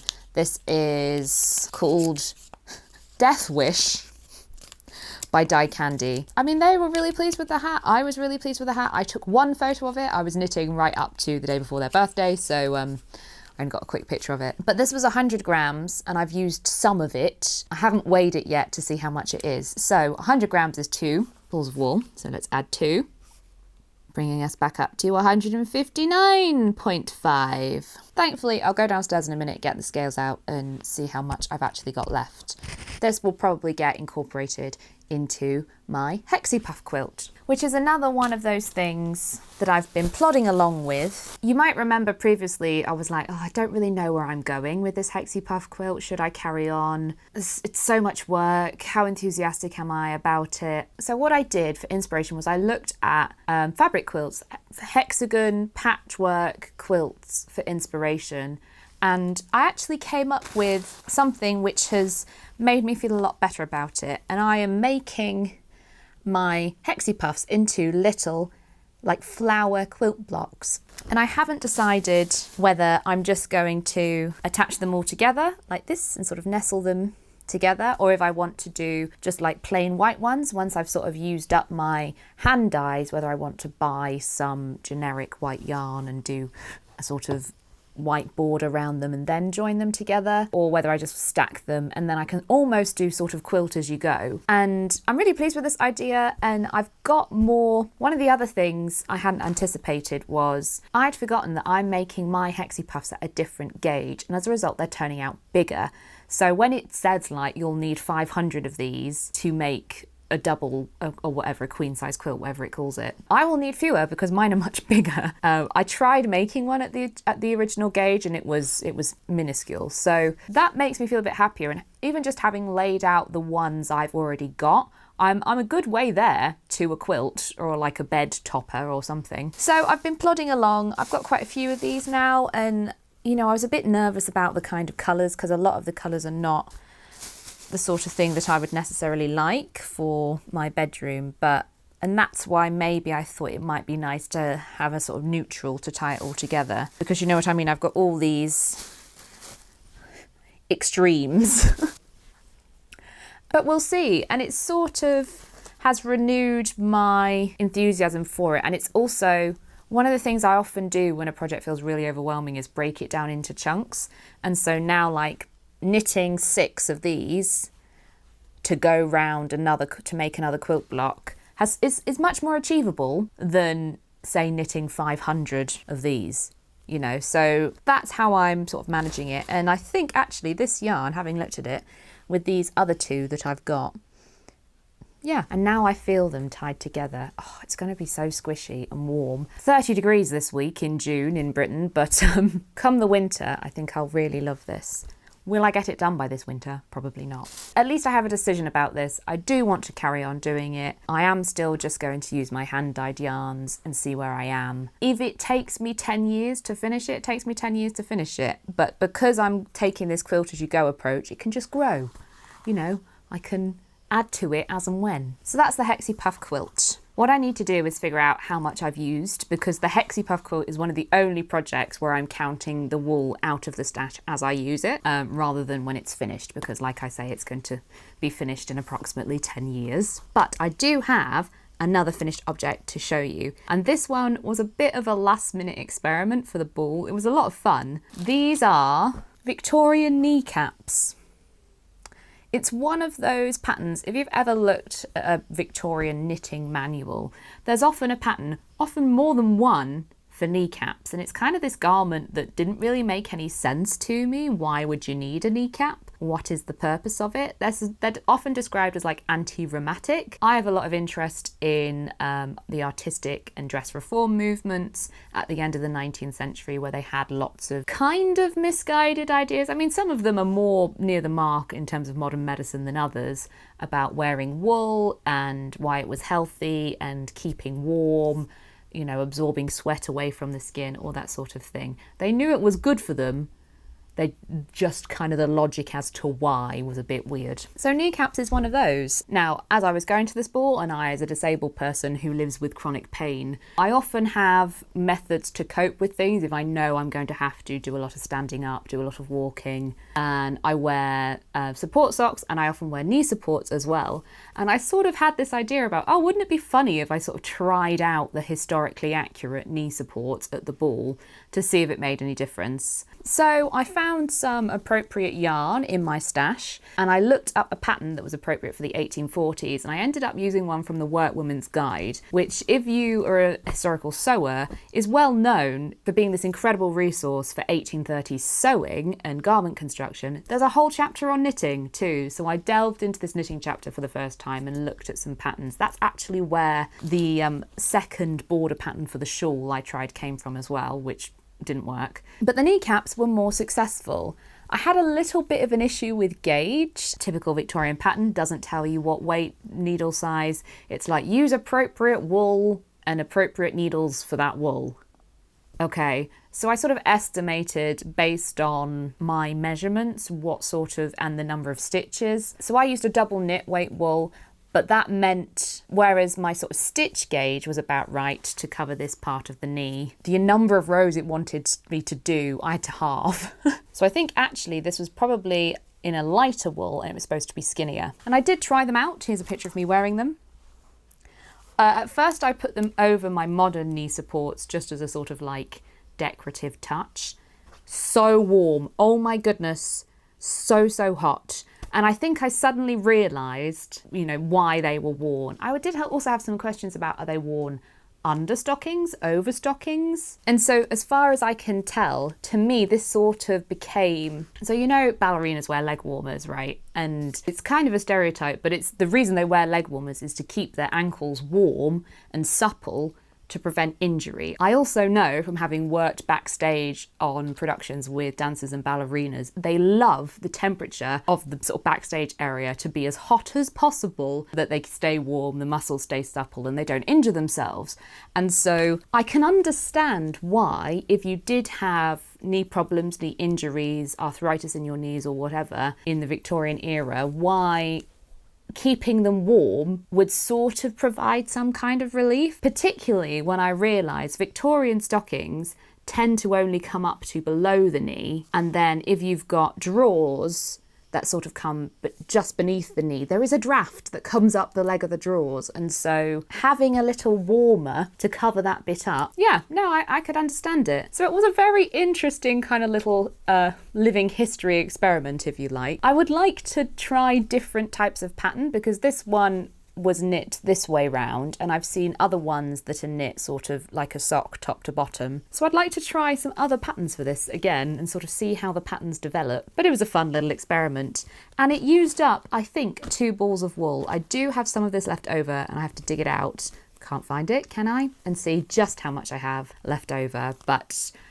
I've used at least 100 grams. So speaking of projects for the Victorian ball, it was a completely unrealistic project. It was never going to happen in time for the ball. But because I was looking at this workwoman's guide for 1830s stuff or 1840s stuff for the ball, I came across a very early stocking pattern. And I'd seen sort of late Victorian stocking patterns and they're constructed very much like the 1940s stockings that I made were. But this early pattern made no sense to me. It was all about squares and making it making it out of squares, and so you knit for the breadth of the stocking down and then you start decreasing and all this sort of stuff. So I thought I would give it a go.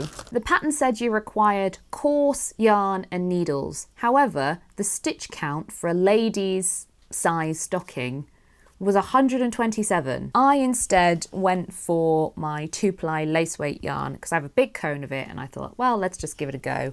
And that looks more appropriate in terms of size for a sort of over the knees kind of stocking, or because it is supposed to be over the knee. It describes, knitting the square to the bend of the knee. But this is how many rows I've ended up doing, and now I have to shape for the heel. That's the length probably up to my knee, but not over the knee. I took this one on my holiday with me because I quite like knitting 2-ply in hot weather because it's not so warm. It's also light, so easy to pack and travel. I've got this very severe sort of angle of decreases for the calf as well. And there were lots of kind of contradictory things in this pattern as well. So this one's really an experiment basically.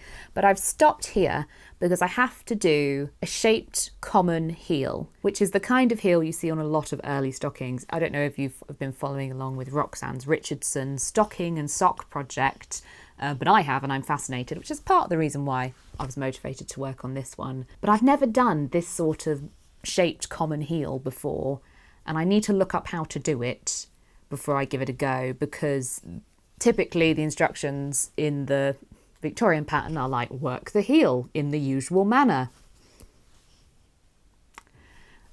Okay, but it has used, I wound off a little bit from that cone, well, quite a lot from that cone to take with me when I went away. So it's probably only used a couple of grams really, isn't it? Because it's so lightweight, but we'll see. When I finish it, don't know if I'll make another one, but it's a nice experiment and I'm sort of collecting these Victorian experimental projects just to try them out. And they don't have to fit anything, doesn't matter.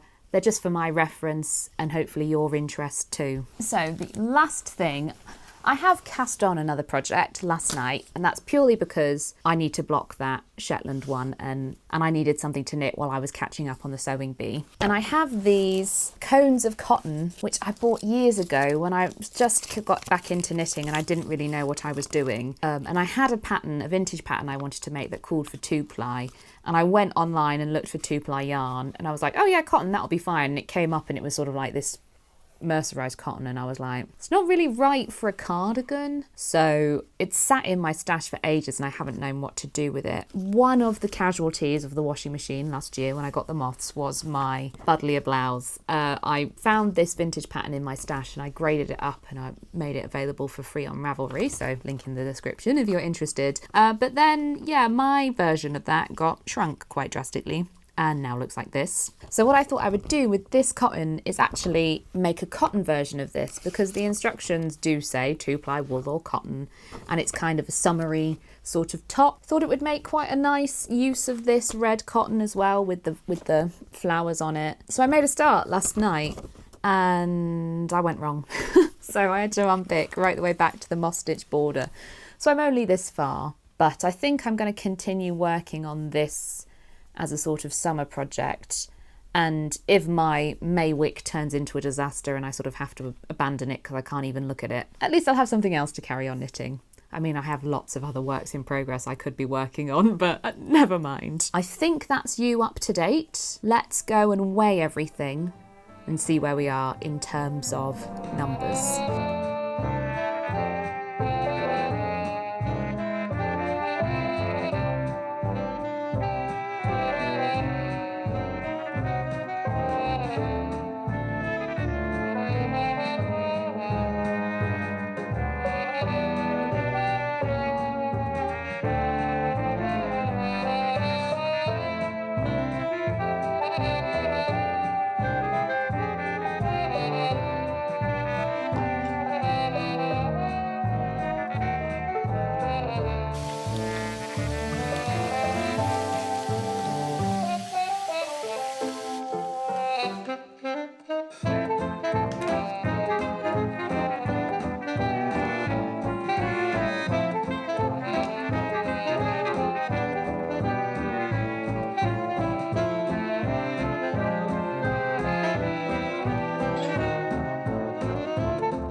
So welcome to July. You'll have to forgive me, I'm a little bit out of the habit of this because the end of last month's video was a bit weird. I just sort of left you with the total so far, and then I realised I'm a week into July and I haven't really updated you on what's been happening or where I am. So hopefully this turns out okay, because a lot's happened. I think I left you with the blocking of my Maywick, which is a jumper from this book, The Shetland Trader. And I'd sort of been moaning about, I'd been having difficulty with gauge, and that's why I blocked it, and I was able to achieve the right gauge after blocking. It's just a bit short, I reckon, for my taste, which is a bit of a shame, and I sort of ummed and ahed about whether to lengthen it before I joined for the sleeves. But because I'm sort of doing this stash busting, and I was a little bit nervous about yardage, I decided against that. I now will probably have more than enough yarn to have done it anyway, so I'm a little bit miffed about that. But also, joining for the sleeves went terribly. I complained a little bit about the instructions, which I don't know, it might just be me, because I don't knit a lot of seamless sweaters. I don't do a lot of this sort of modern multi-size knitting. But yeah, I was able to join the sleeves okay. I was able to get them all on the same circular needle. But then what really threw me was the underarm decreases, because hang on, let me show you. Oh, I think I just lost my stitch marker. Yeah, there it is. So this shell pattern, razor shell pattern or whatever they call it, requires you to do a central decrease and a yarn over to complete the pattern. However, as soon as you start decreasing, you have an incomplete pattern. So you have a central 3-stitch decrease, so you decrease 2 stitches in the middle, and then the yarn overs are either side of that central decrease. But if, for example, you've decreased this part of the pattern for the armhole, so you don't have a yarn over here anymore, you're decreasing more stitches than you need to in the middle. So my stitch counts were out. At one point I was increasing, and I'm not sure how I even managed to do that, given that I was trying to do like 8 decreases per round, and yet my stitch count was going up. Still, it was just a nightmare. I had to completely rip back, which is also really annoying because of course you're splicing, I've lost the stitch marker again. This is why I hate these little plastic things. Anyway, you're splicing the yarns together to create the stripes. So when you go wrong, you've suddenly got like this weird magic ball, and you have changed colour exactly at the point you thought you needed to, but actually guess what? It's now not the point you needed it to because you've done it wrong. So you have to re-splice it, and sometimes it's too long and sometimes it's too short in the colour. It's not been a fun experience. I am now, however, at the point where I have joined the sleeves, you can see, and I'm doing this simultaneous set-in sleeve shaping, which I've never done before. You can still see, despite me blocking it, it is still biasing.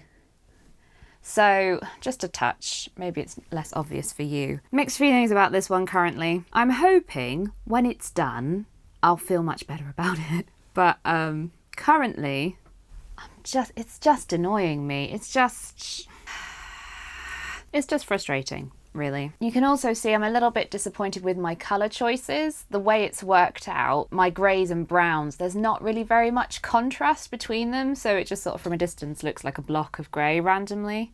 Oh well, this is kind of the nature of doing these scrap busting stashy projects. I didn't know that was going to happen, and I could have changed it while I was doing it, but because I was so focused on the decreases, it didn't occur to me. But I'm plodding along. I'm very nearly finished, so we'll see. When it's done, we'll see. One of the other things I thought I would mention is we're coming up to a year of stash busting, and I haven't made anywhere near as much progress as I thought I would have, and I'm a little bit mortified by that. It's also getting to the time of year where the moths are coming back and my room is still a mess. I still don't have enough space to store my yarn safely and properly. It's just stressing me out a little bit at the minute knitting. I also keep going wrong with things. It's causing me pain for the first time. It's never happened before. I'm getting terrible like wrist and arm pain, and I do a lot of knitting, and I always have done, and I'm doing less knitting now than I have done for a while, so I don't understand why I've suddenly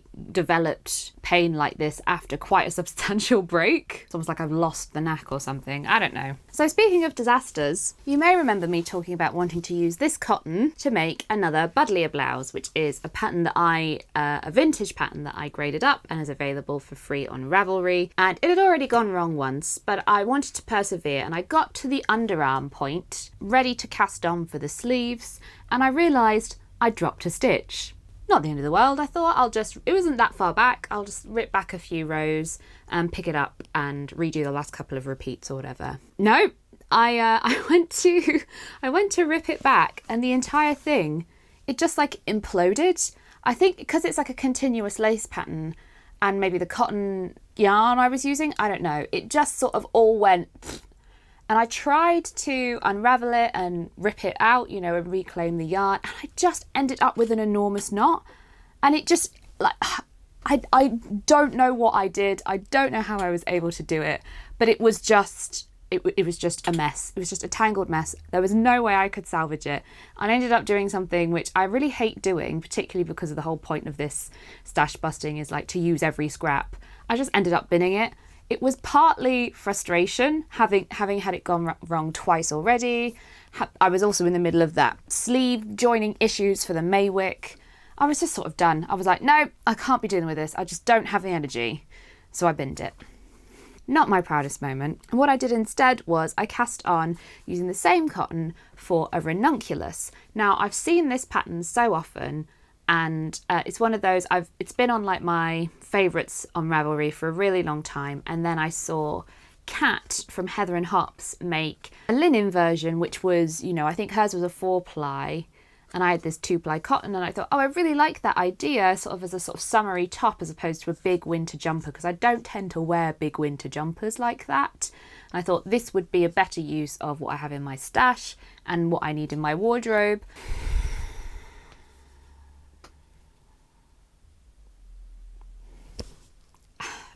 I don't know. I don't even know what happened. Actually, I do know what happened. Again, I dropped a stitch. I think knitting at a loose gauge with cotton like this that isn't very grippy and metal needles, it's just really slippery and you have to be more careful. And I was watching the telly and I wasn't paying attention and I dropped a stitch. And the stitch I happened to drop was right at the point of the German short row shaping turn. I don't know what happened. Like it just came apart. There was a hole, and no matter how hard I tried, I couldn't figure it out. I couldn't fix it. And in a fit of frustration, it came off the needles. To be honest with you, I wasn't thrilled with the way it was going anyway. You do a tubular cast on. I don't like tubular cast ons. I don't like the way they look. I also don't find them any stretchier, or it wasn't any stretchier for this cotton. I still don't think I would have been able to get my head through here. So part of me is like, maybe this cotton is just not for me and it's going to get rehomed. So in a fit of rage, while every other project was going wrong, I cast on a new project. Of course I did. I've become that person now. I just wanted something that felt familiar to me, that felt well within my comfort zone. And so what I've ended up doing for a very long time, I've had a pattern from this book, which is Practical Knitting Illustrated by Margaret Murray and Jane Costa. It's this classic jersey. There are PDFs of this available to buy online. They're technically not public domain. That's a debate for another time. This is a very well known and readily available as well. I mean, I see copies of this in charity shops all the time. And this classic jersey has been in my queue. It's been at the top of my queue for a really long time. And I've sort of had different ideas about what I wanted to do with this particular pattern. At one point I thought maybe I would try making it on my knitting machine. At one point I thought I would try making it seamless in the round, before I realised I don't like doing that. I'd just rather knit flat pieces and seam them up. I get a better fit that way. I get less bored when knitting things that way, particularly if it's stocking stitch. But I haven't started on that design because the yarn I originally intended, I don't think I'm going to have the yardage for. So what I've done instead is I'm making it like a scrappy stash busting design. And I've taken inspiration from, this is a 1946 edition of Stitchcraft. It's come apart. Again, found this one in a charity shop. The back cover is missing. But they have, their first pattern is what they call a Harlequin jumper. And they're like intarsia sort of colour block designs, and I've seen a couple of other 40s and 50s jumpers this style, and I had a lot of, from my sort of Fair Isle colourwork Penelope jumper, which there's a pattern for in my Ko-fi shop if you're interested. It looks like this.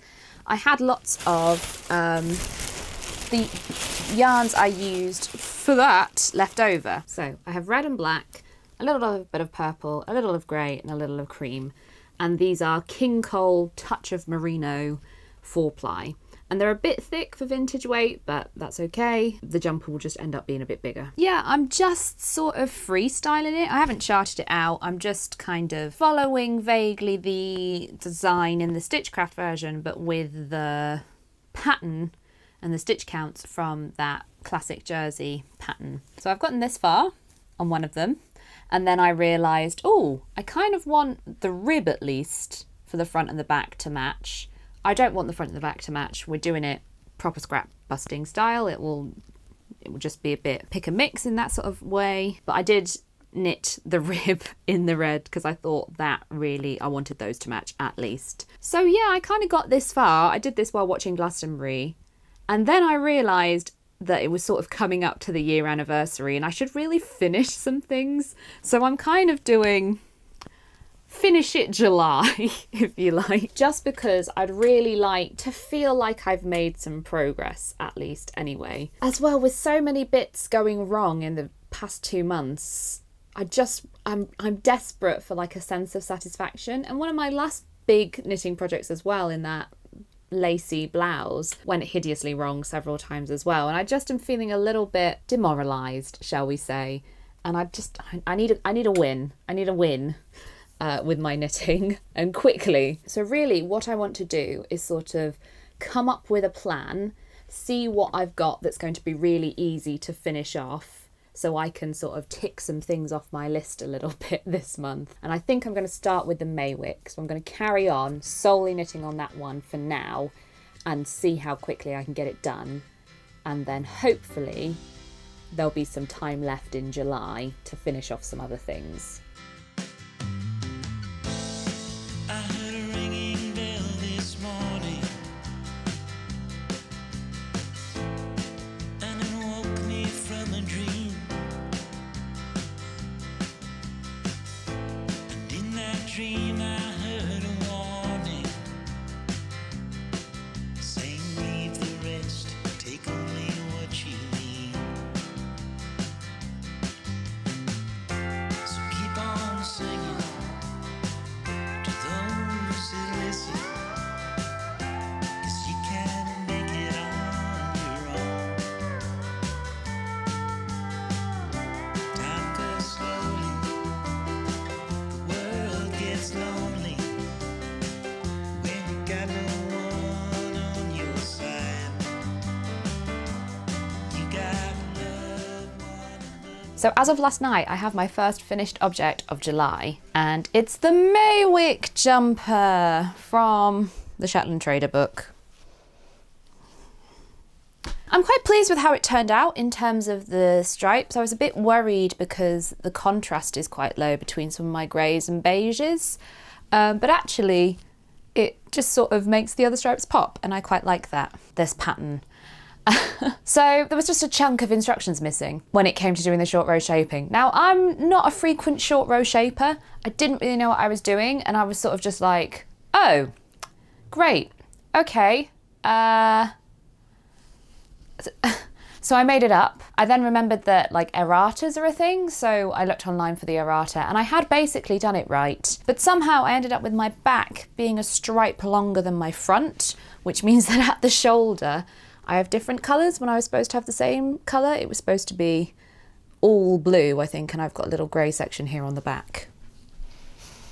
Thankfully, they're so low contrast, I don't think it really notices. Yep, I'm still not a big fan of making jumpers this way in the round. I grafted together my underarms, which they did include instructions for, so that's nice. But yeah, this was not a pleasant knit. Partly because of the way I made it with the weird simultaneous sleeve colour changes, and my having to change my interchangeable needles over every 2 rows. That was, yeah.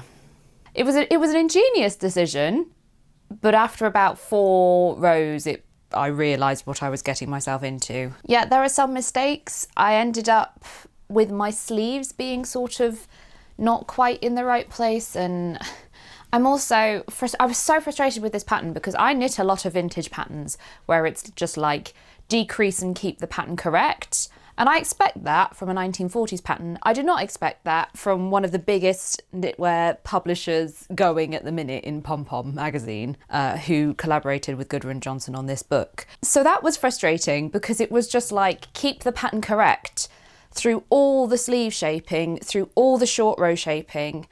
And it's just so difficult to keep track of. Am I doing this decrease now because it's part of the pattern, or is this a shaping decrease? And then suddenly you have to do 2 decreases in a row, but you don't have enough stitches then. So as you can see, I've kind of got these weird just sections here with no pattern. because the only way I found I could do it was to just sort of abandon this sort of half done pattern repeat. So I don't love that kind of gap, and I just wish they'd included a bit more, like there's a note which is like, oh yeah, you'll have an incomplete pattern repeat, but I wish they'd included like, in which case do this, because it varies for the size you're making, whether you're going to have an incomplete repeat or not, and how incomplete it's going to be. But I wish they'd sort of given you just a little bit more guidance, because this was just annoying, really. The other annoying thing is the yarn requirements they gave was obviously an overestimation, because I was expecting to use 7.5 skeins of yarn, and I've used 4. And hilariously, the quantities, I've tallied up the quantities of the things that I've used, you know, the balls of wool I no longer have to show you, and that equals more than what the jumper itself actually weighs on the scale. So I don't know if I've like accidentally included something in my tally, but I'm saying we've used 4 skeins of wool because I can't find the yarn anyway, so it's either lost or it's in the jumper. So we started July on 155.5 skeins of yarn, and we are now down to 151.5. So 1 whip down, and I've pulled out all the others and put them on the bed to decide what I want to do next, because I have 1, 2, 3, 4, 5, 6, 7. Oh, I suppose technically 8. Let's talk about them. So first of all, of course, we have this crochet blanket, which has been hibernating for about 6 months, because of course it previously went horribly wrong and I spent ages repairing it and sort of made a right pig's ear out of it, and I just haven't been able to face it. However, if I do finish this blanket, that'll be 20 skeins of yarn down. And how many have I actually got left?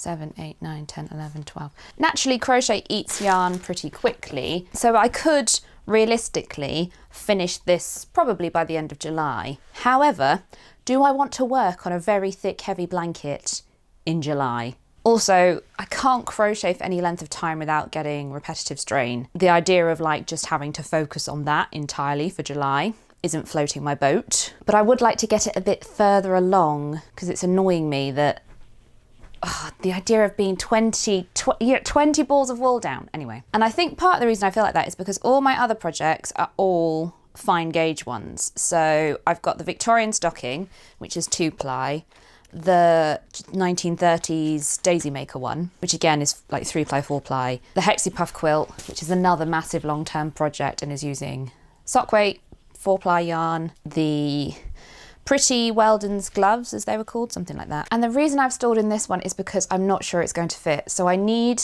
to sew this up, because it's sort of like this currently, this glove, to see if it will actually fit. However, I think the reason I've been procrastinating so long on this is because I know it's not going to fit. It's going to be too small. Maybe I just frog it and just put this back in the stash for something else, although I don't know what. In this project bag, we still have the knitted corset, which I haven't done any more on. However, this yarn I didn't originally count in my stash busting total, because I was like, oh, work in progress don't count. So even if I finish, I mean, I have 2 of these. These were Cascades 50 grams.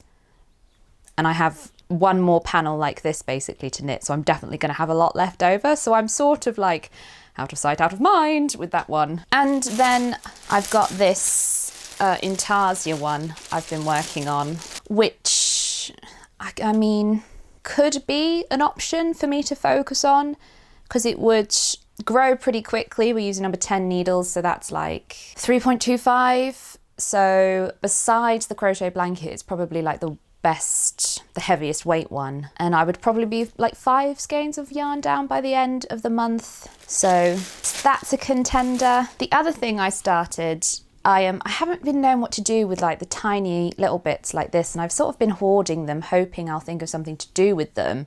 And then I found this, what I know as a knitting dolly, or it's also known as French knitting. I don't know why lots of things are called French by the English that are probably not actually French. And I had one of these when I was a kid and I loved it, but I never knew what to do with this as it came out. And then I sort of realised It's a sort of chainette yarn, and I still have those incredibly chunky needles from when I made the tea rose slip-on. There's a pattern on Ravelry, link in the description. It's free if you want to make your own. So what I thought I might do is, in sort of an ultimate stash busting patchwork make do and mend sort of sweater, is put all my tiny weeny scraps through my knitting dolly and then use this as a yarn to knit another tea rose slip-on or something similar. As much as I liked that project, I didn't really like the fit, so I might have to tweak the design. But of course, this is very time consuming, although completely addictive. And I have sort of contemplated the fact that this is basically an I-cord, so I could be knitting this probably much quicker. But because this knitting dolly was, I believe, my Tanta Ingrid's, I don't know, it's just like nice to be using this sort of vintagey gadget. I'm using a what I would call the Kirby grip bobby pin here. Could probably use a crochet hook and it might be easier. Anyway, terrible lighting, sorry, but I had to sit down.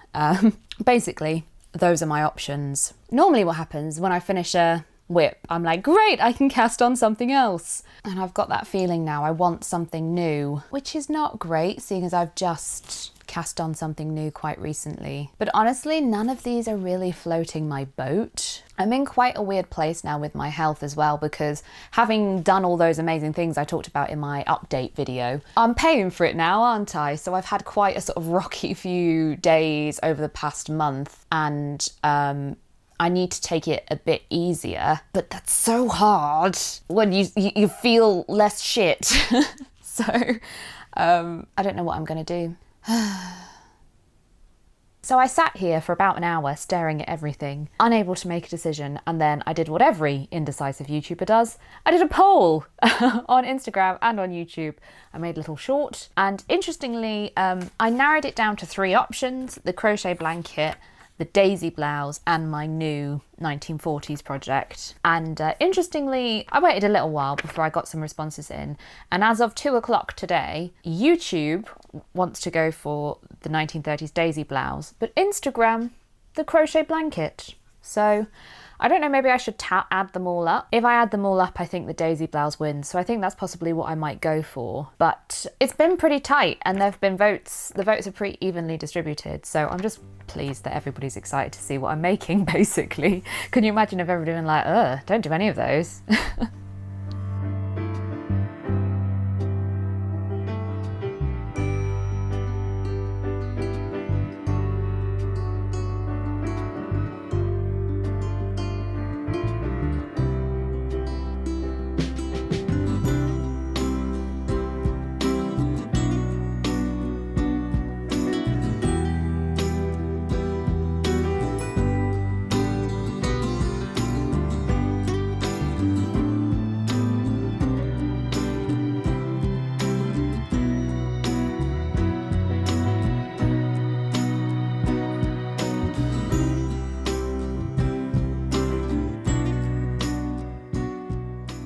Welcome back. I apologise if you can hear the torrential rain. What can I say? July, am I right? Things might look a bit different. You might notice the posters have gone. They were movie posters. And if you didn't know, my day job is a freelance costume maker. I do mostly theatre stuff, but I have taken film and TV commissions. So for me, it's just sort of personal solidarity with striking writers and actors. I'm hoping to get some replacements, something equally atmospheric, shall we say. But yeah, for the time being, no struck work on this channel. You might also notice... Do you know what that is? Before we get onto that, you might have seen I did a short. Look at me, who am I? I still haven't been able to block my Maywick yet because like the dry weather has not lined up with my energy or like schedule. Basically, I've either been busy on sunny days or I've not been well enough to do that sort of thing. So it's still unblocked, which means it's still a bit snug. So I'm still not quite really able to satisfyingly tick that one off as a finished work in progress. But I'd also sort of committed to doing a bit more work in progress work in July. But I had decision paralysis, so I followed my own advice in my Sewing with a Disability video, and I asked the internet for help. And I made a little short, or you might have seen it on Instagram as well, as a reel to ask everybody in the audience's opinion what they thought I should work on next, or what they wanted to see next. And the overwhelming winner, I mean, it was tight, but like if you combined Instagram results and YouTube results, the overwhelming winner was the 1930s daisy blouse. And I was all ready and set to work non-stop on that project.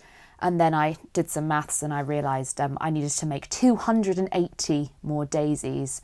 And that was at a rate of about 20 daisies a day to finish just making the daisies in July, not crocheting them together, not knitting the rib, you know, just non-stop daisy making. And that prospect didn't fill me with joy. I actually did what a lot of people suggested, which is to work on all three at once, and I actually found that really helped keep me interested and engaged and all those sorts of things. So I think I managed to make 90 daisies in July, which I'm sort of a third of the way there, so I'm happy enough with that. But I also was able to finish my crochet blanket, and what I hadn't realised was how close to done I was. Part of the thing was the chevrons have a pattern repeat, so I have 8 stripes of white, and then I have a section of 8 stripes again, which is alternating 2 blue, 2 white, 2 blue, 2 white, and then 8 of blue, and then an alternating section again, and then a white section again. And I was halfway to sort of finishing a pattern repeat and ending on white when I started picking this up again. So I had a decision. I could either finish that repeat and then do another whole repeat, or I could just finish the one I was and call the blanket done. And it actually worked out perfectly square if I just finished the pattern repeat. And I quite like my blankets square because I tend to put them on my bed and I don't like them to like come higher up than my chin. I'm only a short person, I guess. And because I have so many pillows on my bed, it looks really bumpy if I put the blanket over the pillow, so I like the blanket to stop before I get to the cushions and the pillows. And it was just the perfect size for that. And so it sort of was like, oh, I'm done. I think the blanket's done. And I couldn't believe it because this project has been hanging over me for so long and it went wrong in so many ways that it was maybe like, oh, how many rows of crochet was it? 6, 7.5. It was probably about 10 rows of crochet and it was done. So I actually finished this about the 20th of July. And it was like, I couldn't believe how quickly it all came together. And now the sun's come out and it's going to ruin the lighting on my video. Bloody hell. But part of that decision was that it does mean I've got a lot of yarn left. I'm not entirely sure just how much I've used. I've still got some scrappy bits. So I need to weigh up, see how much exactly I've got left. And then I can take what is hopefully going to be quite a large number of balls of wool off my stash busting total for July. As for the sort of mystery intarsia as you go vintage jumper I'm working on, I'm not loving it, I must admit, and I'm not sure if it's just because stocking stitch is a little bit dull, even if you are doing intarsia, or if I've just sort of been doing so many other engaging projects that I'm just sort of a bit uninspired by it. But it's definitely TV knitting, you know, I sort of like veg out and I do a few rows every now and again, but I'm not really in a hurry to finish that one, so I'm quite happy to like let it trot along at a gentle pace really. But the other snag I have run into when it comes to the daisy blouse is of course stash busting the amount of yarn. So it's just really difficult if you're using a vintage pattern and you can't find information about the suggested yarn in terms of meterage. It's always a bit of a stab in the dark. I knew for this project one of the things I would have to do, the yarn I decided to use, I'd originally started, it was much bigger than this, I've unravelled quite a lot of it, making this willow pattern Fair Isle jumper from a vintage pattern. I'll put the vintage pattern there. And I decided I just didn't like it. It wasn't me. I didn't like the colours together. I didn't like the way it looked. As well, you can sort of see the blue through the white. And I mean, that does happen with Fair Isle if you have a darker and a lighter colour and the lighter colour is sort of the background colour. But I just didn't love it. And I sort of got almost to the end of the front panel and the prospect of doing it again and then 2 sleeves. I was just like, nah, I'm frogging it. But as I've been quickly running out of yarn to make my daisies, because I still have to crochet all the daisies together as well, I realised I needed to start frogging this so that I had a better idea of where I was in terms of yarn left. But frogging Fair Isle is just not fun. And the other thing is the white, as I've been unravelling it, the white has picked up quite a lot of blue fluff. So the daisies I have since made from the unpicked white wool, they have a real blue tinge to them compared to the ones that I made from the yarn that wasn't from the unpicked wool.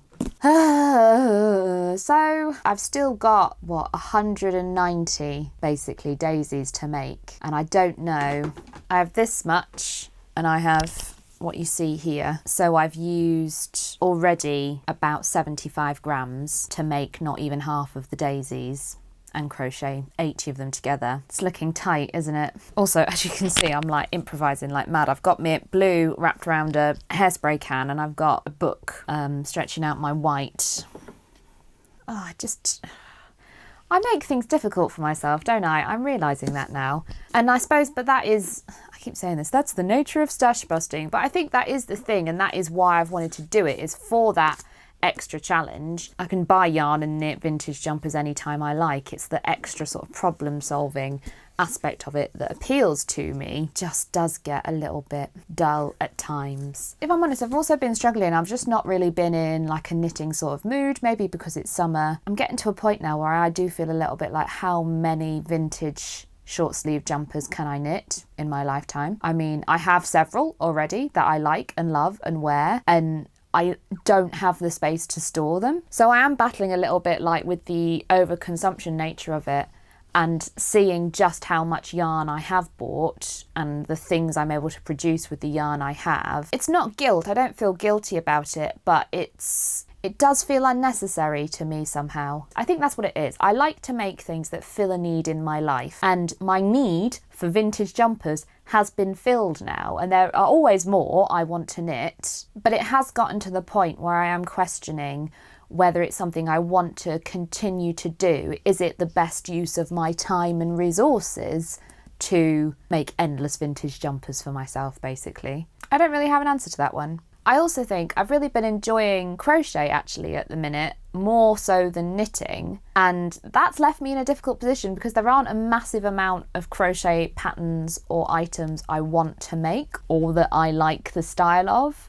And so having finished this massive blanket, I've mostly crocheted blankets. If I have crocheted things, I have several of them that I have made in my life. I don't have space or use for any more, and so I'm starting to get to this point now where I'm finding it hard to justify my making. And you don't have to justify your making, but I like to. So I need to figure some things out, and maybe I start making things for other people. Maybe I start giving things away, because I'm always going to want to knit and crochet things. There isn't ever going to be a time in my life where I'm not doing some sort of yarn craft, because it's part of who I am now.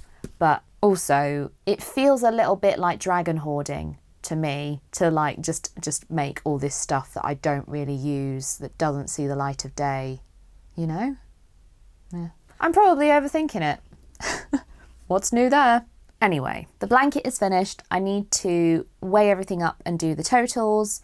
I will, at some point, block the Maywick jumper and model it for you so you can see what the finished one looks like. Let's hope that between now and when this video goes up, it stops raining. That would be nice, wouldn't it? An August with some sunshine in Britain. Can we dare to dream? Okay, well, I thought I had more of this white left than I appear to, so if I find it, I'll add it on. But let's see combined how much of this we have left. So that's 16 grams. So from a 50, 16, 34? Yeah, 34 grams. So that's more than half a skein, isn't it? Mind you, I've done quite a lot of rounding, so let's call that half a skein. And so 6 blue, 8 white, 6 plus 8 is 14, minus a half is 13.5. Oh, great, look at that. Put my notebook down on the table and I've gotten brown sauce on it or something. 13.5, not as much as I had hoped, given I had 20 skeins of this, but better than nothing. So minus 13.5 for the chevron blanket again. And I checked, I wasn't sure if I had previously included the ones I'd used for the chevron blanket, but I looked through my notes and it turns out I did. Ripple blanket there, minus 19. So 151.5 take 13.5, so that's what it's gonna be. Take 50 would be 37, 38, 138. Oh, that feels like progress, you know. I'm gonna have to do that in the calculator though, because I'm not entirely sure. And I used to be really good at mental arithmetic, and I don't beat myself up anymore when I have to check things. So 138 skeins of yarn left in the stash for August 2023. So it's been over a year now we've been stash busting. My original total was 164 50-gram skeins, and then I actually forgot about things that were on cones, and it went up to 184 and a quarter. So 46 and a bit skeins of yarn we've been able to get rid of. I don't really know what I was expecting to be able to achieve in a year, but it was more than that. I wanted to get to under 100. That's been my aim all along. I felt like that's a more manageable place for me. But the reality is I've bought things have come up, things haven't worked out, and I've had to buy a yarn. Well, I haven't had to, but I've wanted to buy yarn to make things to be a higher standard, or a standard that I'm happier with. Has this made me more creative in my knitting? I do think so. I've definitely tried some techniques I wouldn't have otherwise tried as a result of doing this. I've tried some patterns I wouldn't have otherwise tried. But I am, at the end of the day, a creature of habit, and I keep coming back to the vintage, mid-century, early 20th century patterns that are the reason I got into knitting in the first place. So in a way, that's been useful for me, because I know I like to knit at a lighter weight, at a lighter gauge, so there's no point me impulse buying chunky yarn. That being said, I'm wearing this cardigan, and I have a second version of this, and they are my most worn knits probably, and they're both like worsted weight. So another one of those words I really struggle with, because I really struggle with O sounds. Worst. See, I go like Worcestershire sauce, worsted, but is it more like war, like an A? Worsted? Wurst as well, that's German. Worsted? No. Worsted? Worsted. Worsted. Worsted. Worsted? Oh, fucking hell, I don't know. But all the double knit that I have in my stash has mostly stayed untouched through this whole process. I've made very few double knit things, partly because I need to do some dyeing, which again I was hoping to do in the summer when the weather was nice. I also have been wondering whether after a year it's time to start thinking about donating or selling some of my stash, because I'm sort of scraping the barrel for inspiration at the minute. So my concern about that is I'm not particularly well off, you know, I don't have a lot of money, and I'm very open about that. And my yarn stash represents a significant chunk of money to me. And so just giving it away feels like it's financially not an option for me, particularly because if I use it for a project in a video, that video can sit on YouTube and make me a little bit of money every month, and it's almost like an investment. So I could turn the money I've invested into my stash that's just sat there into a recurring income for myself if I knit it up and make a video about it, which makes a lot more financial sense for somebody who's on as low an income as I am. I also do feel though I've gotten this far after a year of all this work, to just donate a load of stuff now does feel a little bit like a cop-out, I'll be honest. It does feel a little bit like, why did I bother knitting all those things I wasn't interested in if I'm just going to donate a load of stuff? Because the challenge, this is why I'm doing it, the challenge. I don't know. I'd be interested to hear your thoughts, what you think I should do. Shall I start selling things? Shall I donate things? Shall I swap things? I know there's a swap option on Ravelry. Or is part of the appeal of this series seeing me find projects and work on projects that I wouldn't normally work on, or that use yarns in a creative and exciting way? Because at the rate I have knitted in the past year, it's going to take me another year at least to get below 100. And that's a long time to be knitting things I'm not excited about. Anyway, I'll leave you with some footage of the things I have managed to finish this month to ponder those questions over. Thanks for watching. See you next time. Look ahead, the sea is calm, and I know we've been through a lot, but just wait. Wait for better days to come and carry us like wind in our sails. Hold on tight, I can smell the shore, it's right in front of us if we just hold on tight. This vision that I saw is getting closer every dawn. We are dreamers of the shore.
Notice anything new? Is that the stupidest thing I've ever done on the internet? Probably. Welcome to day 11 of my migraine. I opened the curtains for your benefit.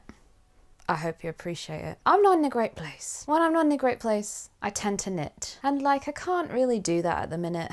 It's that bad. But I am still wanting to update you on my stash busting, because it's 2 weeks into August now, and I don't think I filmed anything. It's gonna be one of those, team. And I'd kind of made it my mission this month to finish my daisy blouse. Here she is. Really beautiful 1930s design. Is this better? Oh no, this is not better. And I have been diligently cracking on with making the daisies, and I am up to 310 out of 371. I think it's 371. Is it 371? 371, I was right. Covers come off this. Gutted. But, of course, stash busting, I have a dilemma. I have 17 grams of yarn left. To make 60 daisies takes about 20 grams. I also then need yarn to crochet them all together, which I've sort of made a start at here. So I don't have enough yarn. So I have been procrastinating tackling this problem by knitting all the ribbed sections.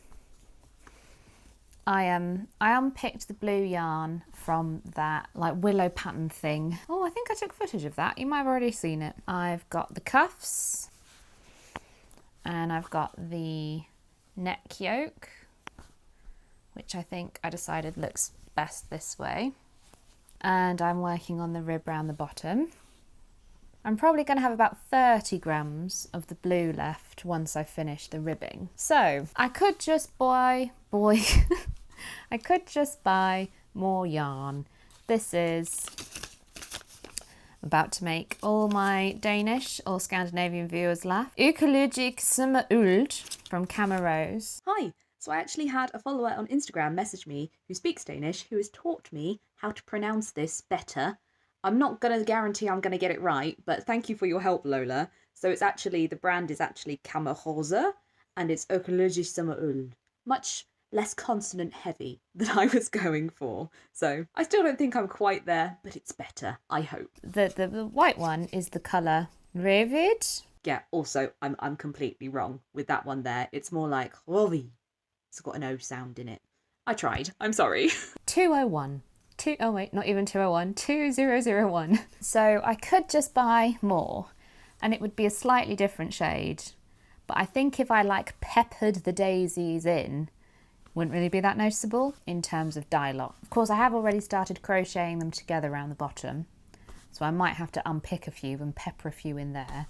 Or I might decide I'm not that bothered. Really trying hard not to buy more for stash busting. So, should I just make my remaining daisies, 60 daisies in whatever's left of the blue, and like add a stripe in around the neck, or like alternate some blue ones in, pepper them in an exciting way and carefully thought about way? I've also got some other colours of this left from my weird 1940s socks, so we could have a rainbow, we could make it really colourful. But then I still don't think I'm going to have enough yarn to crochet round 371 of these. So then I would still need to buy more of this.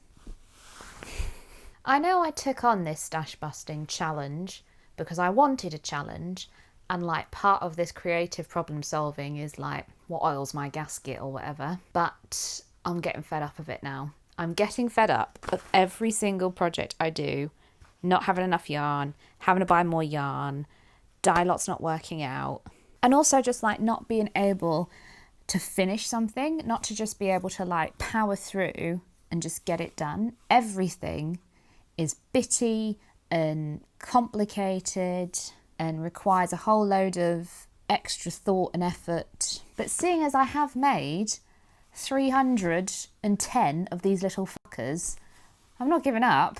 I just think it's bad timing this month. I've had a really shit start to August for a variety of reasons to do with like disability discrimination, you know, access, health shit. So I'm a bit stuck. I just really wish my head would stop hurting. I know the lighting's shit. I'm sorry. So I've just been sat here like, just buy more yarn. Just buy more yarn. Sold out. Sold out the place I originally bought it. Sold out all the other stockists that are listed in the UK in Ravelry. So I'd have to get it shipped from Denmark. Ah! I really didn't want this to be a make, do and mend looking project. I wanted this to be chic. I wanted it to be, you know, something interesting and exciting that I could wear that didn't look like it was cobbled together from odds and ends. And now that's the way it's going to look. And I'm quite disappointed. Maybe it's just the pain, but it's been so much work, this. It's been so much work. I have just considered an alternative. So there is a different pattern in this book made from daisies. And this pattern only requires 279 and I have 310. So I actually already have too many daisies. But it looks like it's made very much in the same way in terms of the construction, apart from the sleeves. I could reuse the band that I've already knitted. I'd have to unpick the cuffs and the yoke, but that's fine. I need to study this closer. No, see, there's more daisies. So that wouldn't really work. I'd have to unpick quite a lot of what I've already done. Or I wait until the yarn is back in stock and put this on hold, which I really didn't want to do. So today is the last day in August, and I'm wrapping up my July stash busting video, which should be going live tomorrow. And for most of this month, I've just been making hexie puffs. I'll talk more about this later, but the reason I've diverted for this is because I had a brainwave. I could not find the yarn that I need to finish my daisy blouse anywhere in stock in the colour I needed across the whole of continental Europe, basically. And I trust me, I looked, and it turns out it's out of stock with the manufacturer. So what I did was I had a brainwave, and I remembered that on Ravelry you can list things like in search of. So I put an in search of post out for like a UK classifieds. I think, yeah, UK classifieds is the name of the group. Somebody came through. Somebody came through. So I should have some more of the yarn that I need to finish the daisy blouse. Oh my God. Yes. It did say no yarn band, but that's okay. This is it. This is it. I can tell. I don't actually have any with me to compare it to, but I'm sure this is the right thing. I'm sure it is. I'm sure it is. So if this was you, if you watch the Retro Claude channel and you sold me your skein of Camerose, thank you so much. I'm so excited. Okay. Right, now back to the task in hand. And we'll talk about totals later on. Okay, so month end, and we need to see how much yarn we've used. So the only thing I've really made, or sort of that I could count towards the stash this month, is the hexie puffs, because I haven't finished anything else, which is frustrating. But I've also just bought another skein of yarn, so I made one from this, I made some from this, and I made some from this. I'm going to check on Ravelry to see what their totals were originally. So this one was 21 grams, and it is now 17. So we used 4 grams of that one. This one was, it's not listed in my stash, that's interesting. I'm pretty certain I had 51 grams of this. So let's see how much we've got left. 19, so that's 32. And then this one, 28, and we now have 14. So that's 14. That is also good news, because I need 6 of the same colour to make one of my little flowers. And I've made 3 already, and I wasn't sure if I was going to have enough. So it's going to be tight, but hopefully I'll have enough of this. So 32 add 14 is 48, add 4 is 52. So we have used a skein of yarn, but I've just bought one. So -1, +1. So we're still at 138. And I don't really have anything to show you even. Oh, actually, look at my hexie puffs. Oh look, I sewed this one up this month as well. And look at all these hexie puffs I made. This is the reveal. Ooh, aesthetic. I'm only partly joking here. I am a little bit upset that I don't have more to show you. But what really is exciting about this month is that we are very, very close now to finishing the daisy blouse. And so next month, it should be finished. And if that doesn't tempt you to keep coming back, I don't know what will. So thanks for watching. See you next time.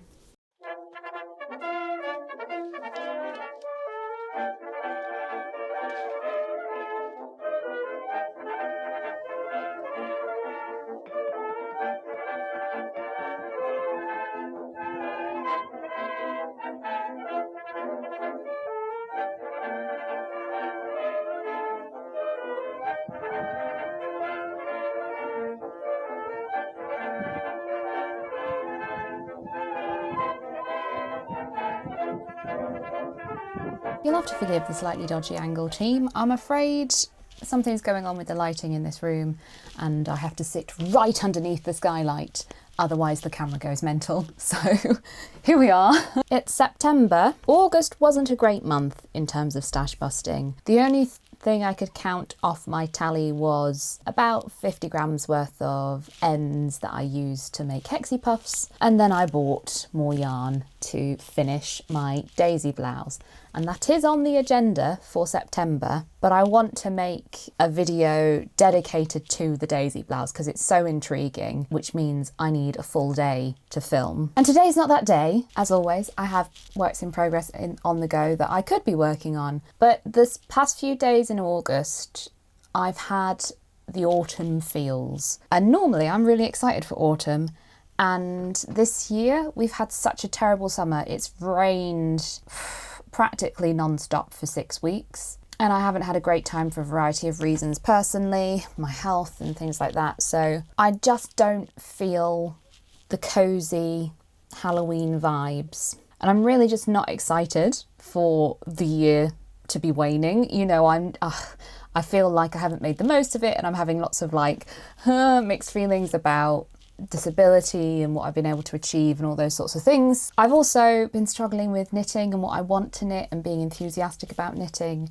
And so what I decided to do was I just sort of was like, meh, fuck it. I've cast on a project that I'm excited about, and it's a cozy, wintry, autumnal vintage project, which includes a lot of the things that first got me excited about knitting. And it's the Victory Beret by Tasha Moss, also known as Tasha Could Make That, who has a YouTube channel and she makes incredible sewing projects, vintage, and is also a knitwear designer. And because I have loads of scrap Shetland yarn left from making my Maywick, I reflected at the end of my last video about I keep coming back to a certain type of project because I love to do it, and so I'm doing something I love, and I'm hoping that's going to firstly reignite my passion for knitting and also hopefully get me excited for the sort of cozy winter season, because frankly I'm dreading it. So the Victory Berry, so I made a swatch in the round. It's a bit, I just sort of improvised. I didn't really know what I was doing when it came to swatching in the round. Mostly because I wanted to check my choice of colours. I have the most of this purple left, and I haven't really found a place for it in a project yet, but I think it will work quite nicely as the sort of ground colour of this pattern. And so I had blues and greens and things left. I didn't have a red. This pattern calls for sort of like 2 shades of blue, 2 shades of cream, a green and a red, I think. Oh, no. So a red, a white, a cream, and then 2 shades of blue. So I didn't have a red, so I've swapped mine for green. That's where I'm getting the green from. Yeah, and I just quite like the sort of subtlety of the colours together, because the purple is heathered with blues and greens, the blue is heathered with green, and the green is heathered with sort of red, and it kind of ties it all together quite nicely. So I cast on last night when I should have been making daisies or working on my mystery intarsia project, and I'm doing it magic loop just because I didn't quite have the right, I only had 2.75. I don't know why. I only had like this kind of cheap circular needle in 2.75. I don't have my interchangeables 2.75, and I didn't have any DPNs. I only had 2.5 DPNs, and I thought that might throw my gauge out a bit. I was able to get gauge, so that's good. Yeah, so I'm starting with the rib, as these things usually do, and I'm just really excited to get to work on it, and I haven't felt like that for a project for a while. That does mean I'm back up to 8 works in progress on the go at once, but by the end of the month I'm determined to finish my daisy blouse. I have all the bits ready to go apart from the daisies that I needed this to finish, so I've got 60 more to make, and I reckon that's doable in a day. So I might sort of have a day where I bash out all these daisies, but then the making up might take a bit longer because they've got to be crocheted together and the ribs got to be sewn on. I also have to decide about the buttons. The pattern calls for you to make your own covered buttons. I don't know if I'll have enough yarn to do that, so I might just buy some. Because my stash busting video is a little bit late going up because I ran out of Fridays basically, I've got my days of the week wrong in August. I haven't read any responses to a lot of the questions I asked about the future of stash busting, so I'm excited for those to come in today and see what other people think about the continuation of this project and of this series. I've got some of my own thoughts. I've got some ideas that I'm pretty certain I'm going to try and pursue. I have been thinking my goal is to get to under 100 by the end of the year by any means possible. So that might mean donating things, it might mean selling things, and finishing works in progress would be a good start. But if I finish the daisy blouse, that will be I think 7 down, and if I finish my intarsia blouse, that'll be another 5 down. So that's quite a big chunk in just those 2. And I reckon I can finish those comfortably by the end of the year. And then I'm doing this project that I'm excited about, and then I think I'm going to try and do some, well, I'm going to tackle some of the double knit that I have in my stash that I haven't tackled yet. Because you get less meterage per gram, I should be able to use it up quicker. Is the logic. Who knows if it'll actually work like that, but that's where I am now. Let's see what you all say.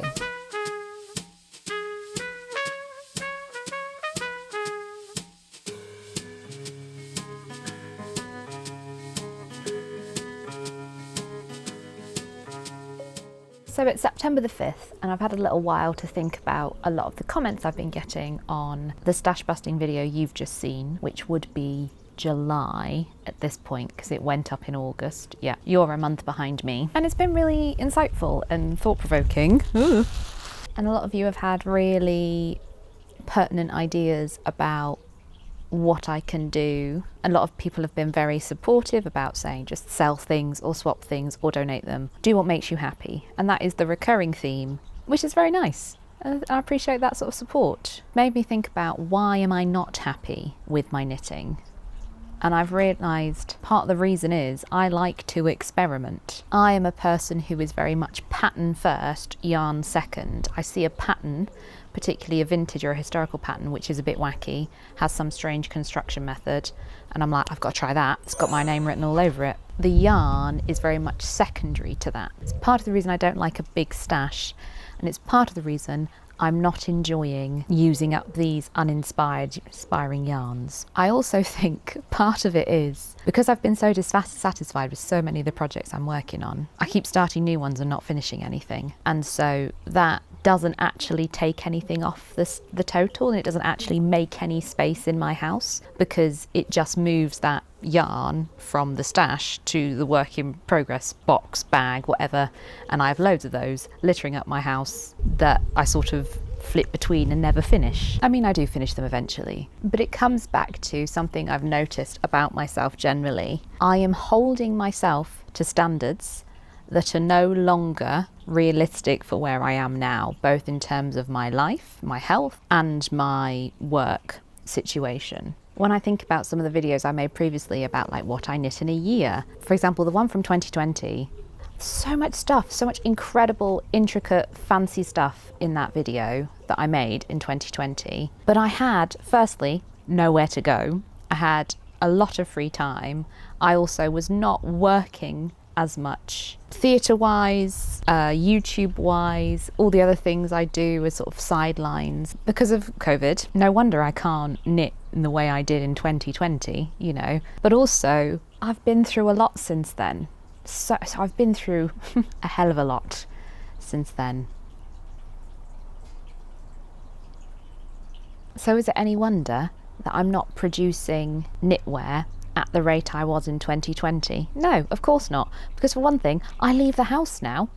But it's not just the actual things I'm making themselves. It's the sort of way I work has changed. And I'm holding myself to a standard for the process, if you like, that's no longer right for me. You know, yeah, I was at one time in my life the sort of person who had one project on a go at once, sat down and worked solely on that project until it was finished. But I'm a different person now, and my brain has been through a lot and it can't cope with that. And so I've adapted, and I now prefer to work with lots of little projects on the go at once. But I'm still beating myself up for doing that and holding myself to a standard that was self-imposed to begin with, but also that just isn't right for me anymore. And it's okay. It's okay to let go of that. You know, it's okay to change. It's okay to change the way you do things. I worked with a lady once in a theatre job, and I ended up staying in her house. Theatre's weird. I stayed in her spare room, and there were boxes and boxes and boxes of fabric for patchwork. And I said to her, "Oh, I didn't know you do patchwork." And she went, "Oh, I don't anymore." And I was like, "What do you mean you don't anymore?" And she was like, "Yeah, I did it for about 20 years. It was like my primary sort of sewing hobby was patchwork, and I made all sorts of things. I made patchwork teddy bears, I made patchwork quilts, I did all sorts of cushions and things like that. And then one day I just got bored of it and I stopped doing it." And she said, "I've kept all the stuff just in case I ever feel like taking it up again, but yeah, don't float my boat anymore." And that really stayed with me about you know, you're allowed to let things go. Things that you were incredibly passionate about and that you were really interested in and spent a lot of time and energy honing your craft and getting good at, you can go, it's not for me anymore, and move on, and that's fine. So maybe I'm not the knitter I once was, and that's okay. And I have to make my peace with that. Camera overheated. So we've moved into the shade. Definitely done a lot of reflecting recently, and I've definitely learned a lot about myself and my knitting as a result of doing this and talking about this. But I don't know if I'm any further forward in terms of knowing what to do. I think I'm just going to be less hard on myself, basically. And I'm going to try and have some more fun. I also think, somebody else pointed this out, which I hadn't considered, I've been really hard on myself about buying new yarn to use up leftovers. But actually, that's a very make do amend thing to do. You would make your coupons go further by adding stripes of leftover yarn in with your new wool. And maybe I can do some things like that. I've been really hard on myself, but maybe if I'm buying new yarn to use up old yarn, it's okay. For example, this is my classic jersey that I've been working on, and I've been doing this random intarsia technique where I just do these diagonal lines and sort of make it a bit abstract and cubist almost. And this has been really fun, partly because I've always wanted to try this pattern and I'm finally getting around to it, and also because I've had these yarns under my bed since 2020 and the purple one from even earlier, so it's nice to finally give them a use. So it's sort of like scratching my itch to try these vintage patterns using up yarn, but it's also, I'm practicing a different technique with the intarsia. So I'm enjoying this one a lot more than I thought. However, what I, as always with stash busting, I'm a little bit nervous I'm not going to have enough yarn, particularly for the sleeves. I had these ideas of like trying to match the sleeves so that, you know, this bit of the sleeve would be cream and this bit of the sleeve would be grey, but I just don't think I'm going to have enough yarn to do that. So we'll have to see once I've finished. This is the front, the back. But if I buy 1 or 2 balls of wool to use up 5 balls of wool, it's not the end of the world, is it? I'm still putting the wool in my stash to good use. I should be editing 1840s ball videos. I've got one about petticoats that should be going out this Friday, but seeing as it's rained non-stop all through August and summer has finally arrived just in time for September, can't really bring myself to be inside on my laptop.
Welcome back to the kitchen. I have a confession to make. Do you remember last month when I sat in this very kitchen and said, but what really is exciting about this month is that we are very, very close now to finishing the Daisy blouse. And so next month, it should be finished.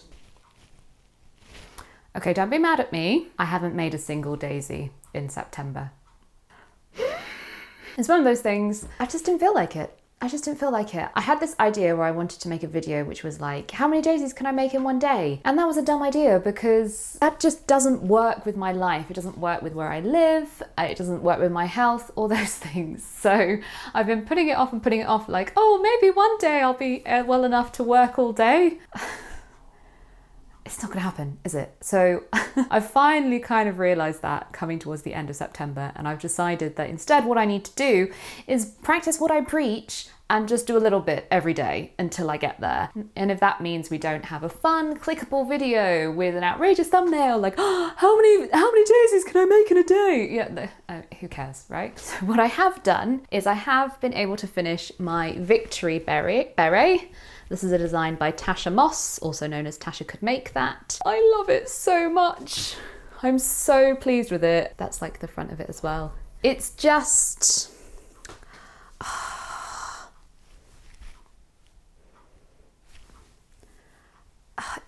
It's just what I like about knitting. I really, really enjoyed it. It was challenging enough for me in terms of the Fair Isle, bearing in mind I have made a Mary Wallen Yell cardigan, so I'm pretty accomplished at Fair Isle. It's just my sort of thing, this pattern, and it was so exciting to work on. I'll let you in a little secret, I made a few mistakes. I don't know if you can see here this sort of diamond in the middle. Yeah, I forgot that I was supposed to do like the points of the diamonds and a few of the extra stitches, so you can probably see on one like there. It's actually duplicate stitch. Shh. No one will know. In fact, I enjoyed making this one so much. I've actually started another one and I so nearly got to finishing this one. I've literally just got a few more rounds decreasing at the top of the crown to do. Like, I just ran out of time in September and I was like, oh, shall I include it in September's total or shall I save it for October? And I've decided I'm putting it in September.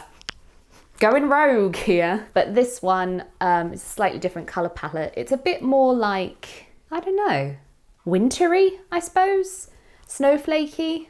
I'm not sure. Yeah, I just couldn't help myself. I enjoyed making this so much. I made another one when I should have been making daisies. Now, you might be thinking, who needs two almost identical vintage Fair Isle berets? And it turns out not even I need two vintage Fair Isle berets.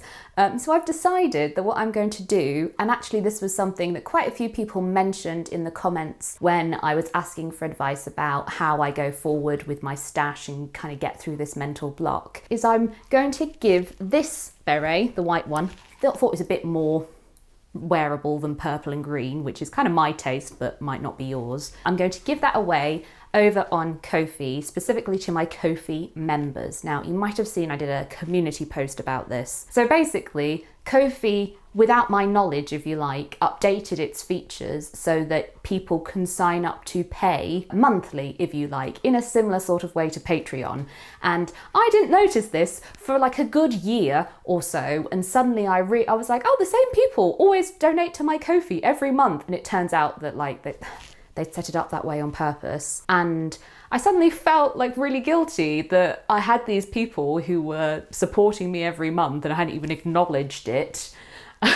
So I'm trying to use the members feature on Ko-fi a lot more. So now my Ko-fi members, so if you pay monthly on Ko-fi, you get 24-hour exclusive early access to my videos as a thank you for continuing to stick with me. It's just a little sort of sneak peek, a premiere if you like. The videos will still be up and free for everybody the next day. It's just a thank you for those people who are supporting me in that monetary way. But what I do want to do is make some other sort of content available available on Ko-fi, not videos because I do not have the time for that, but maybe some blog posts or some behind the scenes pictures. And also what I want to do is start knitting things and giving them away. So the first one is going to be this hat when it is done. I still haven't really decided how it's going to work, so maybe I'll insert a clip here with more information. So the way that the giveaway works is that I will make a members only post on Ko-fi, and all you have to do is simply leave a comment on that post and I will pick a winner at random to receive the victory beret. The giveaway will run until Friday the 24th of November, at which point I will pick this name at random and I will contact you through Ko-fi to let you know that you've won, and I will organise to send the beret to you. Now let me be very clear, the only way I will contact you is through Ko-fi direct message. Scammers deliberately target YouTube giveaways like this, so if there is somebody replying to you in the comment section on this video, impersonating me, claiming to be me, telling you you've won and asking for your personal information, it is not me, it is a scam. Please be very, very careful about this.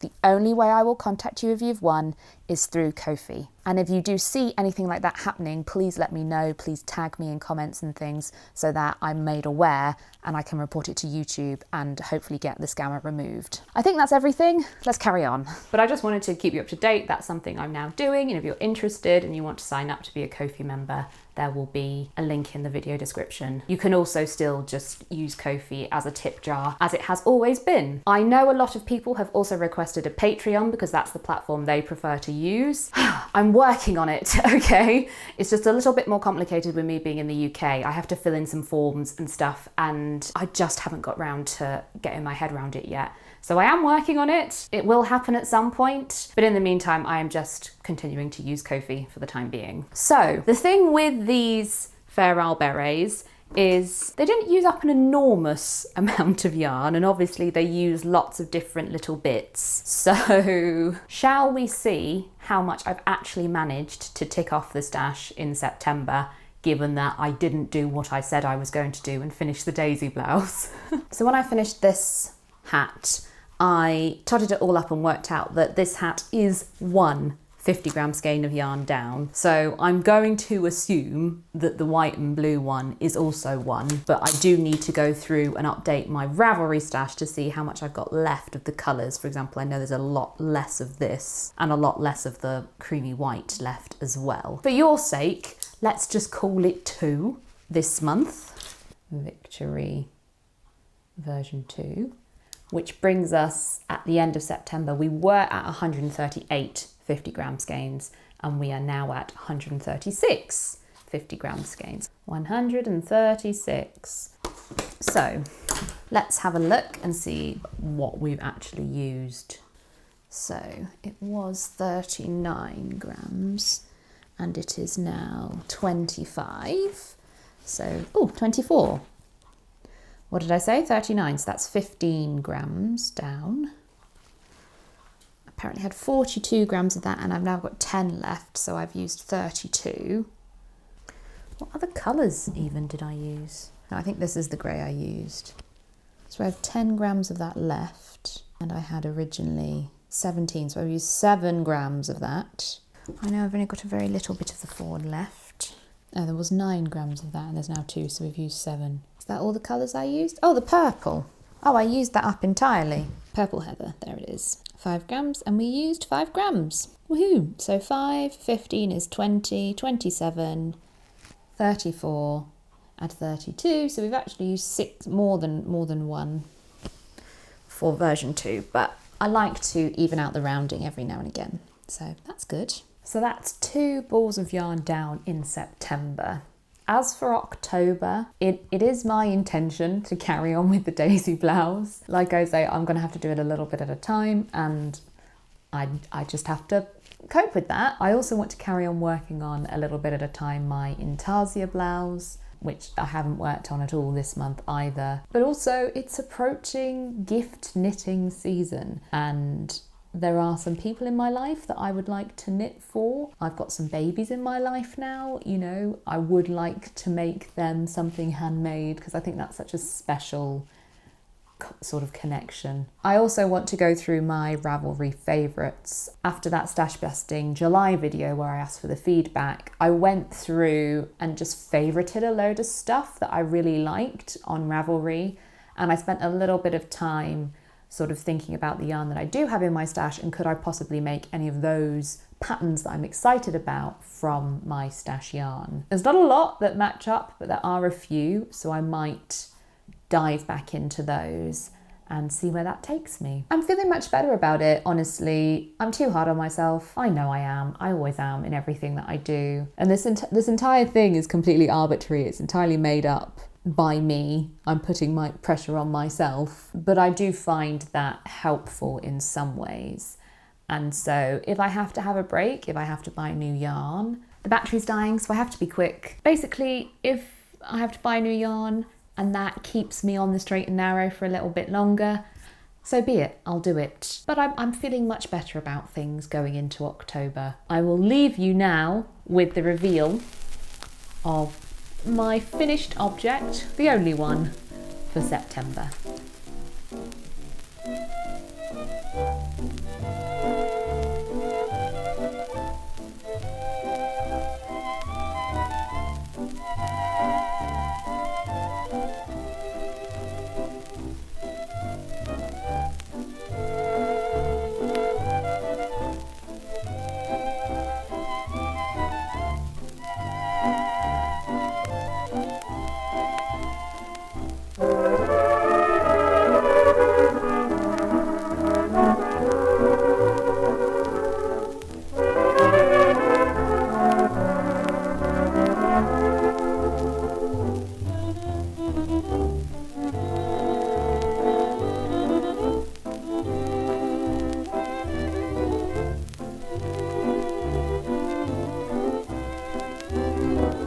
A moment in the dark with you, a cozy spot for only two.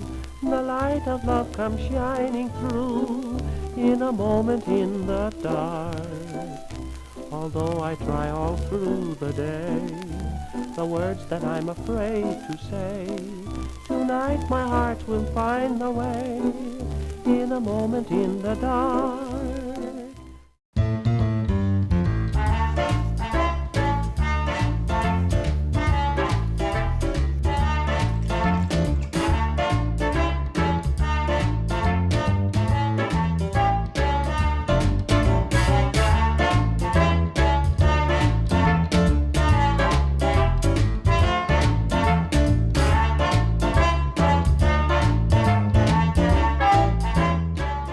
So, welcome to October. First thing on the agenda for this month is naturally finishing the hat that will be the Ko-fi giveaway. I'm very close to finishing. I've literally just got to stitch up the crown now and weave in the ends. So let's do that, get it blocking so that hopefully it will have dried by the time I have to post it out.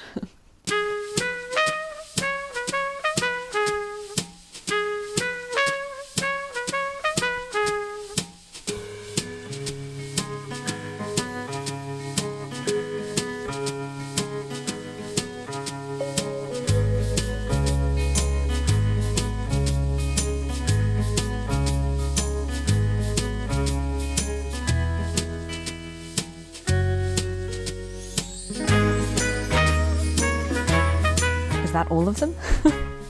Finally. Let's get this in to start soaking.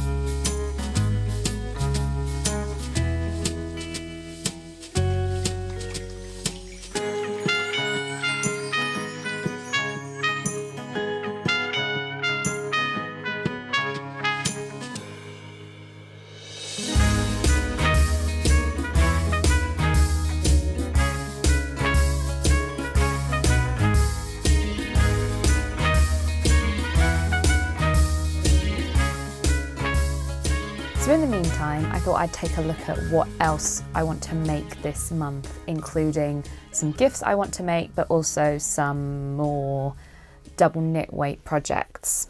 So the first one that's been in my list for a very long time, and I actually think a follower, if I'm right, gifted me this pattern. It was on my Ravelry that's hard to say. It was on my Ravelry wish list and somebody bought it for me. So if that was you, thank you very much. And this is the Echinacea hat by Carrie Westerman. And I think I've made one of her patterns before. Yeah, the shawl for an art lover I made before and I really liked it. And she's sort of got similar tastes to me, shall we say. I really like a lot of her designs. And the reason I went for this one was because I had a skein of yarn from the Fibre Co called Law, and it's a very tweedy, I haven't got it here, I should have brought it down with me, oh well, a very tweedy brown toothy sort of wool. And I originally used it to try and make a vintage style hat, but the gauge didn't work with the pattern. It was quite an early pattern, I think 1918. I bought it from Wearing History, and the hat ended up looking like this. And I really wasn't very pleased with it. When I knew I was planning on using DK weight this month, I did a load of scaling up, and that one of the things I did was frog that hat and steam the unpicked yarn. And I think what I want to make instead is this Echinacea hat. So it looks like it will use most of that skein, so we might get 1.5 or something balls of yarn out of the stash with this pattern, because it's quite a slouchy hat. And if you've been following along with stash busting for a while, you know I struggle with hats. I don't think they suit me. A lot of you think they do. But I think I've discovered that I prefer a slouchier hat rather than one that sits very close to the head. I think that's why I like berets as well. So I'm hoping that not only will this be a good stash busting project, but it will also be a style of hat that I'm more likely to wear, because I ended up donating the brown one I made last year. I do wear the white one, the sort of merino one, but yeah, it's just not me really. But it is quite good to have a white hat if you're walking about, or in my case, wheeling about after dark in the winter. 4 mil circular needles.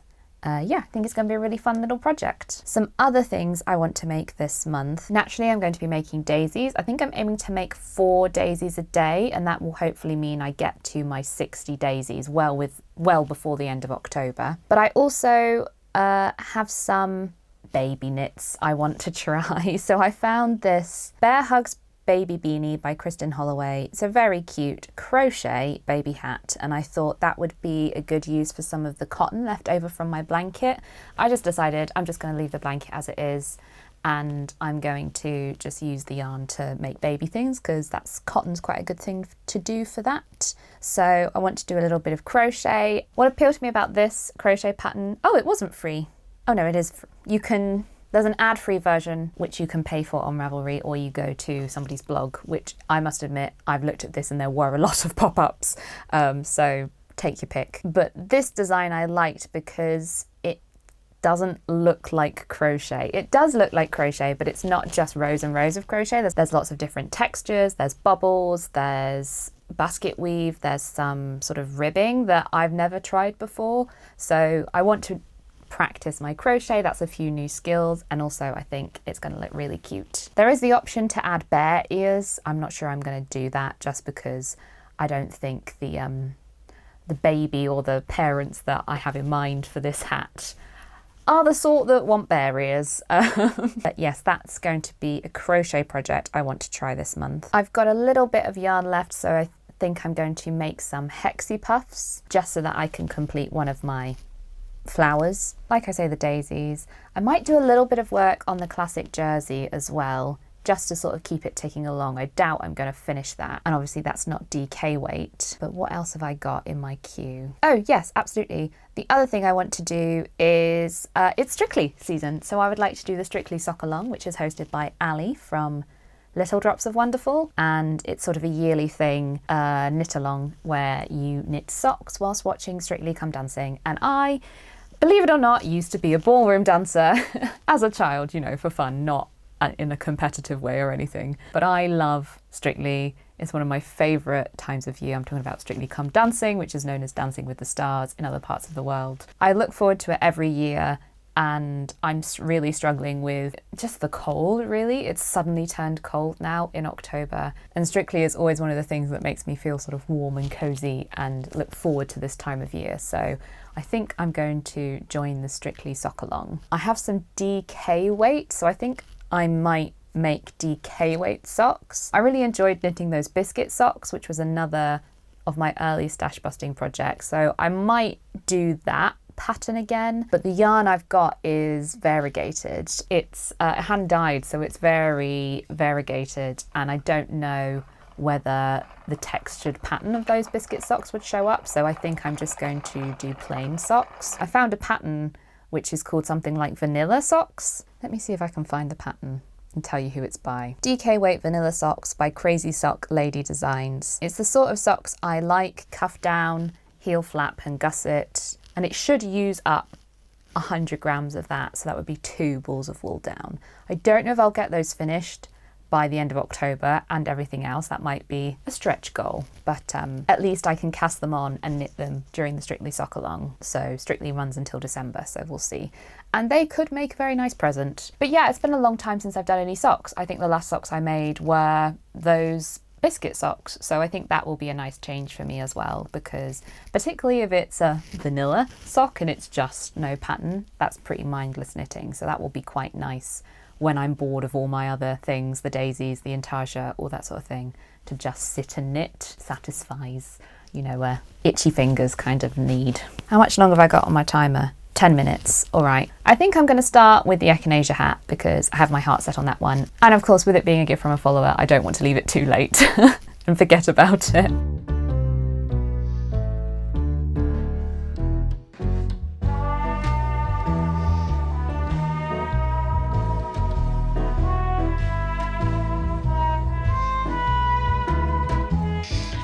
I realised in the last video I never explained what I was doing here. I think it was one of those I was like, oh, I'll put it in the voiceover and then didn't. So you block a beret over a dinner plate to get that classic shape. And then that should be about right in terms of size. And then you also saw me hit it with a wooden spoon. And this is a technique for blocking Fair Isle, or stranded colour work, I suppose you can also call it. And I learnt this from Roxanne Richardson. So I'm not just a mad woman with a wooden spoon. And then the other day, I had a brainwave. So this is one of these pizza pans with holes in the bottom. Oven's at 50 degrees C. Don't ask me what that is in Fahrenheit. Americans do what the rest of the world does when we have to deal with you and Google it.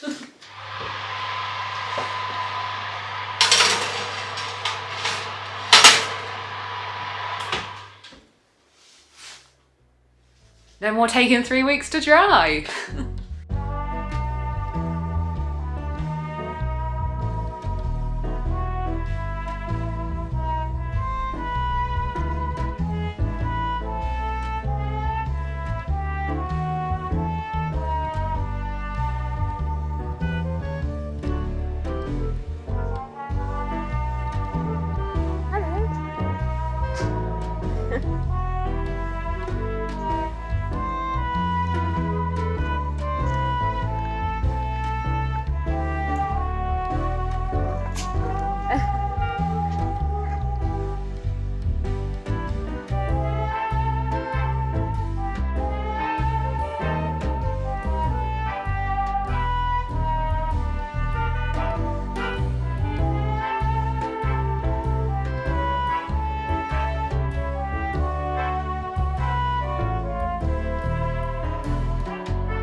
So my echinacea hat is blocked and drying in the oven. I really enjoyed making it. I made loads of mistakes though. I had to rip back so much on that project. It's kind of my own fault. It was just not concentrating. It's quite an involved cable. It wasn't even the cables really that got me. It was the pearl bumps, the diamonds. I would sort of forget where I was, which repeat I was doing and things like that. So yeah, just lack of concentration really. But I am really pleased with it now it's finished.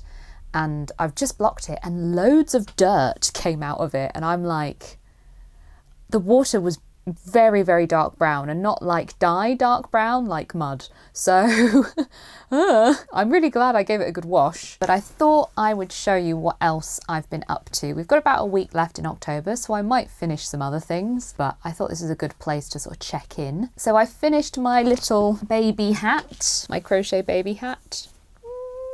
It's cute. This was supposed to be the 6 to 12 month size, but it doesn't fit my nephew who's 7 months old. I don't know whether it's just because it's cotton, so it's not very stretchy, or whether crochet is not very stretchy, or my gauge was out because it was cotton. I don't know. But this will have to go on a slightly smaller baby's head, I think. But I am really pleased with it. I do think it's beautiful, the texture. And this was a really great challenge for me to practice my crochet. Lots of things I'd never done before. Well, I thought I hadn't done them before. So this called for like front post and back post crochet, which I thought I'd never done before. But then when I searched it on YouTube, I'd watched several videos on it. So I don't know if I started a pattern, was like, nah, can't be bothered with that, and abandoned it. But I've mastered it with this pattern. And I made these little bubbles, which I think are really sweet. And it's got a little bit of a sort of rib detail here, which I can't remember exactly how the pattern told you to do that. But I really like that effect because it looks like a knit beanie, which I know is not the point of crochet to look like knit. But as you know, I'm not the massive fan of the way crochet looks when the fabric of crochet looks.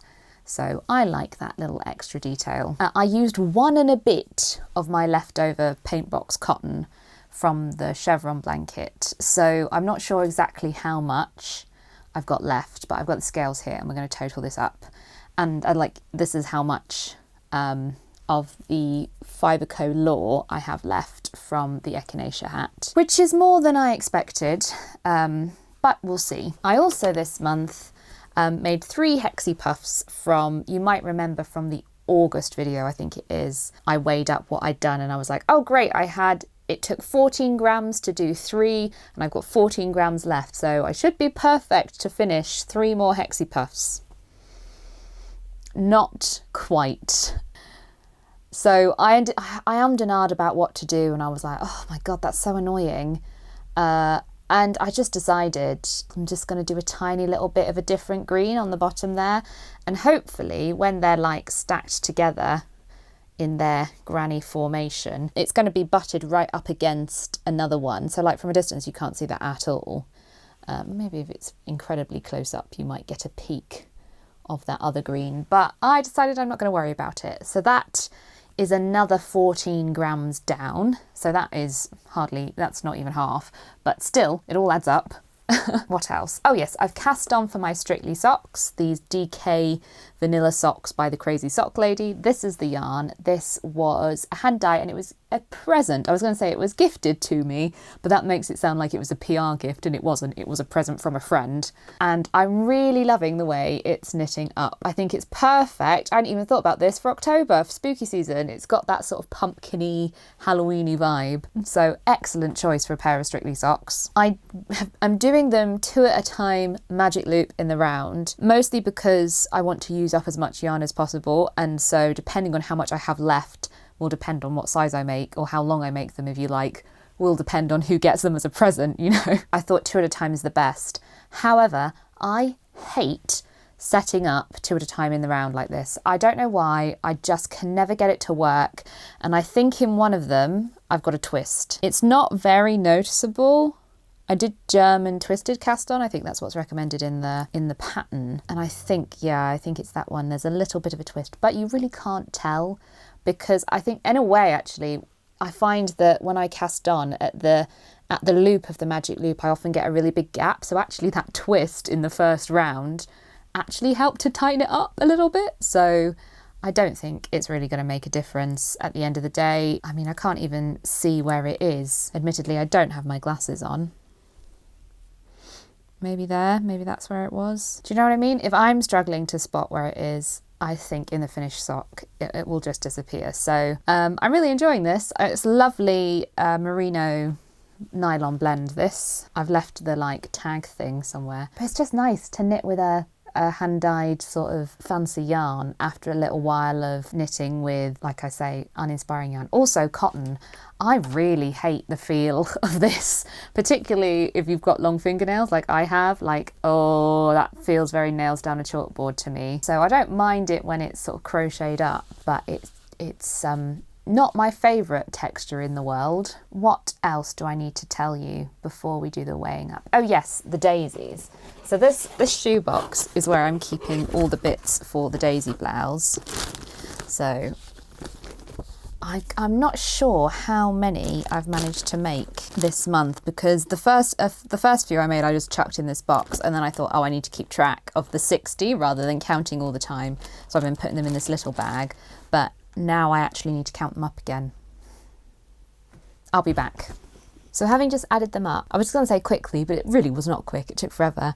I have 363 daisies and I need 371. So I need 8 more daisies and then I'm there, which... Oh, that's incredible. Okay, so I wanted to do like a little bit of filming of how to make a daisy. So I better do that before I finish this, because otherwise I'm just going to be wasting yarn that I might need for crocheting them together. But we're so close. We're so close. I genuinely might finish this month. That might be ambitious. I might finish the daisies this month. I should hope for 8 daisies. It's like going to take an hour probably. I think I can do that. That's so exciting though. Oh my God, I feel like this project has been like a weight around my neck for so long. I've just realised I've not put the blue bits back in here. So yes, 8 daisies to go, and we've got 6 days left in October. So that like less than 2 daisies a day. I can do that, I can manage that. But for now, I think we should update the stash. So, got my scales. So the echinacea, I started with 100 grams. This is not echinacea, the pattern was echinacea. So the Fibre Co. Law, I started with 100 grams, and the echinacea hat used 67 grams, okay, 1 1/4, I think, yeah, 1 1/4. So we started at 136 for October, so take 1.25 is 134.75. Now we did some hexie puffs, and that was 14 grams. So that's about 1/4. So let's just say minus 0.25, and that would take us down to 134.5. And then how much of this have I got left? 40 grams. So the baby hat took 60 grams. Bear Hugs Baby Beanie, to give it its proper name. So that's 1 1/5. Let's just round down and call it 1. Baby Bear Hugs. That's not what it's called, but that's what I'm calling it. So minus 1. So that's 133.5. So I think that's everything I've finished in October. Yeah, because the Victory Berry we counted in September. 2.5 so far, and hopefully more if I mean, I'm not going to finish the Strictly socks, but maybe, just maybe, I can crack on with the daisy blouse and get that done so that we can tick off. I think I said it was going to be 7. I think 7. Maybe? Fingers crossed. Hello team, a little dose of reality. Not very well. We have 2 days left in August. Not August, October. Oh God. And 8 daisies left to make. So I thought I would make a little talk through of how you make a daisy to finish off the month. So this is my vintage daisy maker, and essentially what we've got here is 2 layers of metal and this dial or knob on the back that when you turn it, these little metal spokes come out. And then essentially what we're going to do is wrap yarn around these spokes to create the daisy. So Easiest way to think about it is like a clock face. There's 12 spokes. So I find pinching quite a long length for the first petal, if you like, very useful. So I find holding that there and then wrapping around 12 o'clock and then 6 o'clock and then 12 o'clock and then 6 o'clock again. So we go around each spoke twice, and then 1 o'clock and 7 o'clock. So always like opposites on the clock face, and then I find pinching the yarn in the middle helps it from sliding around, so you get more even petals. And again, so I sort of pivot the daisy maker around so that the next spoke that needs wrapping is always at the 12 and 6 o'clock position. And then once all the spokes are wrapped, you cut a length. I've found that about 20 centimetres, let's go 22 centimetres, is about enough yarn to leave as a tail to sew the petals together. So then you need a tapestry needle, darning needle, a blunt wide-eyed needle basically. You thread the end through there, and then we're going to one of my wraps has come undone. There we are, that's better. So we're going to sew the petals together now. So first of all, I find putting the needle and bringing the yarn under the first petal sort of helps to get some tension on it, some purchase. So essentially what we're going to do is we're going to sew 2 petals together at a time. So the petal at 1 o'clock is going to get sewn to the petal at 12 o'clock. The petal at 2 o'clock is going to get sewn to the petal at 1 o'clock, and the petal at 3 o'clock is going to get sewn to the petal at 2 o'clock, all the way around, so that they're all sewn to each other. So that was, you'll see the tail here, that one was originally the one we started with. So we're going to put the needle under all the layers of the petal. That's what in this little groove in the daisy maker makes it a bit easier. So I find doing it down here is easiest. So we're going to go under 1 o'clock and 12 o'clock and pull the needle through, and then pull it nice and tight. And I find you want these stitches to be quite central, so I find I sometimes have to like tension them and even them out. And then I'm going to move round a petal, and so 2 o'clock to 1 o'clock, like that. There we go. And then again 3 o'clock.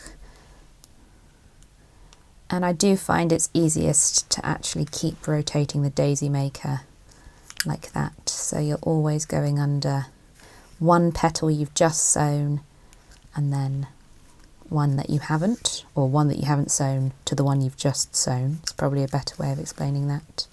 Does this make any sense? Until you get all the way around. And you can see it starts off not very central, and so you do have to sort of readjust things a little bit sometimes, I find. And quite a few of these daisies are pretty wonky, but I'm not that bothered about that. And then you see here, this is where we started, but actually we need to do one more and make sure we've sewn this petal to that petal again, just to hold everything in place nicely. So once we get back to doing the same one that we started with, which is this one with this long extra tail, we're going to tie off the thread. So I find sort of bringing it through the stitches that we've sewn to make the centre of the daisy, and then looping it, pushing the needle under the petal, the stitches of a petal, and then making a loop and pulling it through. I find that's good enough. And then I snip this. There we have it. And then this is the magic moment. So we're going to turn the dial on the back, and the spokes are going to go back in on themselves. So let's see if I can't. There we are. And the daisy pops off. And so this is the wrong side. The side that was facing us when we were sewing it is the wrong side. And this is the right side. And sometimes if I've left this a bit long, trim it down a bit. But I found that is the quickest and most efficient way to make a daisy. Ta-da! So, 7 more to go.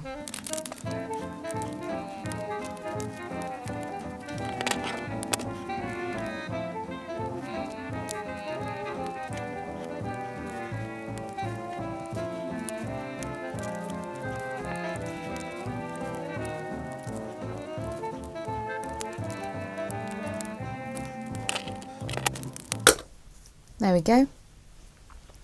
So according to the camera, that one only really took me about 2 minutes to make. So not very long, although when you've got 371 of them to make, it does add up. Okay everyone, are you ready? This should be the last one. Let's have a look. 1, 2, 3, 4, 5, 6, 7, 8. They're not even in frame. That is, of course, if I've done all the maths right. But for now, let's assume I have. They're done. They're actually done. And now I just have to crochet them all together. And sew on the rib, and possibly make some buttons. But finally, this is it. Oh hi, welcome to the outro. I'm sorry it's a bit of a weird one this month, but some stuff happened and I forgot all about this bit. But I did want to show you the finished echinacea hat. I really love the way this one sits and fits me. I think it's just makes more of my features. I think it complements my hair nicely, that sort of thing. Really pleased with the yarn choice. It was definitely worth ripping it out all those times to get it to work. Finished total for this month is 134. I didn't get anything else done that's counting off the tally, but I did get all those daisies done, which I'm really pleased with. So I think that's all. Okay, thanks, bye.